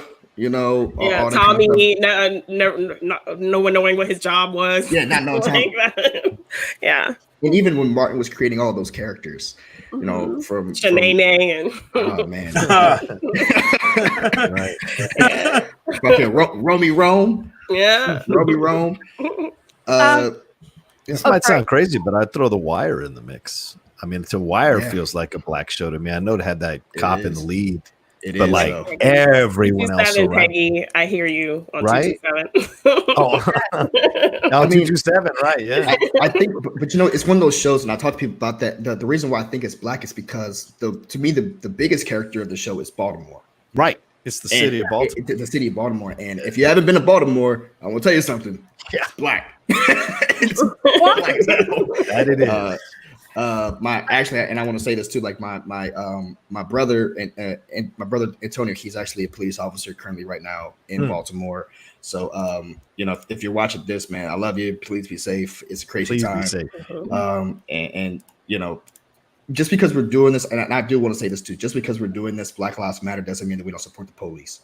Yes. There are good cops out there. These are facts. There are good cops out there, and you can definitely support them. That we're not going to sit there and say that there aren't good ones out there. We know that there's good ones out there, and we appreciate everything that the good ones are doing.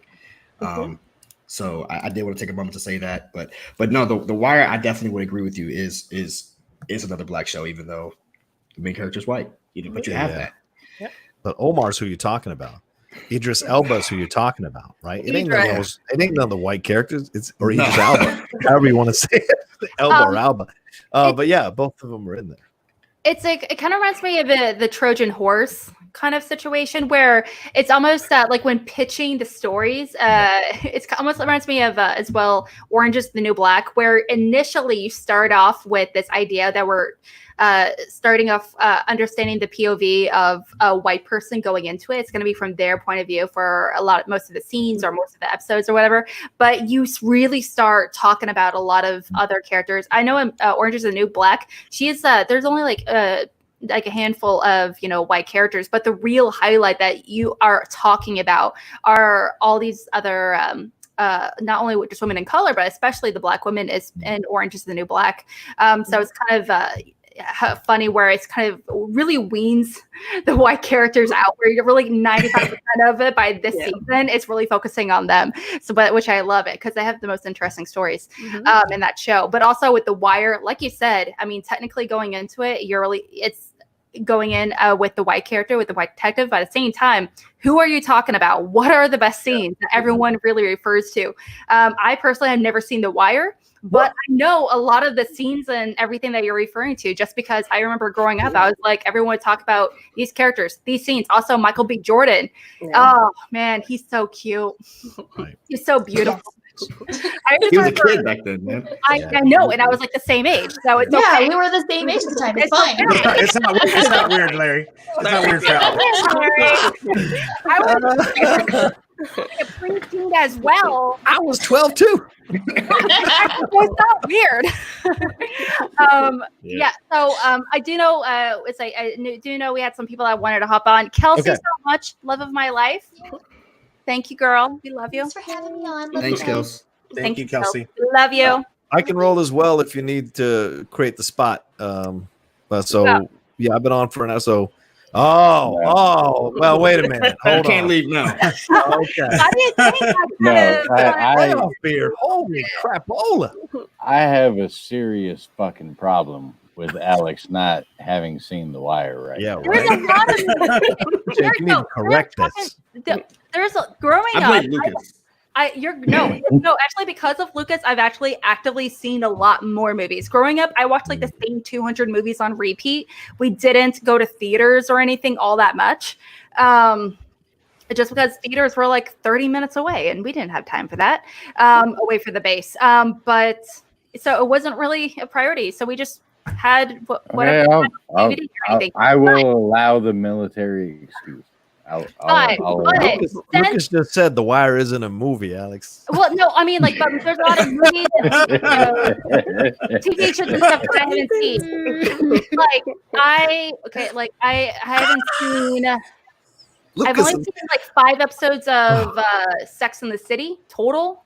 You don't need to watch that shit. Yeah, I'm not going to compare Sex to The Wire, man. There's a lot of stuff I haven't seen. That's all I'm saying. I mean, I haven't seen Terminator 1, Terminator 2. Right. I just saw the movie Aliens for the first time last year. Are you serious? Oh my goodness! I watched that when I was 8. Until college. Your husband's showing you out.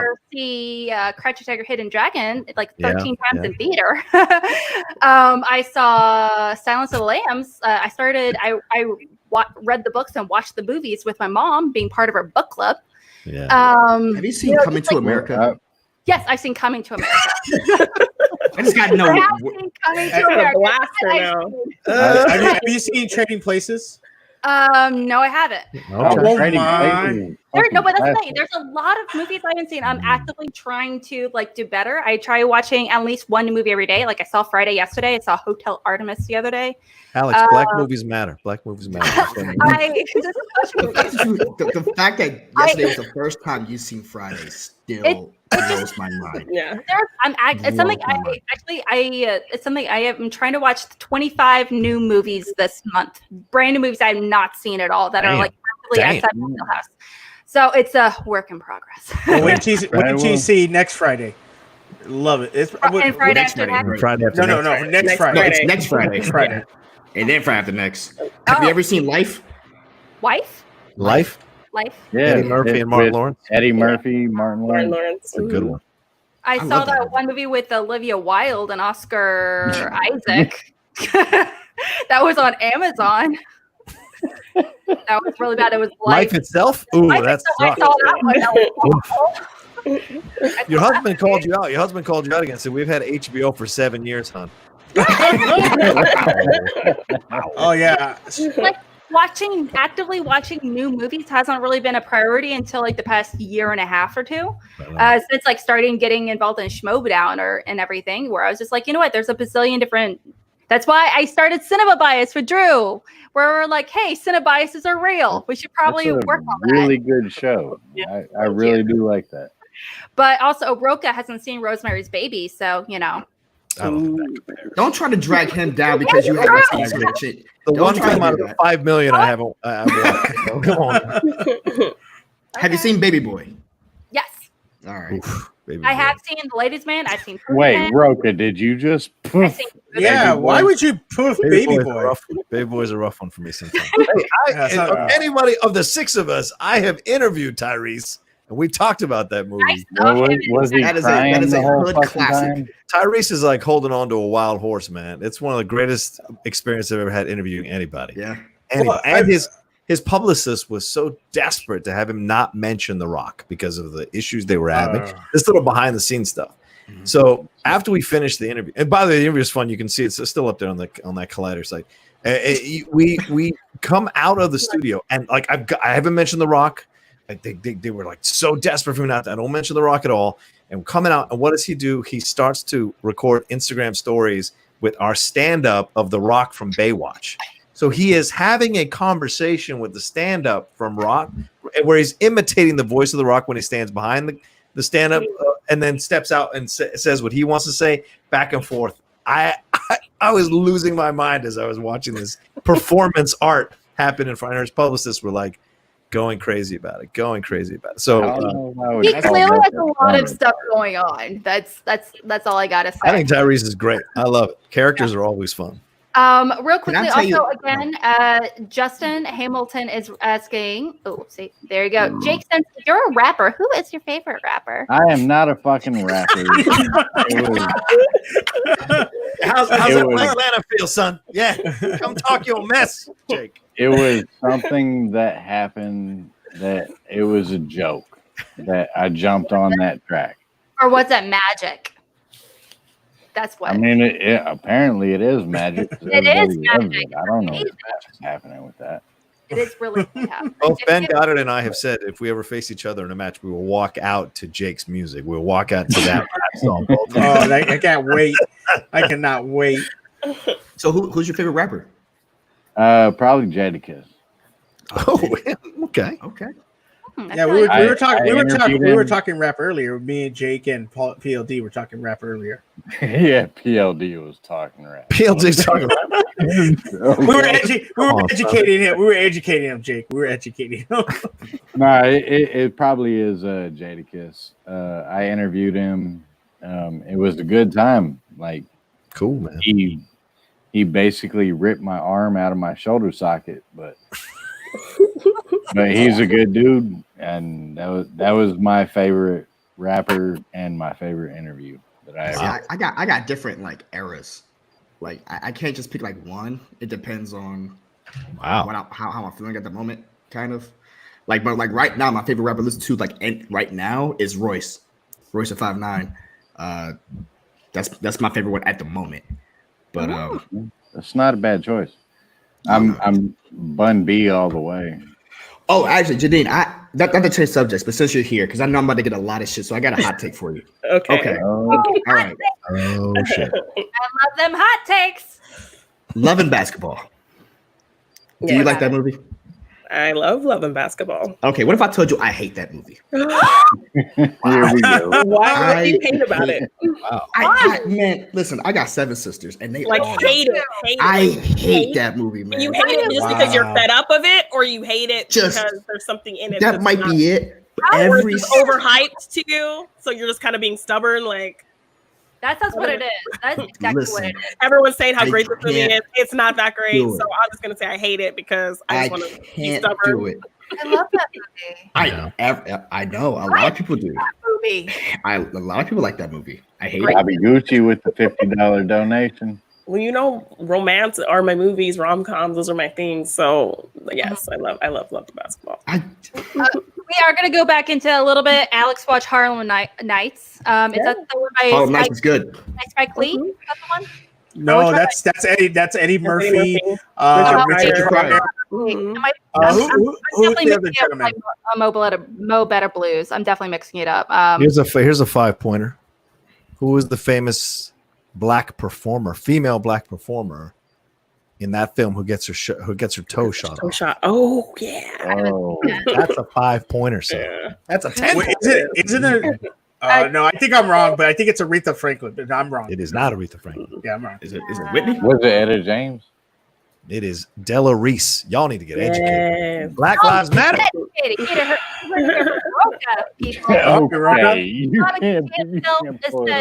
What picture is that? I don't know.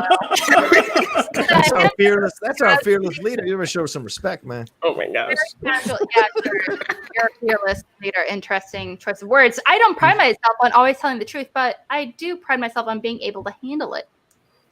The truth is Black Lives Matter. By the way, I'm also my own emergency contact. Oh my God. I love it. That's my manager. All right, Theo. I gotta roll. I've been on here for an hour. You guys are amazing. Thank you so much for having me on. And listen, honestly, as a man who has kind of just always wanted the fight to happen for things to change, it's incredible to see this community come together the way it has, and people donating so much money. And so thank you to all of you as well for being so incredibly supportive of this cause and what's happening in our world right now. It's so important, and my heart breaks for so many people who've experienced this over the decades. Hopefully what you see out in the streets now, and by the way, there's 1 million people outside the White House right now. If there's that kind of reaction, you know that this movement finally means something, and hopefully we will see the change everyone needs in this community and in this world, for God's sake. So thank you all so much, and it was a blast. Thanks for having me on, man. Thank you, John. Have a great night, man. I'll talk to you soon. Take care, Alex. Yeah. All right. Coming in hot, we are going to be bringing in. You might know There's him more as- guests. Man.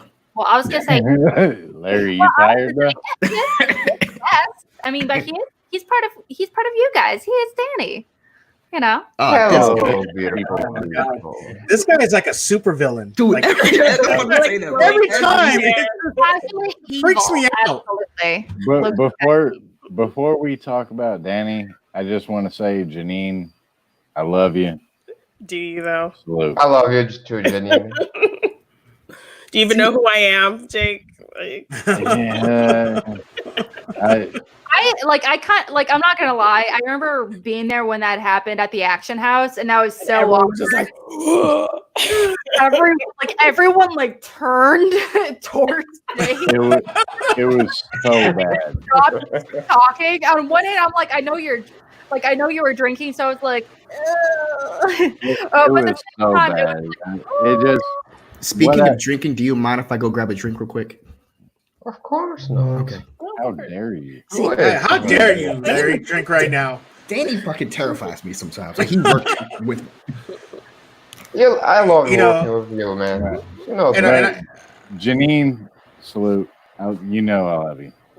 Yeah, and definitely. I actually, Janine, I've never actually gotten to talk to you, and I just want to say I appreciate you as a person getting to become a fan of yours in the Schmoedown when I recently started watching, and really appreciate everything you do. I do follow you on Twitter, and I see your inspirational tweets, and I see that you do have struggles like everybody else, but you push through them, and we're happy and here for you when you do have those struggles, because we do love you as a Schmoedown community and appreciate you. So I did want to say that because I haven't got to talk to you yet, and I did want to talk to you, but this time I get to actually look at you and tell you this. But we appreciate you and thank you very much. Well, that means a lot. Thank you so much. No well, problem. just kind of jumping off of that, real quick, Janine, I want to know: how hard is it being a Black queen? It's just all the time. So heavy. Janine, I gotta know, how have you been feeling throughout everything going on right now? How do you feel waking up in the morning and going to sleep at night? What are you thinking about? Well, I mean, last night I couldn't even sleep at all. I don't know if it was just kind of the whole R&B thing, just kind of bringing up kind of stress and, that I'm already kind of dealing with, thinking about, so much hate being directed at people who look like me, and just brings up situations that I've been in. I did a whole thread talking about, when I was pulled over at 16, that was 20 years ago, and we're still kind of dealing with stuff like that. So it's brought on a lot of anxiety, but I'm pushing through. I have other things I can kind of put my energies into, positive energies. I have my podcasts and my artwork and things that I can kind of be positive about in this community for sure. I've gotten a lot of support. It was just really nice yesterday, kind of seeing people, call me out to promote what I'm doing and promote my work as part of the blackout yesterday. So that felt really special.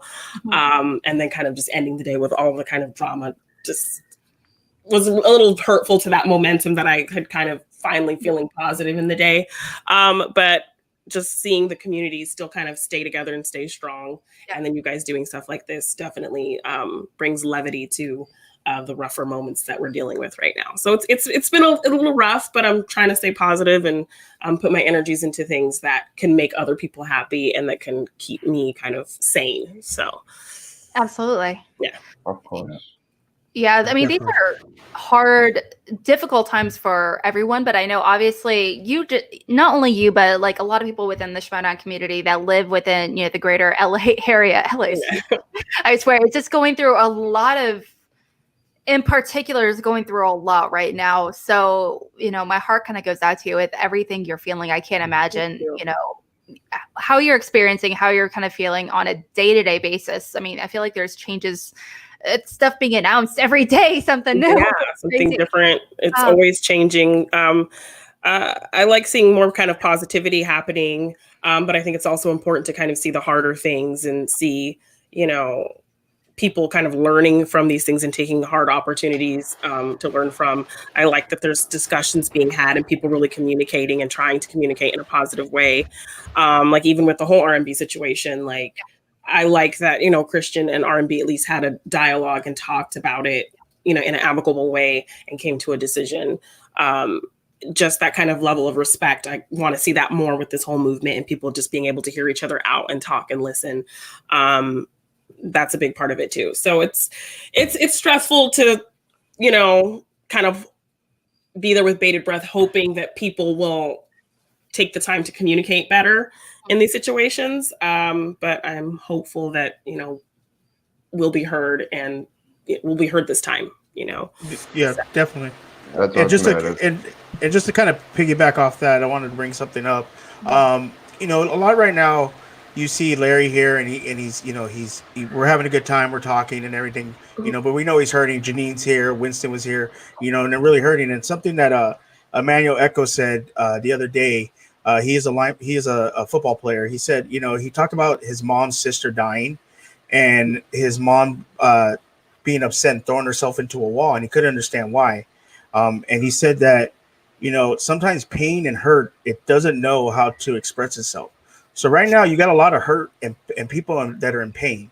And so they're out there doing things that may not be normal, but people need to understand that you got to let them have their space and be upset. And once they calm down, you go and hug them and say, I'm here for you. And then they appreciate you, and they know then you stand by them. And then we can start fixing things. But when you're yelling at people and you're telling them they're doing wrong, or why are you doing this, why you're doing that, you're just pissing people off more. And that's what we not hear you. Exactly. They're not going to listen. And you know what? Frankly, it's their right not to listen to you, because you haven't been listening for how long? Yeah. So we need to remember that everybody's hurting, but especially Black people are hurting right now. And we need to make sure to give them their space, let them get it out, and then go and hug them and say, I'm here for you. Let's fix it. Let's do something about it together. And then we can change. When we do that, that's when we can change. When we're yelling at each other and all this other bullshit, we're not going to change, and understand that everybody wants change. Nobody hates each other. Nobody wants to see a person get hurt. And like I said earlier, if something happened to me, I know Larry would be there. I know Janine would be there. Winston, Jake, any color would be there for me. And so we need to be there for them right now. And everybody matters, but right now Black Lives Matter, because that's the video we saw a Black man get killed, and we need to be there for them now and fix that first, and then we can move on. And so you're dead on saying that we need to listen. As a white man, I don't have a solution. I really don't have a voice in anything that's happening. All I can do is sit back and listen and try to understand what people are saying. Well, okay, so it sounds like, Janine and Larry in particular, there's a million and one things I'm sure that you would love to see changed that erupt from this, obviously. But is there one thing in particular that you are hoping when talking to people will change? Maybe it's the approach or the way things will word something, or I don't know. It's like, what do you think that, just starting with you, Larry, what do you think is, like, specifically on a day-to-day basis, what do you think will be positively impacted and change for you? What I think will happen, or what do I want to happen? What is one thing especially that you want to the one thing that I want to happen more than anything else out of all of this is how do I say this in a way? Okay, I'm just gonna fucking say it. Here we go. So I would like it, when this is all over, for white people to know, or people who aren't Black, to know that they can tell someone to shut the fuck up if they're being racist. To know they have the power to do that. Just straight up. Just be like, stop being a fly on the wall. Stop watching this shit happen. Start to speak up about it. That's the one that I want to happen, because, like, I know probably Janine feels the same way that I'm feeling. Yeah, definitely. Advocacy is a huge thing. Like, you have a voice and use it. We're tired. We're tired of fighting this fucking war, and nobody's hearing us. And no one's hearing us. Yeah. And the way that you stop kind of shit like that happening is when you guys are out in the world walking around and you start to see something, you speak up and you say no. That's the thing that some people just, like, that's one thing that I would say, like, over the past 10 years, when it comes to the LGBTQ community and stuff like that, people are speaking up about that. They're speaking up about those movements, right? but yet this is the one movement that people just don't want to fucking talk about. And that needs to stop. It needs to stop. This racial inequality, racial injustices, and things of that nature. I'm not going to sit there and say that every time we see a police video or whatever it may be, that there's always two sides to a story. So I don't want to sit there and get into that conversation. But the ability just to speak up and say no, like that's not okay. If you're with your friends and you guys are like playing shooting pool or whatever, and you start to hear someone just start to be like, this black guy would have like, man, stop doing that. That's that. And the active involvement, that's kind of what needs to change. Yeah. And like Jen said, like accountability. I want a cop to have that accountability and know that that's going to stop him from treating me differently when he pulls me over than he's going to treat somebody else. Mm-hmm. I think that's super important to hold people accountable for their actions, to make sure people are doing things the right way and treating everybody equally. And it seems like a very simple thing to ask for, but it's not happening. So definitely what Jen was saying in the chat, accountability is huge in like just making everything more equal and fair. And, I don't want to have that fear. I don't want any black person wants to have that fear of, being treated differently. Like Absolutely. When you get pulled over, when you see those lights, it's not going to be the same situation as somebody else. And stay on target. I keep on using that. I think that, protests and riots and stuff like that, it's people get they forget what actually was the root problem. Yeah. The whole like Kaepernick kneeling, that whole scenario, everyone forgot what happened to make him do that in the first place. Yeah. Instead, they were to get into this whole like disrespecting the flag. And I'm trying to tell you something. As someone who's serving, he did it correctly. Okay. Like the right to protest is something that everyone that I fight for deserves. Yeah. Okay. Nothing disrespectful about that to me. And like I said, I put on the uniform every fucking day. My dad served 8 years in the Marine Corps. My sister in the Army. My little brother's currently serving in the Air Force, and I got the Navy. So we are all fucking branches of power here. And all of us agree that is your right to do that. And so stop trying to redirect the conversation when you get uncomfortable. Rewrite the narrative. The narrative and talk about what actually fucking happened. A man had a knee in the back of his neck for 8.5 fucking minutes. Yeah. That's what 3 happened. of those minutes he was completely unconscious. That is what needs to change. That needs to change. That is the problem. I really, it's very distasteful as well. A lot of the trends that emerge from it on social media, especially on Instagram, on Twitter, and a lot of people say, and because like you said earlier, Larry, and I think it's like everyone here, because, we're not saying all cops are bad or, or anything along those lines. But at the same time, there should be, in a perfect world, I know it's not going to happen, but no cop should be that bad under any circumstances. Exactly. And, there are, in support of that cop in particular, there became a trend, like on, you could be on Instagram saying like, oh, people like having a friend or family member put their knee to their neck and be like, we're doing this just to see it's all fake. And, if you're talking, you can still breathe. Like, no, like, he's just exaggerating it. He could have totally breathed. Because if he can speak, he can breathe, which is the most ridiculous asinine thing. When you say shit like that, it takes. And now I'm starting to get upset. I'm trying to like calm down. When you start to say shit like that, it takes away from the fact now you're trying to say it's okay for him to do that. Like, oh, if you could talk, you could breathe. Are you forgetting the fact that he literally did have a fucking knee in the back of his neck? Fuck the fact if he couldn't breathe or not. That's not okay. No, Alex wasn't saying it was okay. No. I'm not saying that to Alex. I'm talking. He's saying it to the people that are doing the trend. The people that are doing the trend. Yeah. I'm not mad at Alex. I'm speaking to the void of people that have come out and said, oh, if he could breathe, if that he could breathe. No, he shouldn't have been doing it anyway. Yeah. And that's the thing. And those 3 other cops that were there should have stopped. There were 4 people on him. Like, what was happening there? it's really it's stupid on so many levels. And Alex, if I could say something real quick. I think one thing that I do want to say, and I think Janine and Larry and Dwayne in the chat, Winston would all agree with me. And it applies to me too, being a Hispanic male, is that not that people don't hate white people. It's not that. No. But you have to understand that white people are able to weaponize them being white. When a white person calls the cops and says, there's a Hispanic male that looks suspicious, or there's a black male that looks suspicious, or there's a black female that looks ghetto and I don't know what she's doing over here.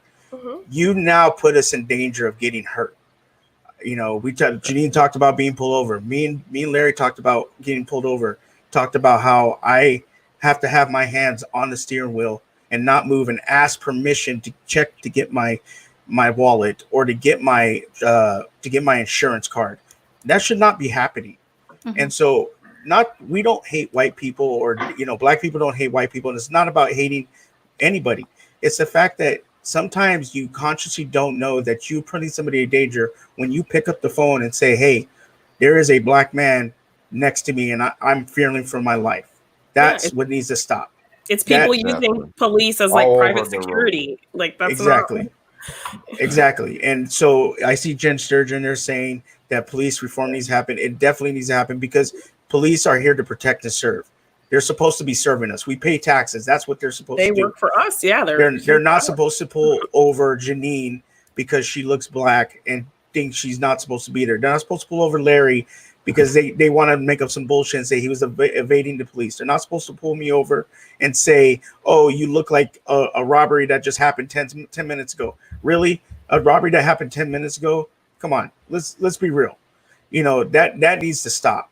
And the way we do that is we fix it from the top down and we start holding police accountable and we start holding people accountable and teaching people, look, you don't profile people.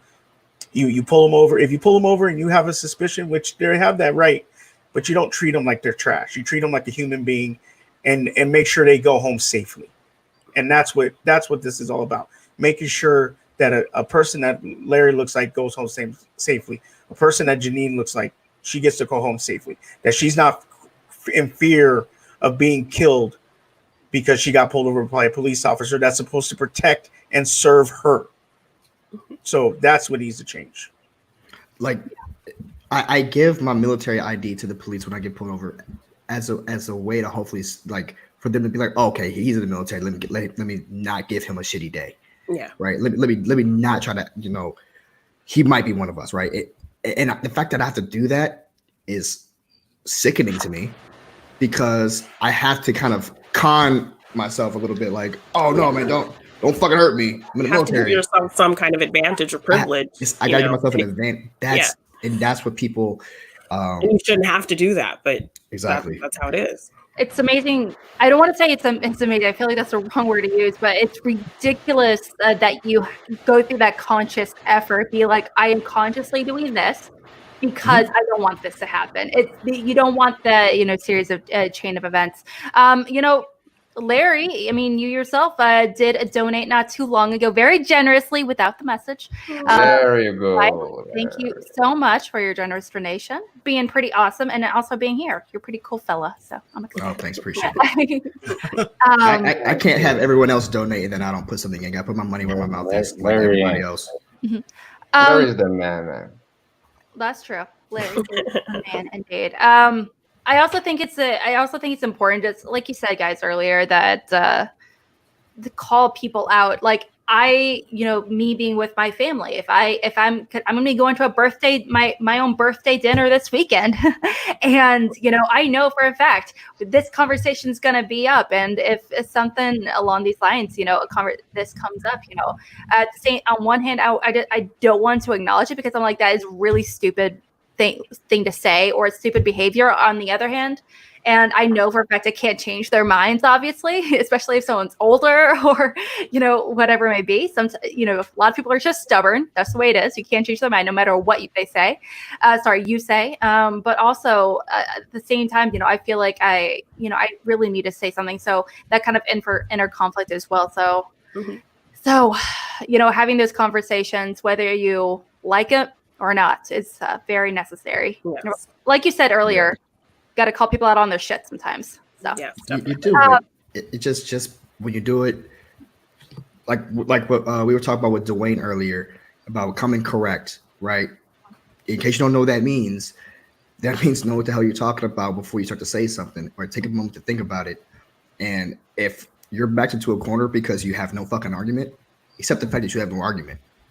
You know, so sometimes people just start reaching at straws. That's why the whole protest riot argument shit. People complain about property for whatever.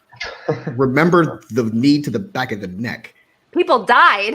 People died about this shit, right? And that gets muddled in everything else kind of that people are trying to spin the narrative, you know? Absolutely.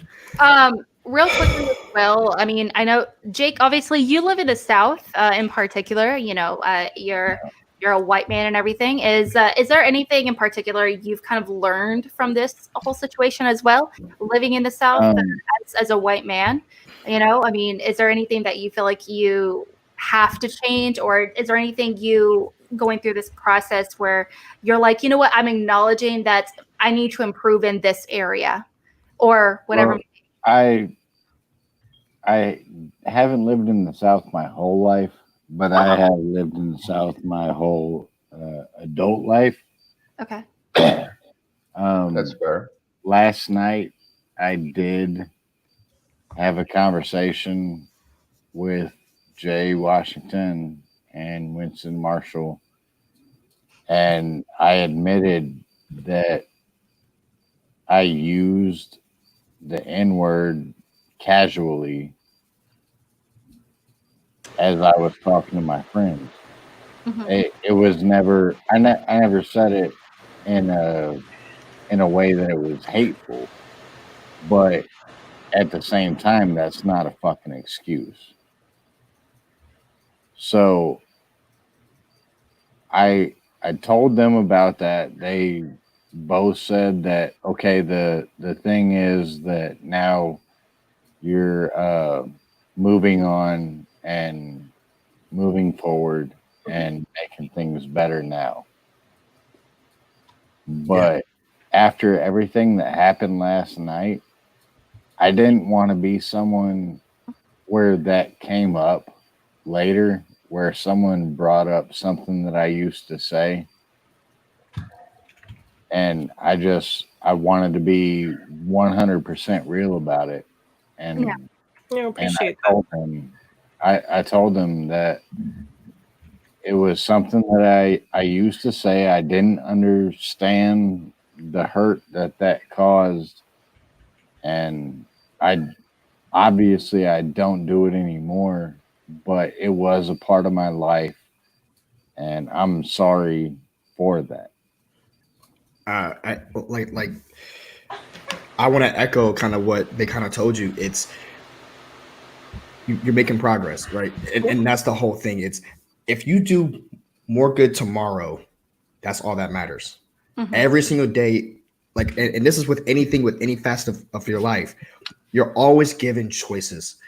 And I don't want people to be like, well, I don't know what to do. Just make better choices tomorrow. If you start to make more better choices tomorrow, and everyone is doing that, then collectively as a community, things will get better. Yeah. Mm-hmm. It just starts by one thing, right? And that's why a lot of people they're listening now, which is great, which is solid, which is what you want to hear. And the support, that's why I can't stress this enough. The support that we got for this stream has been overwhelming. Yeah. And I really appreciate everyone out there doing that, because I want to tell you something. I don't remember that I'm Black all the time. I'm reminded that I'm Black. You know, it's not something that I'm always looking at. You guys look at me more than I can look inward at myself and shit, right? You guys see the skin. You guys see the color of my skin. I don't. I walk around it like everyone else, and I do shit like everybody else. I don't see my skin color. Y'all see it. Mm-hmm. And that is what puts me in danger sometimes, just like it puts Janine in danger. Mm-hmm. And we never asked for this. We were just fucking born one day, right? No one fucking asked for that kind of shit. It just happened. Yeah. But you don't pick it when you're born. I know, it's weird. and yet for that one thing. well, I want these colors. I want to mix. Yeah, exactly. What? Don't get it twisted though. I'm sexy as hell and I love it.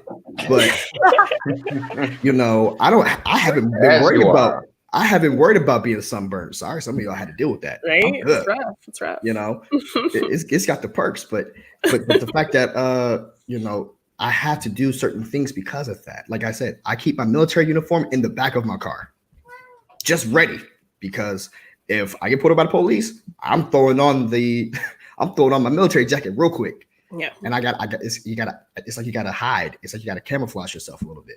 And you got to give yourself, like what Janine said, every advantage possible. And that shit is exhausting. Mm-hmm.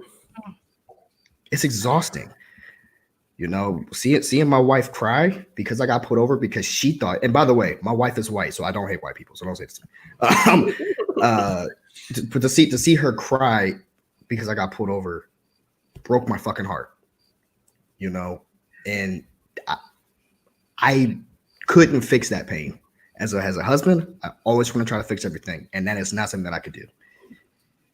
You know, so just do better. And Jake, you're doing better. Like the fact that you could sit there and say, like, and you could look inward, and own up to it, and know that that's not something you want to do anymore, and you know what it means, and you know that it hurts people, and you're gonna and you've changed, and you're gonna keep changing and evolving and learning. Like that's the best thing. So, I think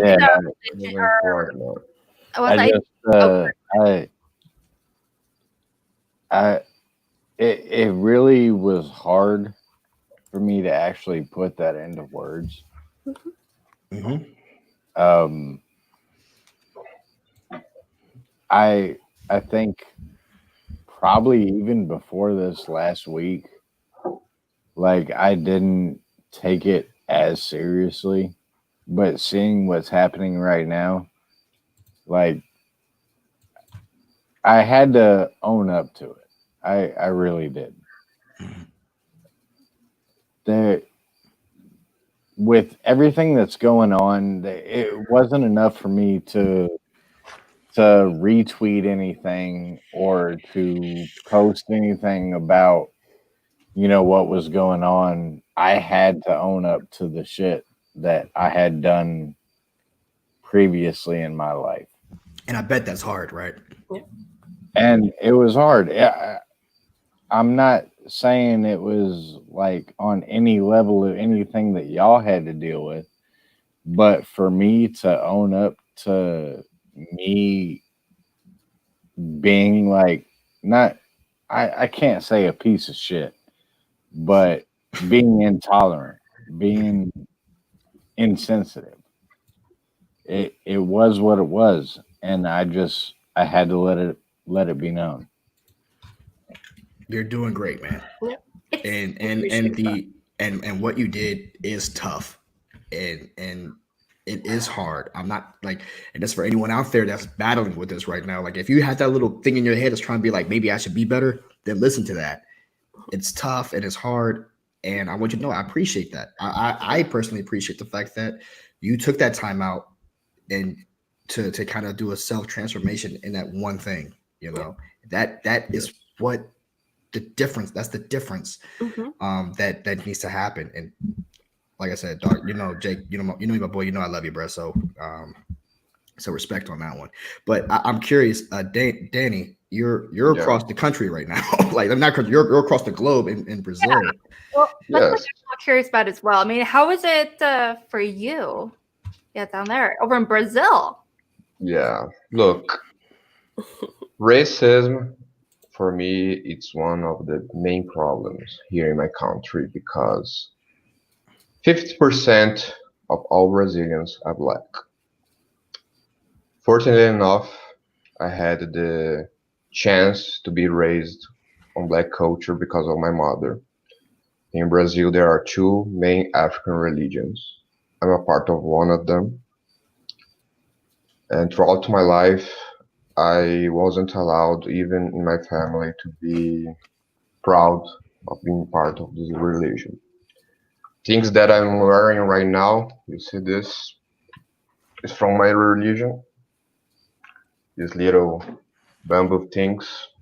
I'm not allowed to go out in the streets wearing that because it's of black people. It's something that black people worship for the devil. I lost many of my black friends from our religion. So seeing from outside everything that's happening in America, it's really tough. Mm-hmm. It's really, really tough. Larry is one of my best friends in this community. I would be nothing without him. He knows that. We bust each other's ball all the time, but he knows how much I love him. Hey. Janine, you are a symbol for this community. Thank you. You are a fan that became that huge Schmoedown personality that you deserve to be. Thank you. Even though your manager is not Bob Gucci. But not everything can be perfect.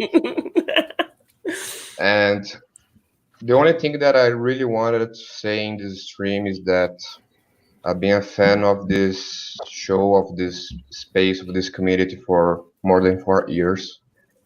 I would never expect to have this little chance to be here to listen to all of you guys, to Larry, to Janine, to Winston, to Jay, to Dwayne. And I'm really proud to be a part of this. I'm really proud to be your friend, Larry. And I hope, I really hope, because what's happening in America is very similar to some things that happened some years ago here in Brazil. I hope this really pushes forward a structural change in your society, because even though it may not seem like our two countries are very the same, Brazil was the last country in the fucking world to end fucking slavery. I know how much hard is to change the mentality of a lot of white guys. For here in Brazil, I'm white. For America, I'm Latino, but here I'm white. I have stopped talking with many of my people in my family because of my religion, because I was friends with black guys. I know how much it's hard. So what I hope this always brings is more equality, more respectfulness, and a lot of love.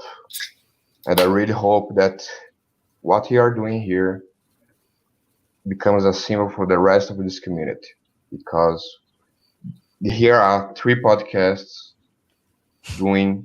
coming together to a cause that is noble, that's fucking important. And I really hope from the bottom of my heart, as a part of Candomblé, that is my African religion, that this changes the situation forever. That was beautiful. Thank you so much for your words. I had no idea. Thank you. Thank you, Danny. I can only imagine. Thank you guys for letting me. Yeah. Damn, that was awesome. And Danny, you're Danny, you're my boy, and like I said, I got a lot of love for you too, man. So thanks so much for the words, man. Yeah, that was great, Danny. Thank you guys for letting me be a part of this. I really mean. See, you're not that evil, bro. You're probably like Dr. Evil levels of evil, where he's not that evil. You know what I mean? Danny is one of the most awesome guys, and I just want to say this too. Danny was attacked on Twitter a few days ago. Oh no! Yeah. First of all, that was weird. That was so strange. Danny, you got a lot of love, and you see it in the chat. A lot of people love you, bro. So, thank you, everybody. Remember that, bro. So, we don't need these haters in our lives, man. But if you hate the Finstock Initiative, please subscribe, join the Patreon. A lot. You know what? I respect that. Yeah. I'm not gonna lie. You got to do what you got to do. You got to get those subscriptions and click those bells for sure. Erica, it's as white people, we need to hold ourselves accountable and educate ourselves in our community. Yes, 100%. It's going to be uncomfortable, but just keep learning and unpacking our inherent privilege. Yes, absolutely. Erica the better half of Tom Dagnino. So I thought he was. I thought he was like essentially married to himself. Like, yeah, that's what I thought too. That's what I feel like. You know, have you seen that body? That body marries itself. That's very true. We also had a donation from Johnny5 for Life, donated very generously. Thank you so much. Just got home from work. Glad I was able to catch the stream. Just showing support to an important cause. # Black Lives Matter. Yes, thank you so much. Everyone has been donating. Do we know how much we've? Well, I was actually going to ask. I know. We've been on for quite some time, and I don't have an exact number. Since we are. I'm sorry. 4 hours and a half. That's a lot. Well, yeah, we've been going on for quite some time. Do you not know what call to action is? We go all fucking. Never heard of it. I don't. I don't believe in armies. Our longest stream was 7 hours and 40 minutes, but I'm also trying to tell you something. We ain't doing this shit tonight. That's baby numbers. I got work tomorrow. 5 a.m. That's also baby numbers compared to like Video Drew that streamed for like over 12 hours. And Goddard and Ben, he streamed for like 12, 13 hours for several times back to back. And I'm like, I can't even. Justin, you know, it's down here in the green room saying, nah, Danny is still a creep of hell. I love him. That's fair. That's fair. Justin loves me so much. I know that. Jake, I mean, do you think you can like figure out specifically how much we've met so far? Yeah. In that case, do you mind if I pull you off and invite someone else on screen? Oh, go ahead. Okay. All right. Thank you so much, Jake. We'll see you here pretty soon. Gucci, Jesus Christ. All right, Mr. Nat. Okay, How you doing, Nat? I'm feeling good. I mean, I'm very happy that we're doing the stream, but I'm infinitely upset that we have to do it in the first place.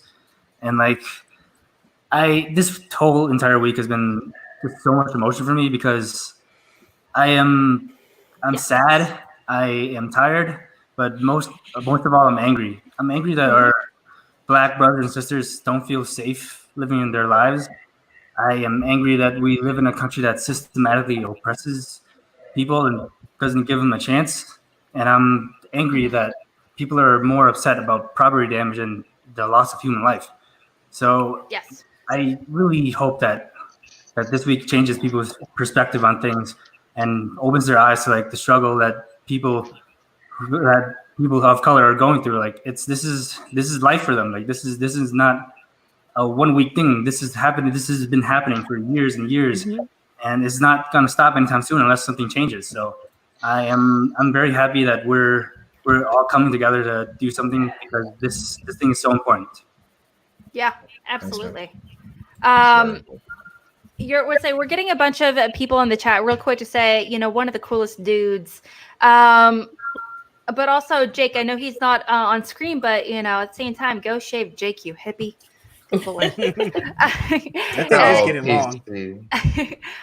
These are very difficult times, and now I don't know, you know, what the situation is because I know you're down in Arizona. But specifically, I live here in St. Louis. I literally live down the street from Ferguson, and oh shit, literally down the street. It's that way. Actually, yeah, it is that way.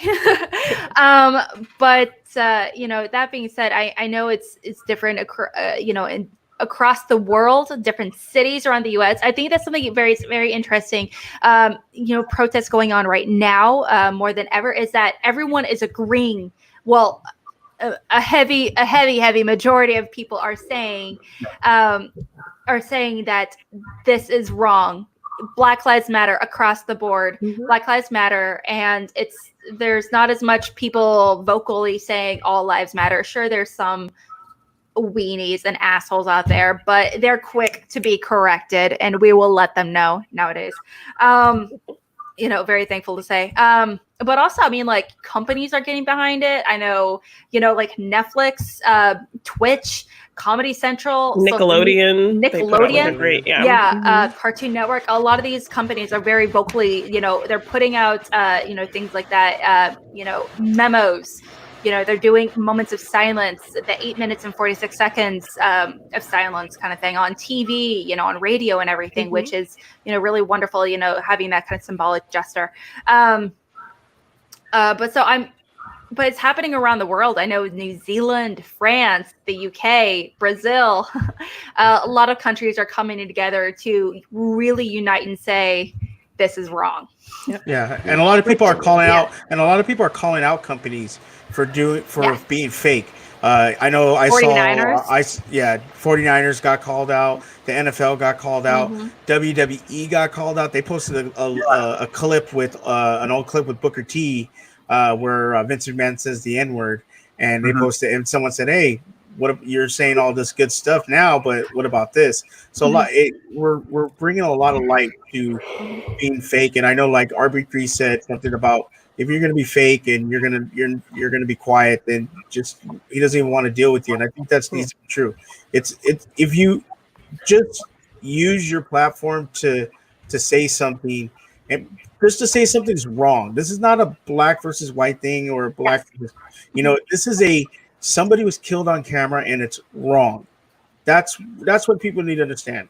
Yeah, this should be everyone versus racism, against racism, not white versus black, black versus blue. It should just be everyone against racism. Yeah, well, everybody against racism. Long for bad things to happen to that person, for them to get arrested. It was on camera for a very long time. It wasn't like shifty movements here and there. It was just like one 10-minute continuous shot. Continuous shot. It's sometimes it's like kind of broken up, and you can argue, it wasn't this, whatever. Yeah. No, this was clear. I want to. I'm sorry, Shug, I didn't cut you. You're okay. And I just wanted to say what Alex was echoing about the All Lives Matter thing. Understand that Janine, Larry, Winston, Jay, they're not saying their lives are more precious than yours. They're just saying right now we need help to protect us. That's all that means. So when someone says Black Lives Matter, it doesn't mean we're devaluing your life. Yeah, you're devaluing your life.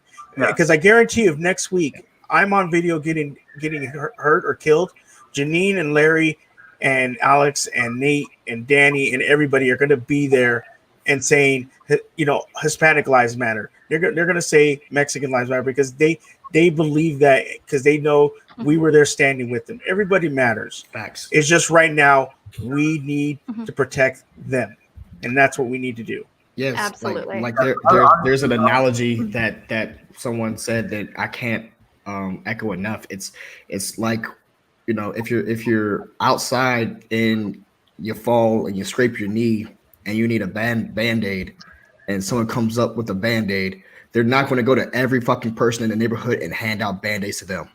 Yeah. Their knee isn't the one that's fucked up at the moment, right? That's the difference. But Peggy is in the chat right here, and she says something about pretty much where is it at? I can't find it now. Also, real quickly, I do want to transition. We are going to be bringing someone on real quick. Danny, thank you so much for sharing your story. Thank you, Danny. I think, everyone here, everyone in the chat, I'm sure we can all agree that. Thank you, Danny. Love you, man. Yeah, thank you. I love you guys. And also check out their podcast, Finstock Initiative. You're gonna love it. You see? An evil smile if I ever try one. Alex, right there is why we call him evil. I'm not surprised. Dr. Evil himself. Hi, Josh. How's it going? Oh, finally got a break from work and wanted to chime in and say hello. And I've been listening the entire time, and this is just wow. I mean, this is simply amazing, incredible, hearing all the stories, everything. I mean, it's pretty neat. Yeah, it's pretty fantastic. You've been here from the very beginning. Where are you? What are you doing? What do you do for a living? I work at Texas Children's Hospital in Houston in the supply chain, and I work the night shift. So I'm in charge of my crew, and we stock the supply rooms on all the floors for our particular building. So that's where I'm at. It's pretty That's quiet. A pretty darn important job right there. Just a little bit, Yeah, we were blessed that none of our hours or anything got cut. We've been working since the pandemic started. So yeah. Fantastic. So well, I'm glad you're able to hop on. Absolutely. Speaking of which, so far we've been streaming for almost 4 hours and 45 minutes, guys. That's oh my gosh, crazy. it's fantastic. We are currently, we have almost $1,700 that have been raised. That's so awesome. that is awesome. amazing. It's oh gosh, it's fantastic, guys. So thank you so much, everyone that's been here hanging out with us. Getting to these numbers, we couldn't have imagined getting this much, raked in for sure to donate to such an amazing cause. Okay. I found the thing I want to talk about, but Peggy put in there. Sorry, I apologize. No, you're fine. Yeah. She posted that she said we all have to push the issue to the forefront and hold it there until real change happens in whatever ways that we can. I want to echo that. Right now, it's about applying pressure and not letting that pressure go. And like we do with normal media things where things are hot for about a week. No, we have to keep applying the pressure for a while. And it's going to get exhausting and it's going to get tiring. And if you aren't exhausted yet, then take the lead in the charge. I can tell you right now, I'm exhausted, and Janine's probably exhausted. Yeah. But we can't stop the. We're going to stop the show at some point. But 10 hours later. But advocating for the cause, and making sure people know and are learning and listening and sharing and educating themselves. Like we can't let that stop right now. And listen. Like I said, here's a solution for you. If you don't want to be talking about this shit anymore, let's just fix it right now since we know it's broken. Let's fix it. Very simple strategy here, guys. I'm not about, just fix the problem. Yeah. Stop being shitty towards one another, and we'll have to keep on doing shit like this. Exactly. But Josh, I'm really glad that you showed up, man. I'm my partner here. The good work. Well, real quickly, we did get a few more donations to say, from Kyle. You've been donating very consistently throughout the night. So, Kyle, we appreciate you. We love you. Kyle, how's mom doing? I love Kyle's mom, man. Kyle's mom. Oh my gosh, I loved her. I remember meeting her in New York. I feel like forever and a day ago, it feels like. And she's delightful. PLD says, Josh, how much do you owe me? I feel like there's a story there. We already handled this. Yeah. Did we? Did you get? We made spoilers. Did we made a $20 bet on the Back to the Future match. He had the guy's name that I can't mention, and I had Brad Gilmore. And I lost. And Clearly. so now we have double or nothing on the Bond match. I have Gilmore and he has Tim Franco. Guys over here betting on the Schmoedown. Jeez. All right, I'm taking. Christian wants a portion of that. Yeah. Yeah, right. Underground Schmoedown betting. We're trying to get FanDuel to bet in the Schmoedown, so this is our way of doing it. So Josh, you're joining us pretty late, and what are some of your favorite Black movies? Well, everybody was talking about Friday earlier, and it's just. I've watched that many times over the years. Now I am a little older than most people. Most people don't think I am 44, married, and 3 kids. So my wife grew up south of Dallas in a predominantly all-black school system. So she had a little different upbringing than I did. My dad was a Houston police officer here for 25 years. And one of our best friends is actually a current officer and has not come home since the riot started. They've been on rotating 12s. But Friday, you can't. I mean, the meme that I use the most is when they're on the front porch and they damn. And somebody said earlier, the grown man stealing the other grown man's bicycle. That literally happened out of my garage one day. Somebody took my bike, and I'm like, of all the bikes in the garage, you took mine and not the and not the kids. So that was a couple years back, but That's funny. No, I mean, like Friday is one of those movies where there's a GIF for every single everything. Yeah, it's such a mood movie. I'll tell you the one movie that I'm a big sports guy, and I those tearjerker moments. So I can feel the dreams at the end. Dad, you want to have catch or Remember the Titans? I can't watch it without crying, and I laughed that nobody in the Schmoedown knows those answers. No one ever remembers the Titans in the Schmoedown. I know. I know Why is about that a thing? I don't understand. Same with me. That's why. But you got two Remember the Titan questions in one match. I forgot. Right? How did that happen as well? Like, Beats me. I don't know. Like that never. It's a great movie. It's a good movie. Yeah, I love Remember the Titans. I'm not gonna lie to you, man. I got nah. Hey, Strong side. Goodbye. I tell people I'm going to kick them in their John Brown hind parts all the time, and they're like, "What are you talking about?" please don't do that to me, Janine. Please don't kick me in my John Brown hind parts. No, don't. Can we talk about how jacked that guy got? Which guy? The big dude. Well, he was big. Now he's fucking swole. Oh yeah. I don't know his name for these. Like he was like the big offensive lineman. Big guy, yeah. Big dude. Oh wow. He's super jacked now. Like he's got the gym. I don't know. I respect. We did. I would say we did. I do know. Whoever's on, like, just want to like, can someone get out of the green room for a hot minute? For a quick hot minute, someone, please, real quick. Justin, get out of the green room. No. Yeah. I just need at least one person.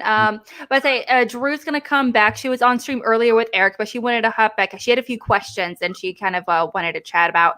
But in the meantime, we also had a few other donations. The French Taunter, my dude, you've been donating pretty consistent throughout the night as well. Thank you so much.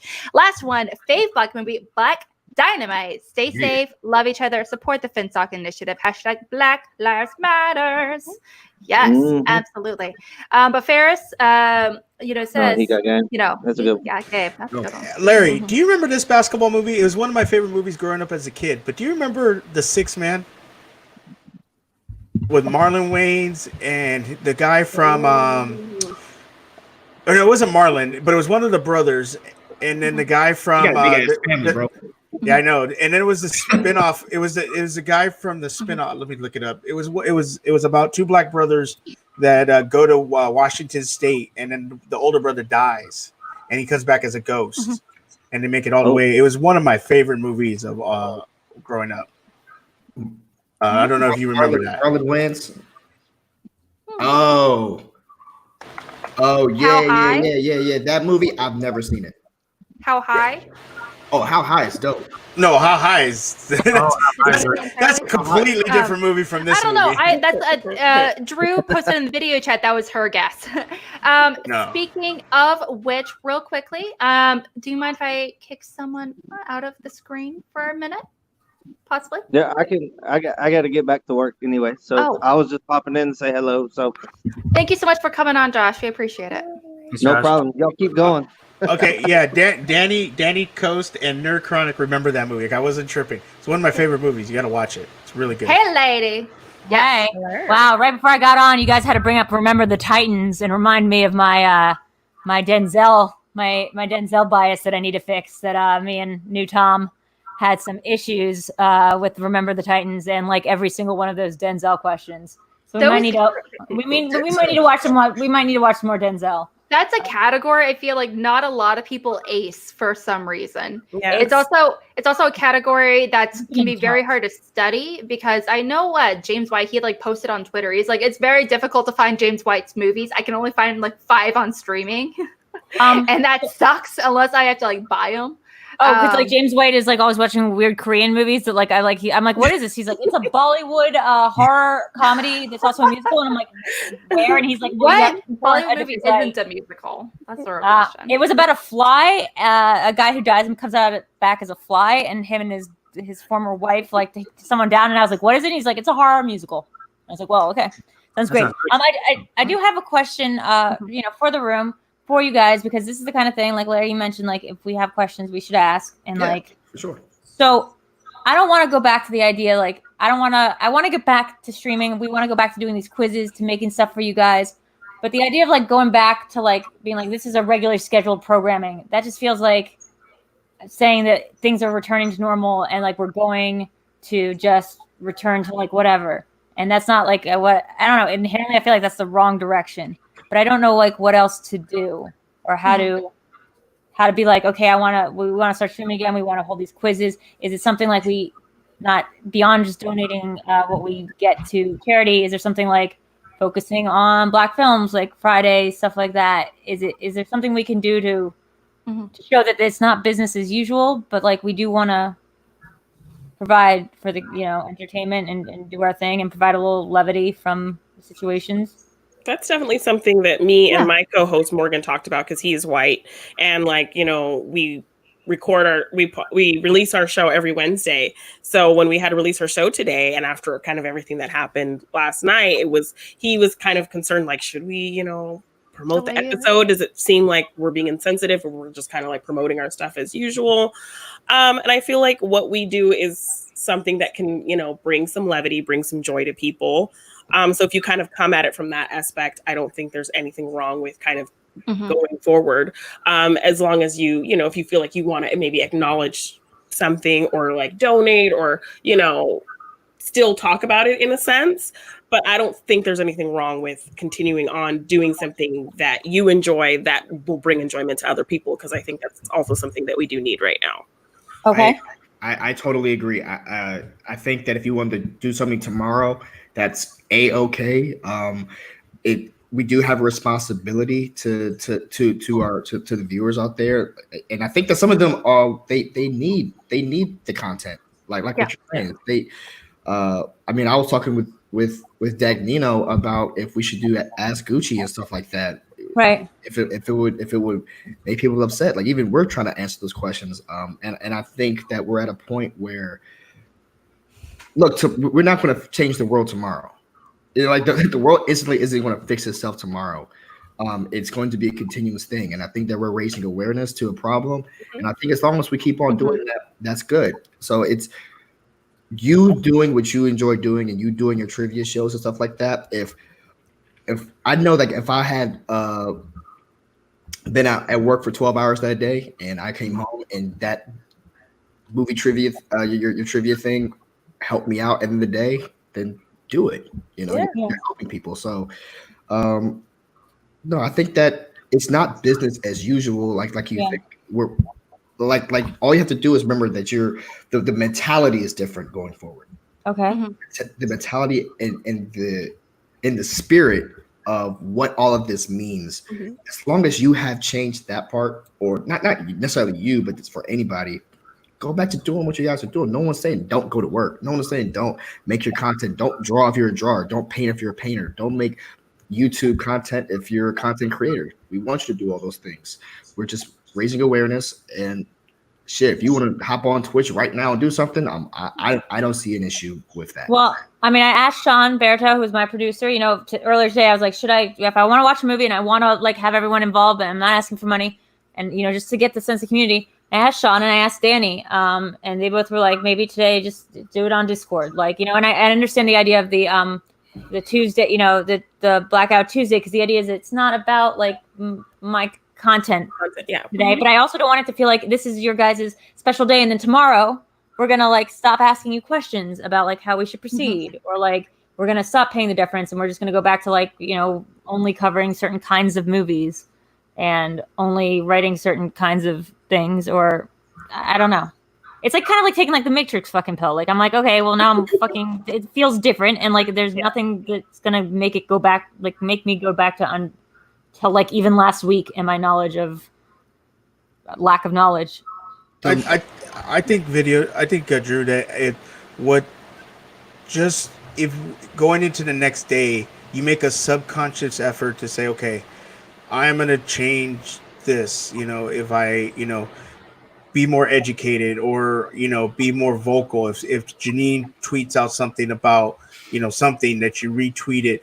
Be more vocal. Be more empathetic to if someone needs to talk, if Larry needs to talk about how he feels right now, letting him talk and not trying to talk for him. Let them talk now and then be there for them. I think that would help, because things tomorrow, I have to get up for work. Janine has to go. Larry has to go, so you're going to go through life no matter what. But the thing is, you got to make a subconscious effort to change the narrative. Whether you see somebody saying something and say, no, don't say that. You need to stop. Or seeing somebody treat somebody the wrong way, or someone posting of, oh, these people are being looters and this and that, and it's not true. You say, no, they're not. They're protesting a problem, and you need to let them protest the problem and stop spreading lies. You see people posting videos of people that are not black spray painting buildings, and then and black people are telling them, why are you doing this? They're going to come after us. They're not going to go after you because you're white or whatever, or Latino or Asian. They're going to come after us. And so when you see people posting that stuff or talking about that stuff, you need to make it clear, this is wrong. We need to stop. And I think if you do that subconsciously, you can go back to work. You can create your content. You can talk about, and you can, if you want to talk about black movies, talk about black movies. If you want to bring a black personality from the Schmoedown on your show, do it. It doesn't make you a bad person. But if you make the subconscious effort to change, just the little things, then the big things are going to be changed. And then that's when people see that and they go, okay, she's trying, at least she's trying to figure it out.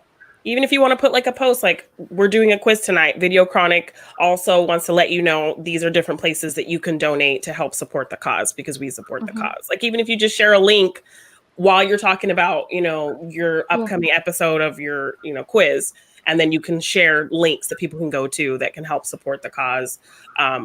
Just add some things that will help the awareness going while you're still kind of doing your own thing, because those things bring people joy, and we need that right now. So I don't think you should kind of feel guilty about wanting to continue with your content. But if you want to incorporate things that keep the conversation going, that keep advocacy going, I think that's important. Like, if you want to do black movies and showcase those on quizzes, have people of color play the quizzes and stuff like that. I definitely think that's great to pepper into your content to keep the awareness going, and while still doing what you want to do and continuing your platform. I think one thing, and then look, Larry, you said you were from Baltimore, like your people are from Baltimore. I'm from Columbia, Maryland. I mean, I was looking into it. The two cities in America right now that have not had any problems with the police, any problems that have had police protecting them, are Detroit and Baltimore. Which is fucking insane. Which is fucking insane if you think about it, because people gave up on the cities, and they mostly have black cops, I think, is the thing. Like, that's a city, I know Baltimore, at least for sure, has more black cops than like white cops, at least that show up like on the streets. And like, Baltimore's trying to do better. Baltimore's trying to do better. Yeah, and like it's funny that we mentioned The Wire or whatever. I guess my other question, and I'm trying to phrase this the right way. I don't ever want to speak for somebody, and there's been times where like people have on Reddit threads, on whatever platforms, even like yesterday's thing, where people come and attack people in the community of color, and my instinct is like, well, I can't speak for them. It's not my place to go say, fuck you and blah blah. But like, maybe it is, because I don't see racism. People aren't like racist to me or say racist things about other people to me.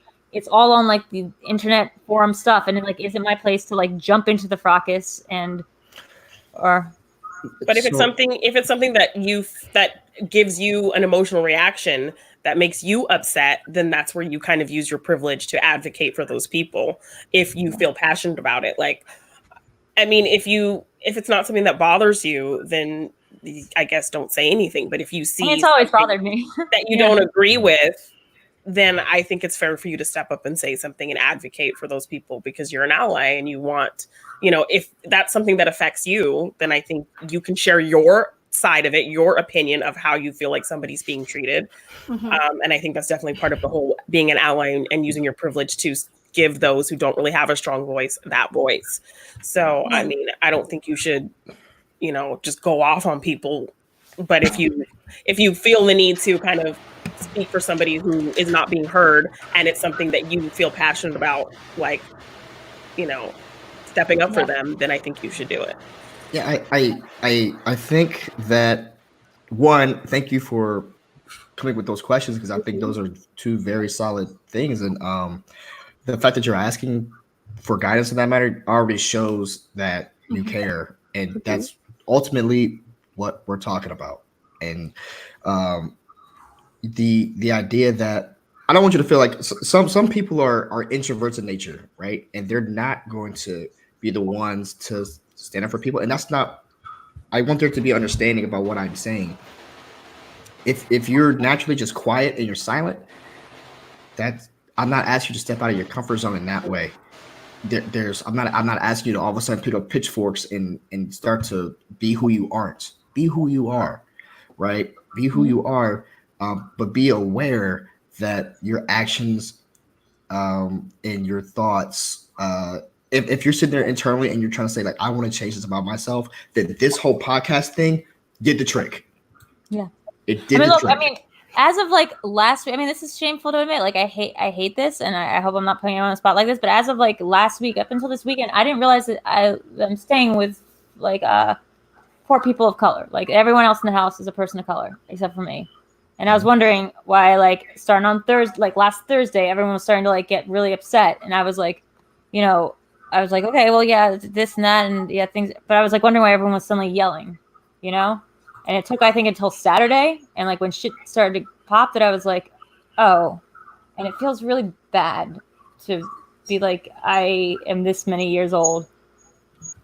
Like when I realized that that's not even something I saw. I think also acknowledging it is, I feel like that's half the battle. I mean, obviously I can't speak on Janine or, Larry's behalf. That's like you said, you don't really, when you're like chatting with them, it's not on the forefront of your mind. It's like I'm talking to a person of color. It's like, don't do that. I just never. Oh my gosh, it's a person of color. It's a person of color. That's not. I don't think that's happening. well then here too. Yeah. Maybe this is also possible for a lot of you guys out there. Yeah. You're not the problem. You're not the issue.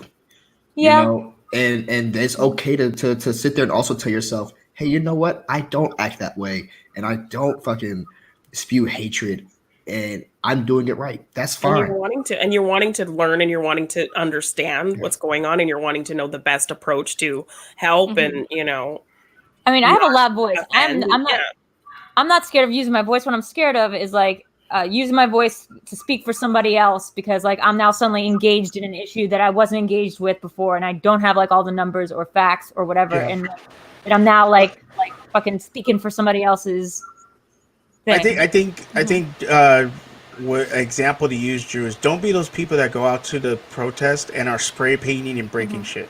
Be the person that's standing next to Larry or standing next to Janine or Winston with them, and being an ally to them. That using that as an example. So that means if you see someone online that's saying something, don't like, if a person's of color is taking care of it, or they're don't go in there and go, oh, you shouldn't be, don't attack them. Be like, hey, be respectful to that person. Be respectful to that person, and then be respectful. Hear them out, or and be like that. Trust me, people will tell you when they want you to fight for them. They will let you know, hey, I need your backup right now, and they'll let you know. And so don't be the people that are making fake stuff up and going to spray painting Black Lives Matter on the building when you're not black. That seems so ingenuine and so fake. Don't be fake. Don't be fake about it. I don't want to cherry pick. Like, Janine, last season, you and me had a match. It was my first match against a woman. And like, I wanted, that I paid a lot of attention to the optics of it. And I talked to you months beforehand. But like, what I didn't do ever was like, after the match, like when people said shit on Reddit about like you as a player or whatever, I never jumped in and was like, fuck off, or like, it's weird like that I don't get criticized for like the same things that you do. Yeah. If you don't feel comfortable doing that, like I don't expect you to. I'm not gonna like say you're a terrible person, you don't support me because you didn't go after these people who were going after me. Like that's not how it works. If you don't feel comfortable doing that, like I would feel comfortable. I just don't want to speak for you. Like, I don't want to be like, I'm speaking for Janine. I'm her savior. I'm the person that's like defending her, like, or like saying something and then saying something that's like wrong or out of turn or misplaced. It comes from a good place, you know? Yeah. I think for like Janine, a perfect, like, just go after the people that are not discussing, saying, hey, I think Janine is this way, you know, as a player, Go after people that are sitting there just bad mouthing Janine for no reason and say, wait a minute, don't do that. Why are you doing that? There's no reason to do that. If you're not talking about her as a player, playing the game, you know, how she's playing the game, because like, or something they're like just like, that. we just kind of hate women. I mean, like, that's the thing on some of these things where they're just sometimes being like, well, maybe I just think all women in Hollywood are overrated. Are you saying in fandoms that there are really awful people sometimes? This is a surprisingly respectful community. And even my husband Lucas has mentioned, oh God, the MTS Reddit account. I mean, like, I don't even want to go. I haven't discovered it yet, so I'm not even gonna. Yeah. Real quickly, we did have several, Streamlabs donations that I didn't really get a chance to cover. So, thank you for your patience. I really, really appreciate it. One person says he donated very generously. Thank you so much, Sam Asfaha. I'm so sorry I butchered your name. I apologize. He says, a longtime fan, first-time donator, keep up the great work and much love from Phoenix, Arizona, up in your neck of the woods. Yeah, over there, Nat. Arizona, I guess. I've only lived there for 2 years, but I guess I'm repping Arizona now. Hey, Alex, Arizona is a big place. Yes, Alex, can you do me a favor? Can you bring up Dwayne Burke's comment in the chat? Yeah, I realized I was on the private side of the chat. I hadn't been looking at the most recent one. I meant to help you out earlier, Alex, how to pronounce that name. Quavenjane Wallace. She wouldn't have got that. I was just reading. I was like, I enjoyed that moment. Yeah. I'm sorry. It's a lot of letters. It's a lot of letters. My parents still pronounce the guy's name Keanu Reeves, so like I'm always gonna like, yeah. I'm an equal opportunist name mispronouncer. And I wanted to bring this up because if you were looking at Twitter yesterday, Dwayne was going after everybody. He was calling out everybody. I loved it. Yes. But Drew, this is something where you could take from me. I never commented on any of Dwayne's stuff until today. The reason being is because Dwayne was going after everybody, but he says right here he needed help.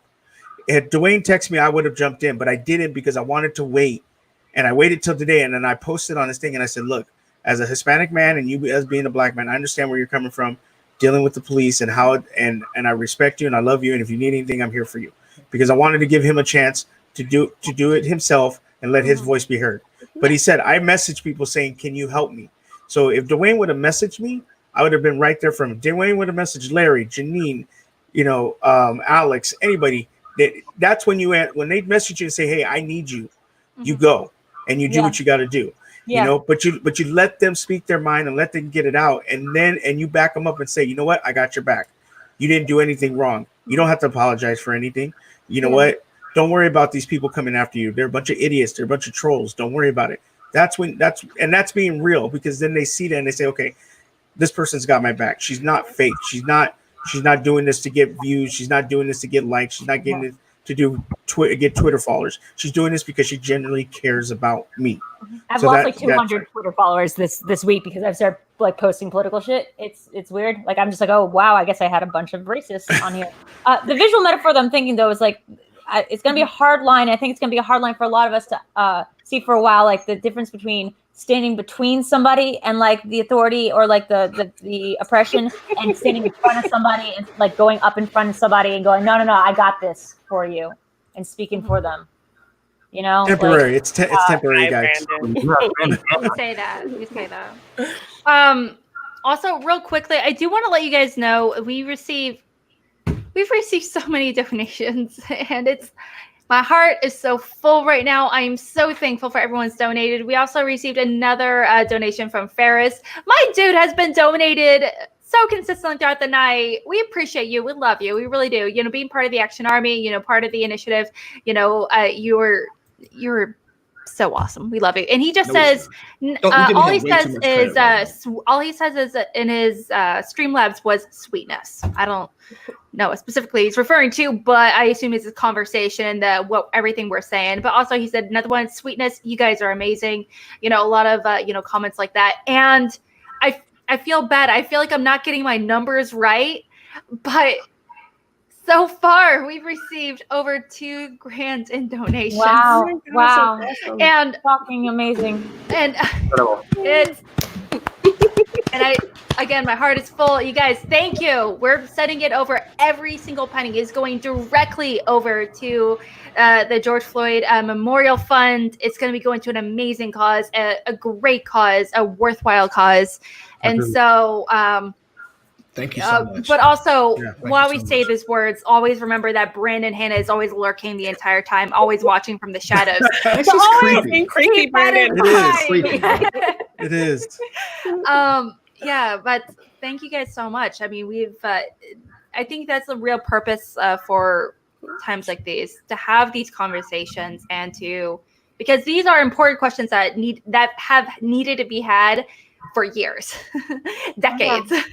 And, it is unfortunate that we've had to take this situation, a man literally dying on camera by a cop, with being filmed uninterrupted for people to finally rally and get behind it. And that's happened before.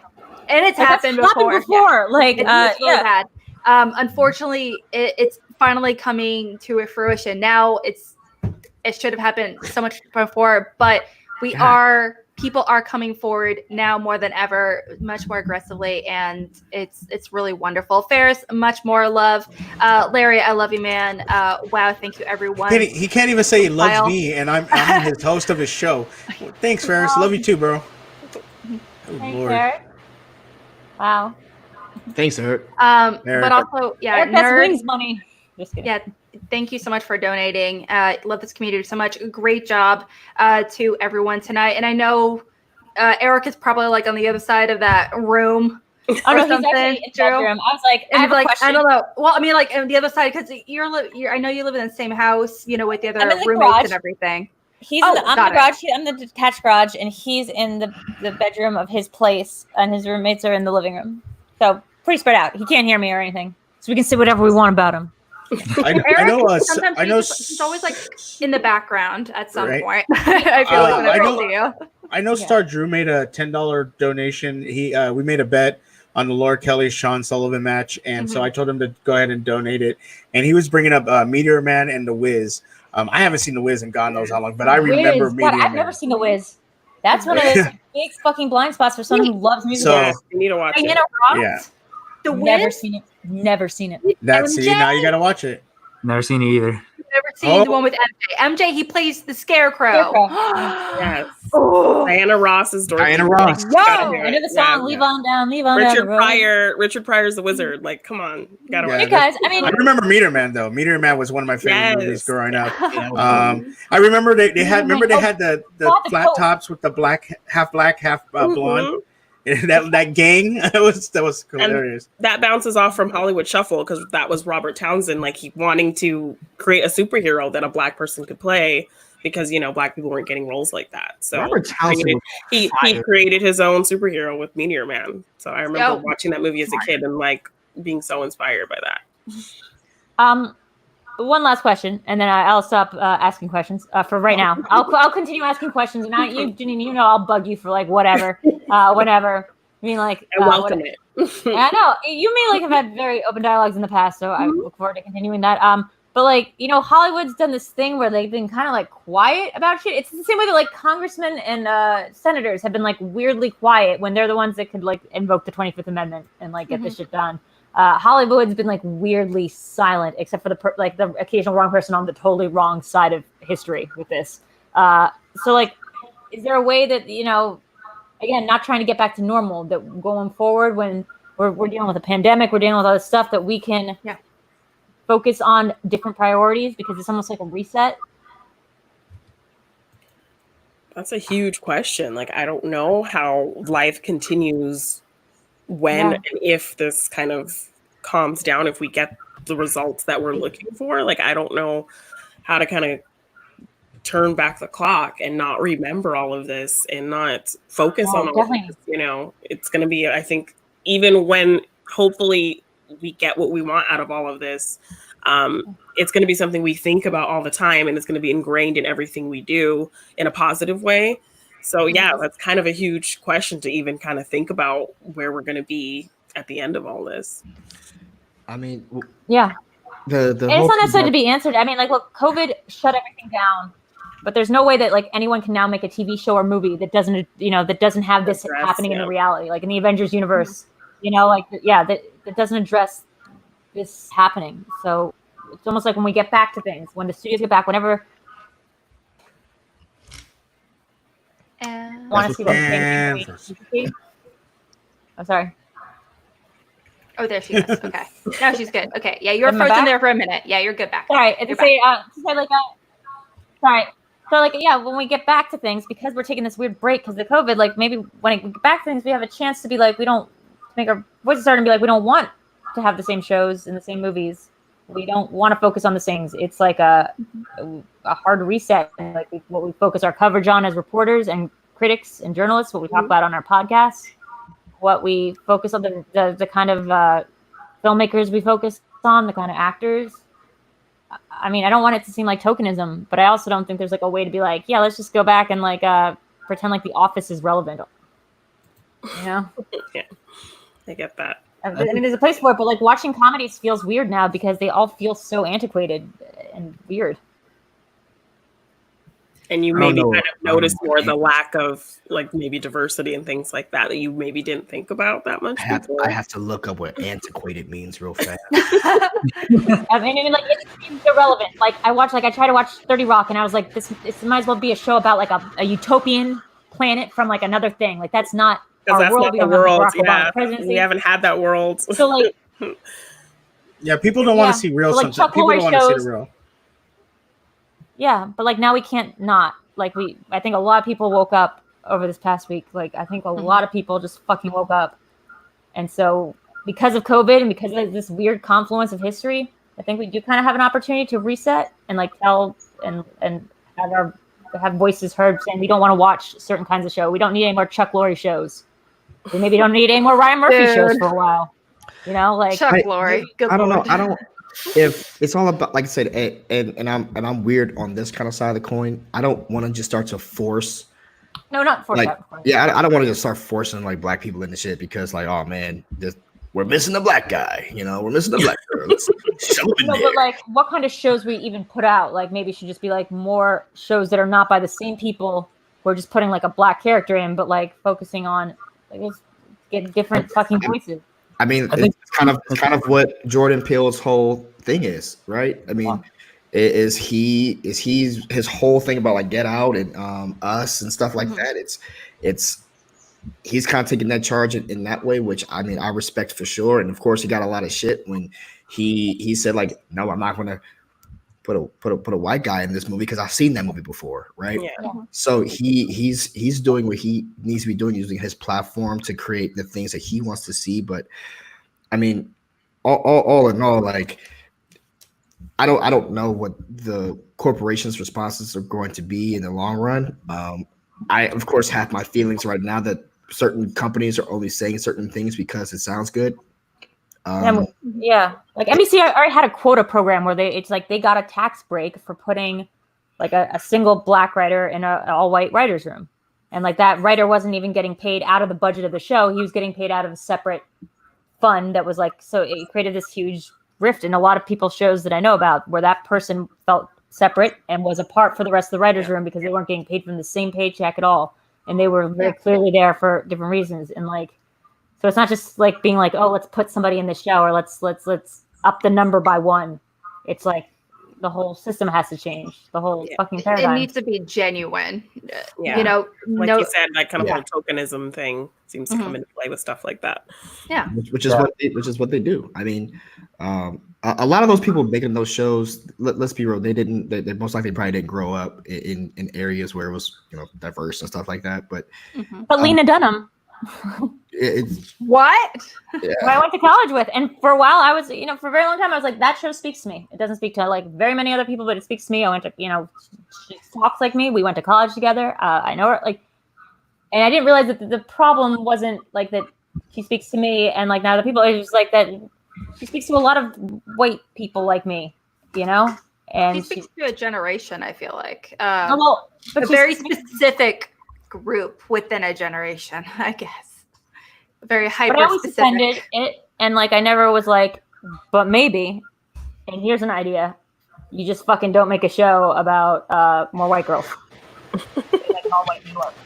I think we should definitely vote for the wallets. Like, we should support the films and TV shows that celebrate diversity and everything. I think we talked about earlier our favorite Black movies, and I didn't get a chance to say mine. I think if I had to pick, it would be Black Panther, because it's just, on top of it being such a good movie, it's also so important to show like a strong Black lead in like that position of power. And I remember watching it, and after the movie ended, I was listening in on this older Black woman who said that she hadn't gone to the movies in years, and this is like the first time that she's actually been out. So, and it's just so, I can't stress enough how important representation is, and I think that we absolutely need to support those films that represent people of color. I absolutely agree, like 1,000,000%. I also think there needs to be a job for like script writers and everything as well. I feel like this is a huge, massive topic, obviously. Yeah. But I mean, specifically, well, I mean, like I feel like in a lot of I feel like with a lot of female characters and male characters, especially when it refers to that are Black, a lot of times they're very they're stereotyped. The strong Black woman. I forget what it's called, where it's like an older Black man that has the magical Black Negro. Yes, I remember learning about that. I mean, like where it's overplayed, and you already know what's going to happen. Or like I mentioned, I mean, yeah, there's a lot of like really ridiculous stories. So we need to like expand on the stories, create new, emphasize new stories for people of all different, from all different backgrounds. Now, obviously, not just like more people of color in these roles, but for Black people in particular as well. Yeah. They're not just like part of the cast, but I mean, actively involved. You don't want to have someone in there just because. Can I talk about how Black Panther was for the culture at the time? That movie, man, we was having cookouts in the movie theater. You know what I mean? Like that time when that was happening was so fucking dope. Like, and so I was very grateful and thankful that they finally made a movie like that, and just how they went about doing it was pretty amazing. But more so than that, I just remember what it was like just walking around talking with the boys, like, yo, Black Panther's coming out, boom, for the culture, what's up, and that was celebrated, and that was celebrated, and that was pretty cool. So hopefully we can get back to cool stuff. What I'd love is to come back to like a world where it's not like we just only talk about the Snyder Cut, or we only talk about like Todd Phillips getting to do, all the edgelords of the Joker like movies, but like we actively try to take conversations away from like the way we're trying to steer mainstream media away from certain narratives, that we try to like, focus different narratives on different kinds of movies, spotlighting different kinds of filmmakers, that things are just, it's just not us decrying like the same one big movie and everyone's just talking about this one thing. People of color, Black people are just as complex with just as many emotions, and obviously as any other person on screen. And it's really frustrating when a lot of characters they're really not only pigeonholed, but they're not given that option to really express those stories and those feelings the way a lot of regular like more traditional white characters are. So it is very frustrating, but hopefully things will definitely change for the better, and we'll see a much higher demand for new characters. You know, remember that? Do you remember that moment? I think it was 2016. Like, La La Land won for Best Picture. That movie where Ryan Gosling explained jazz to Black people. And it won for Best Picture. And then it was like, oh wait, no, you didn't. Like Moonlight won. Like that was like a moment that I just personal feelings about La La Land. I didn't love that movie, so I was like, oh shit, and I was like, this is like a moment. Like, and I wish that had kind of like changed the momentum a little bit. Like that had been like a flashpoint for like when we were changing the kind of movies we focus on, who we give roles to, and the kind of stories we tell about. Sorry. Oh, I'm sorry. No, I was like that was a good time. I remember that movie that came out. What was it called? Gods of Egypt. Oh God, no. Where oh God, oh my God, with the I thought that was going to be a good movie. Yeah, all the Egyptians were Jerry B. and what's his face from Game of Thrones. Yeah, Matt Damon in that Chinese wall right. movie. There's like no, what's his face? Chadwick Boseman.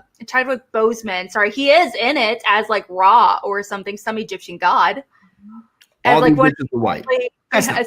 You know, he's in it. I think there's like one Egyptian guy. I think that's in Same it. thing as with well. that Chinese wall movie. Like, remember that Chinese wall movie that was supposed to be like The Wall, that was supposed to make so much movie like as a joint effort of China and America against our Matt Damon. And had Chinese actors in it, but like it tanked. I'm just so sick and tired of these white savior movies. Like we've had enough of them. What was that movie? The Impossible. So it was about the tsunami in Thailand, but they don't want to talk about Thai people. Oh, they wanted to talk about the expat English family that were in. Who was that? The Impossible, I think it was with Ewan McGregor. I remember who was it? Was it like Owen Wilson? Rachel. It was Ewan McGregor. It was Ewan McGregor. Tom Holland was in it as his son. He was like 9 years old. Little baby Tom Holland. Fun fact. Oh, I just want to say, Janine's internet died out. I know you guys are in the chat probably see that Janine's probably not going to come back on the show, but I just want to say that to Janine, I really do appreciate having you on here today and talking and discussing, helping to answer some of these questions and spread awareness. It was amazing to have you on, and this was my first time ever talking to you. We talked before, but this is my first time actually talking to you and getting to understand what your story. So it was a pleasure having you on. Normally I would say that, but you had to immediately and abruptly leave. So yeah, my heart goes out to you, Janine. We call it the Janine exit, the Janine goodbye. Right. The bean. Powers down. Yeah, it's like that for a lot of places throughout LA right now. Real quickly, we did get a donation through here saying being green from Kermit the Frog, Sesame Street. It's one of the best messages in the world that everyone should listen to. Agree. It's not easy. It's not easy being green. That's that one, right? Absolutely. Okay. Oh, I do not want to cry. I do not want to cry. Okay, let's think about Rainbow Connection instead. Rainbow Connection. Okay. We are going to be wrapping up in just a few minutes. So if you have any last minute donations you want to put in, if you have any final questions you want to ask, or is there anything you want, you want to ask Larry, obviously, this is all about conversation, finding ways we can do better, not only overall as individuals, but, also within our community as well, because we are a very tight knit community and we can always find ways to better. Yeah, I really, like I said, this entire evening, the 5.5 hours that we've been doing this, and the hours that we spent up trying to create this has been amazing. I really do appreciate everyone so far in the chat that's been kind to each other, and everyone that has donated for sure. If we missed your super chat, if we missed your question, we deeply apologize about that, and please don't get upset. We were probably having a conversation in the moment, but no, it's been very humbling to see all of the support that you guys have poured out. Like my heart is full. You made my day so much better, and I feel like tomorrow I can put on the uniform and be a little bit happier that the flag that's attached to my uniform is something worth fighting for, because I was even starting to lose a little bit of hope. So good to know that we have really wonderful people in this community and everyone, all the guests that came on the show. I really appreciate POD. I hit him up so fast when everything started happening, and the fact that he got a lot of this moving and you guys involved, and Suge Knight having that conversation with me when we were discussing our differences. It's been amazing. This entire thing has been amazing. And like I said, the idea that I had in my head, I had no idea we would talk about $2,000 later. And that is fucking amazing. It is baffling about how great this has been. So much love to everyone out there in the chat and stuff. And I just wanted to say. And Larry, I want you to know, I want everyone on this panel to know, and Janine, and everyone, that like this isn't like your guys' birthday or something where we're like happy birthday, and then tomorrow it's like forgotten. We moved on. Like this is tonight we raise money, tomorrow we try harder. It's facts. Learn from our experiences. Absolutely. Learn from these conversations that are very important to have. Not only, also expand the conversations, have them online, have them in person, have them with everyone you can. It's very important to really find ways to impact each other for the positive, for sure. Learning, understanding new points of view and experiences, is very important, and for us to grow as individuals. Kyle, is really quick to say, Machine, you're extraordinary. Thank you. But also, JJ Windward, this community, guys, Black Lives Matter, absolutely. Again, thanks for doing the stream. So proud of you and love you all. But I do know Janine also had a donation as well. Honestly, I had concerns about being chosen to be on the Schmoedown because of tokenism or to fill a quota. But seeing how I was embraced helped me see my helped me see my representation. I used the wrong word. Was essential. Absolutely. Absolutely. For sure. Oh yeah. Absolutely. Yeah. This community, like I always quote Midsummer, maybe the whitest movie to ever quote, but like. Like this community like helped me get out of so much bad shit in my life, and it's made me feel so held. And like the idea that like we've shown up for each other in myriads of ways. I've just been in this thing for like a year, and I've like opened my heart and like been able to show up for people the way like I haven't been able to do before in my life. And like and people have shown up for me, and like all I want to do is just keep that going, and like maybe like focus less on like the whole it's my show and I'm like a unique little snowflake thing, and more about like who else we got talking, who has something to say. Definitely. It's kind of weird to think that you've only been involved in Schmoedown like maybe a year. Oh, literally a year. It's so weird to think that like I feel like I remember your debut match like it was yesterday. So that's really funky to think about. I mean, really I gotta say, like this community like saved my life. Like it did. Like people say that a lot, and like it's used hyperbolically. It's used literally, but like it literally did. And I was able to get out of bad things and come back to be around it.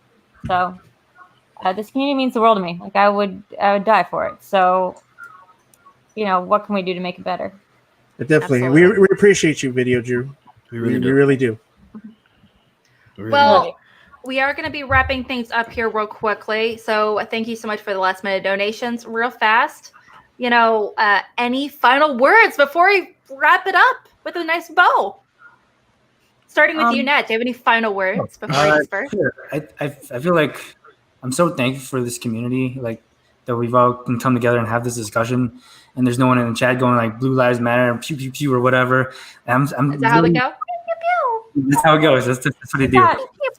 We got people in art. That's how I close out all of my shows, by the way. Actually, that's how my daughter makes fun of my son when she beats him in cards. She goes pew pew pew. It's hilarious. She's 5 years old. When I pretend like something's delicious, and I go num num num num num, and Eric eats it.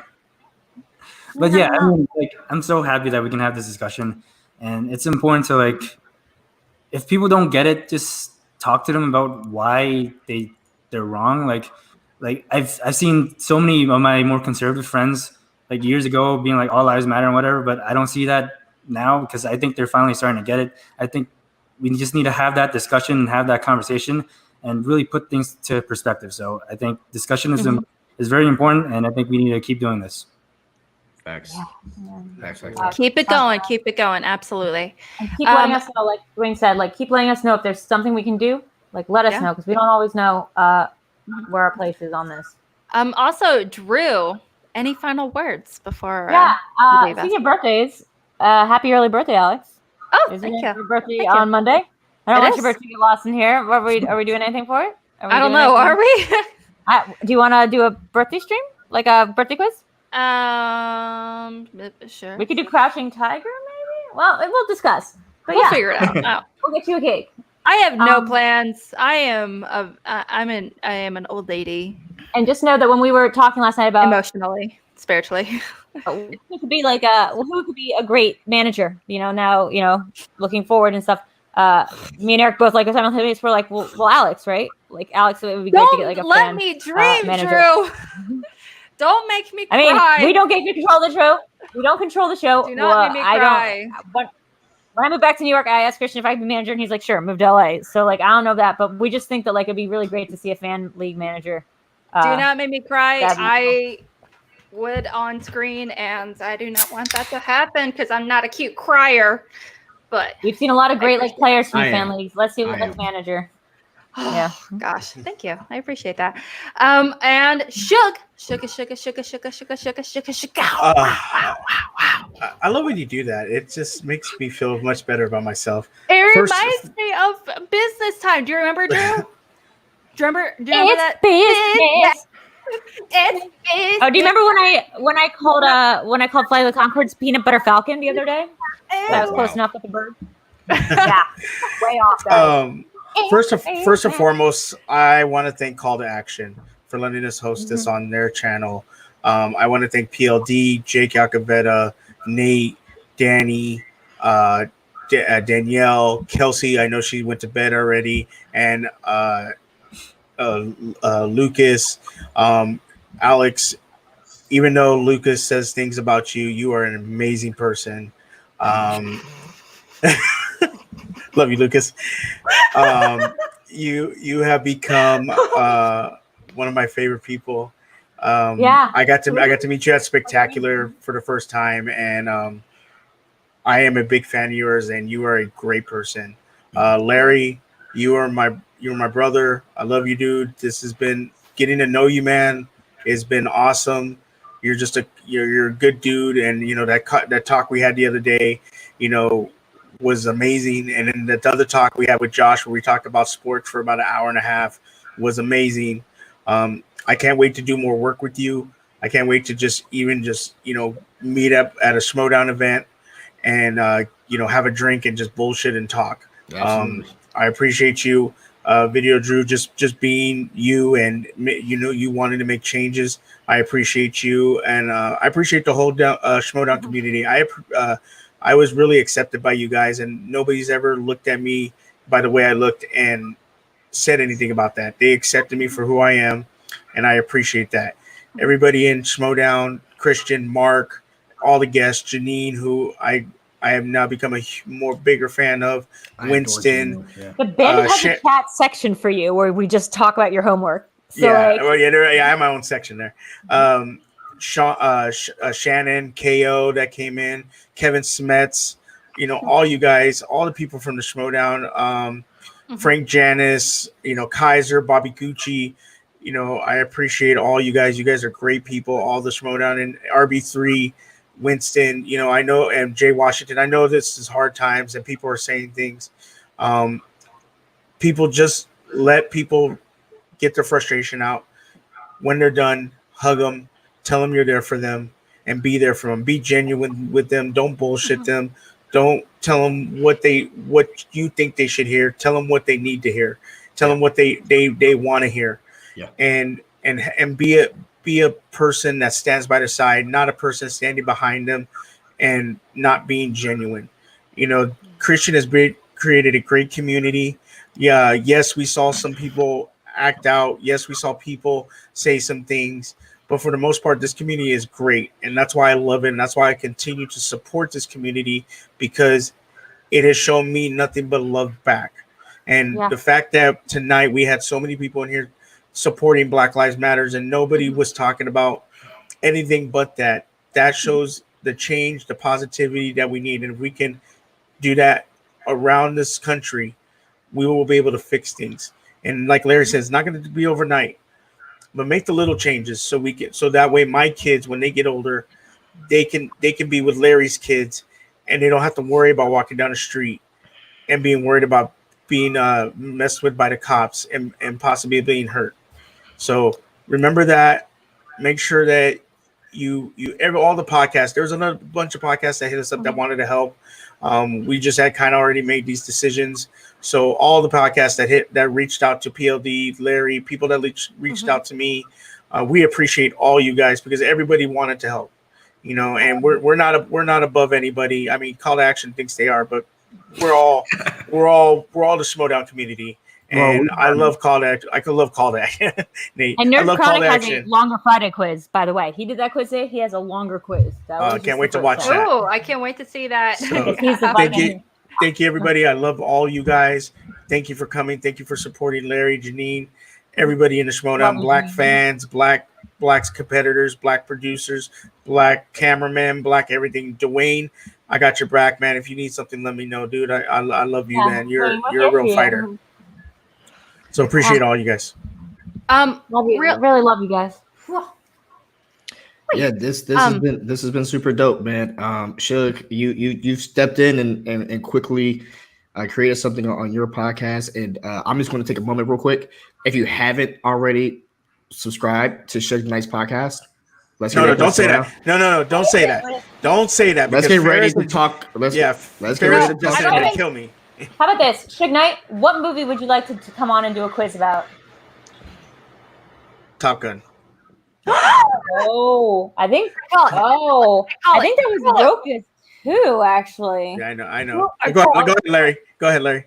I was just going to say, man, I think that you have, in my opinion, one of the best content out there and what you guys are doing. So everyone needs to definitely go over there, subscribe to that. Everyone needs to subscribe to Call to Action podcast if they're not already. You're idiots. And if you guys want to, please go subscribe to my podcast over at the Finstock Initiative, where I work with Bobby Gucci every day. So, You hero. Okay. Well, thank you guys so much. Absolutely. I am just gonna go ahead and just take off Nat and take off Nat. Thank you so much for hopping on, Nat. And Drew, love of my life. I'll see you soon. I'll talk to you later. All right. Back to the final three. This is the way it started. This is the way it's gonna end. It's coming in tight, coming in almost 6 hours, guys. Yeah, that's I almost have to pee. Larry, well, we did have a donation, just going to be wrapping it up here in a little bit.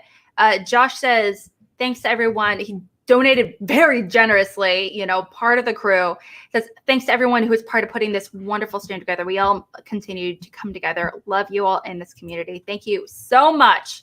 And two guys I didn't forget. I was waiting to talk about them, but I'll do it real quick. Justin and Ferris. These are my two brothers. Ferris is a Middle Eastern man, and Justin is a white man from Alabama, and I am a Hispanic from California. And we came through the Band of Brigade to make this podcast, and they have become literally two of my best friends that I talk to every day. So I love both of them. I don't forget them. I was saving it for last because I wanted to mess with them a little bit. But Justin's I love those two guys. You leave Justin alone. He was good where he was. We're going to fight for him. That's what family does. We pick on each other and we beat other people up that tries to pick on them if they're not family. That's the way it is. Let's be honest, guys. We are wrapping things up over here.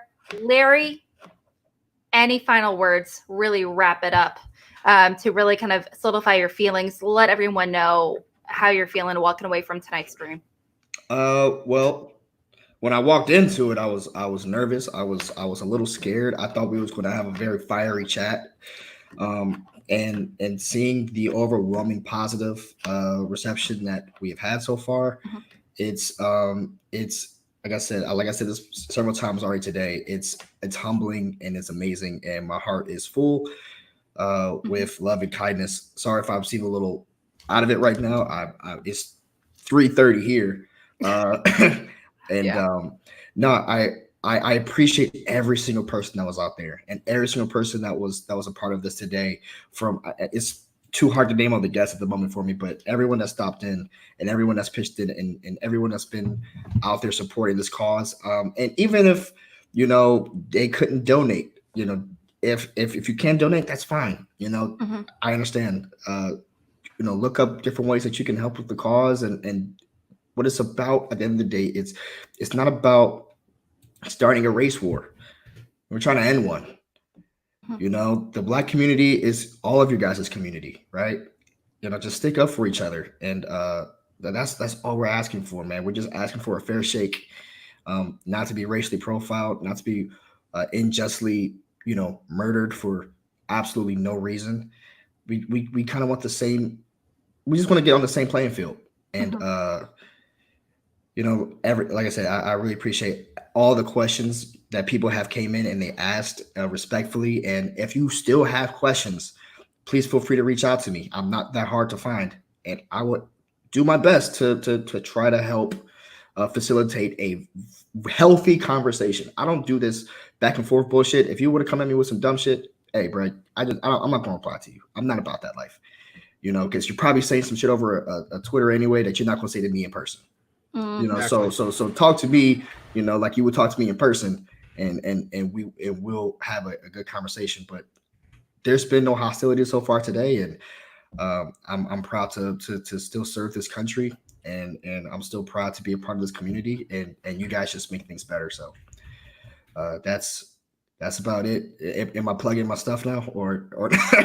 Well, I mean, I was about to say, yeah. I mean, is there any final things? We are the representatives behind our podcast and everything that really collaborated and put this together. But specifically, where can we find you? Everything. You guys can find me at the Kanye West on Twitter and Instagram. You can find my channel that I co-produce with Josh Estes and several other people, but with Gucci. Gucci's our major partner here at the Finstock Initiative. Go watch it out. Go check it out. It's different content. Like we really don't talk about the Schmoedown stuff. We're trying to get away from talking too much about the Schmoedown. But if you want levity, we have Ask Gucci's on Wednesdays. And I'm trying to tell you, it'll get your mind off a lot of this madness that we have going on right here, because there's some fun questions that we get. So please go join the initiative. Go subscribe to the podcast. You'll love it. You'll love it. It's great stuff. I'm so proud to create such great work with Gucci. So you can find me at the Finstock Initiative, and also follow our page at Finstock Inc. INC. So thank you so much, Alex, for moderating all of this, and all of the guys in the Action Army that's been out there in the chats, have been behind the scenes. Kelsey, Jake, every single person, PLD, and then also Shug. Shug, you like I said, you're a brother with me, man, and definitely love you, and everyone out there, man. Like I said, I was gonna say I'm speechless, but I obviously say way too much. But it's just one love, man. That's all it is. Exactly. Absolutely. And where can we find you, Shug, and everything you're working on? Well, me, Justin, Ferris, we run the Let's Get Ready to Talk Schmoedown podcast, and we love talking Schmoedown. So you can come see us talk about it.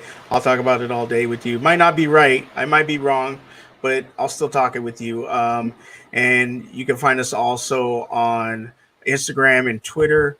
Our person that runs that, Adelia. It's great. She posts clips. She posts when we're going to be on. Posts just anything we're doing. She is awesome. So make sure to look out for that. And then you can just find me at Twitter at ShugKnight323. I try to, not say too much dumb stuff on there, but I sometimes do. So, but make sure if you want to talk Schmoedown, that's what we're about. Talking Schmoedown and really trying to break it down from three different perspectives: sports, wrestling, and Schmoedown perspective. So love all you guys. Alex, once again, you are an amazing person. Even though Lucas says different, I appreciate you. You are an awesome person. You don't understand how much I look up to you now. I appreciate you. Thank you very much. I just want you to know you just don't know me that well yet. Anyway, I'm Alex Mack, part of the Call to Action crew. Shug, thank you so much for coming on and, letting us, you and Larry have been really inspirational to all of us, being able to kind of really come together and really have these really necessary conversations as well. Let's do this again. Just not with this surrounding us, right? Maybe something a little lighter hearted, right? Yeah. Maybe, huh? I don't know. Maybe. Yeah, that sounds good. I'm Alex, part of the Call to Action crew. Please like and subscribe. We'd really appreciate it. We really work really hard here at Call to Action, and we have a whole bunch of shows. That's not a word, is it?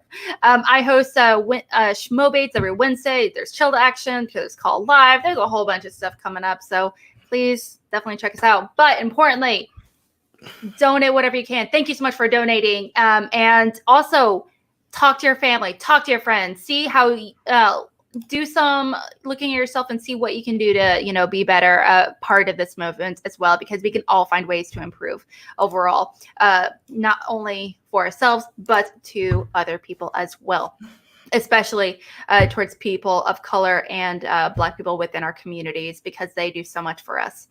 So we need to acknowledge and appreciate that. But thank you again, and we'll see you soon. Bye.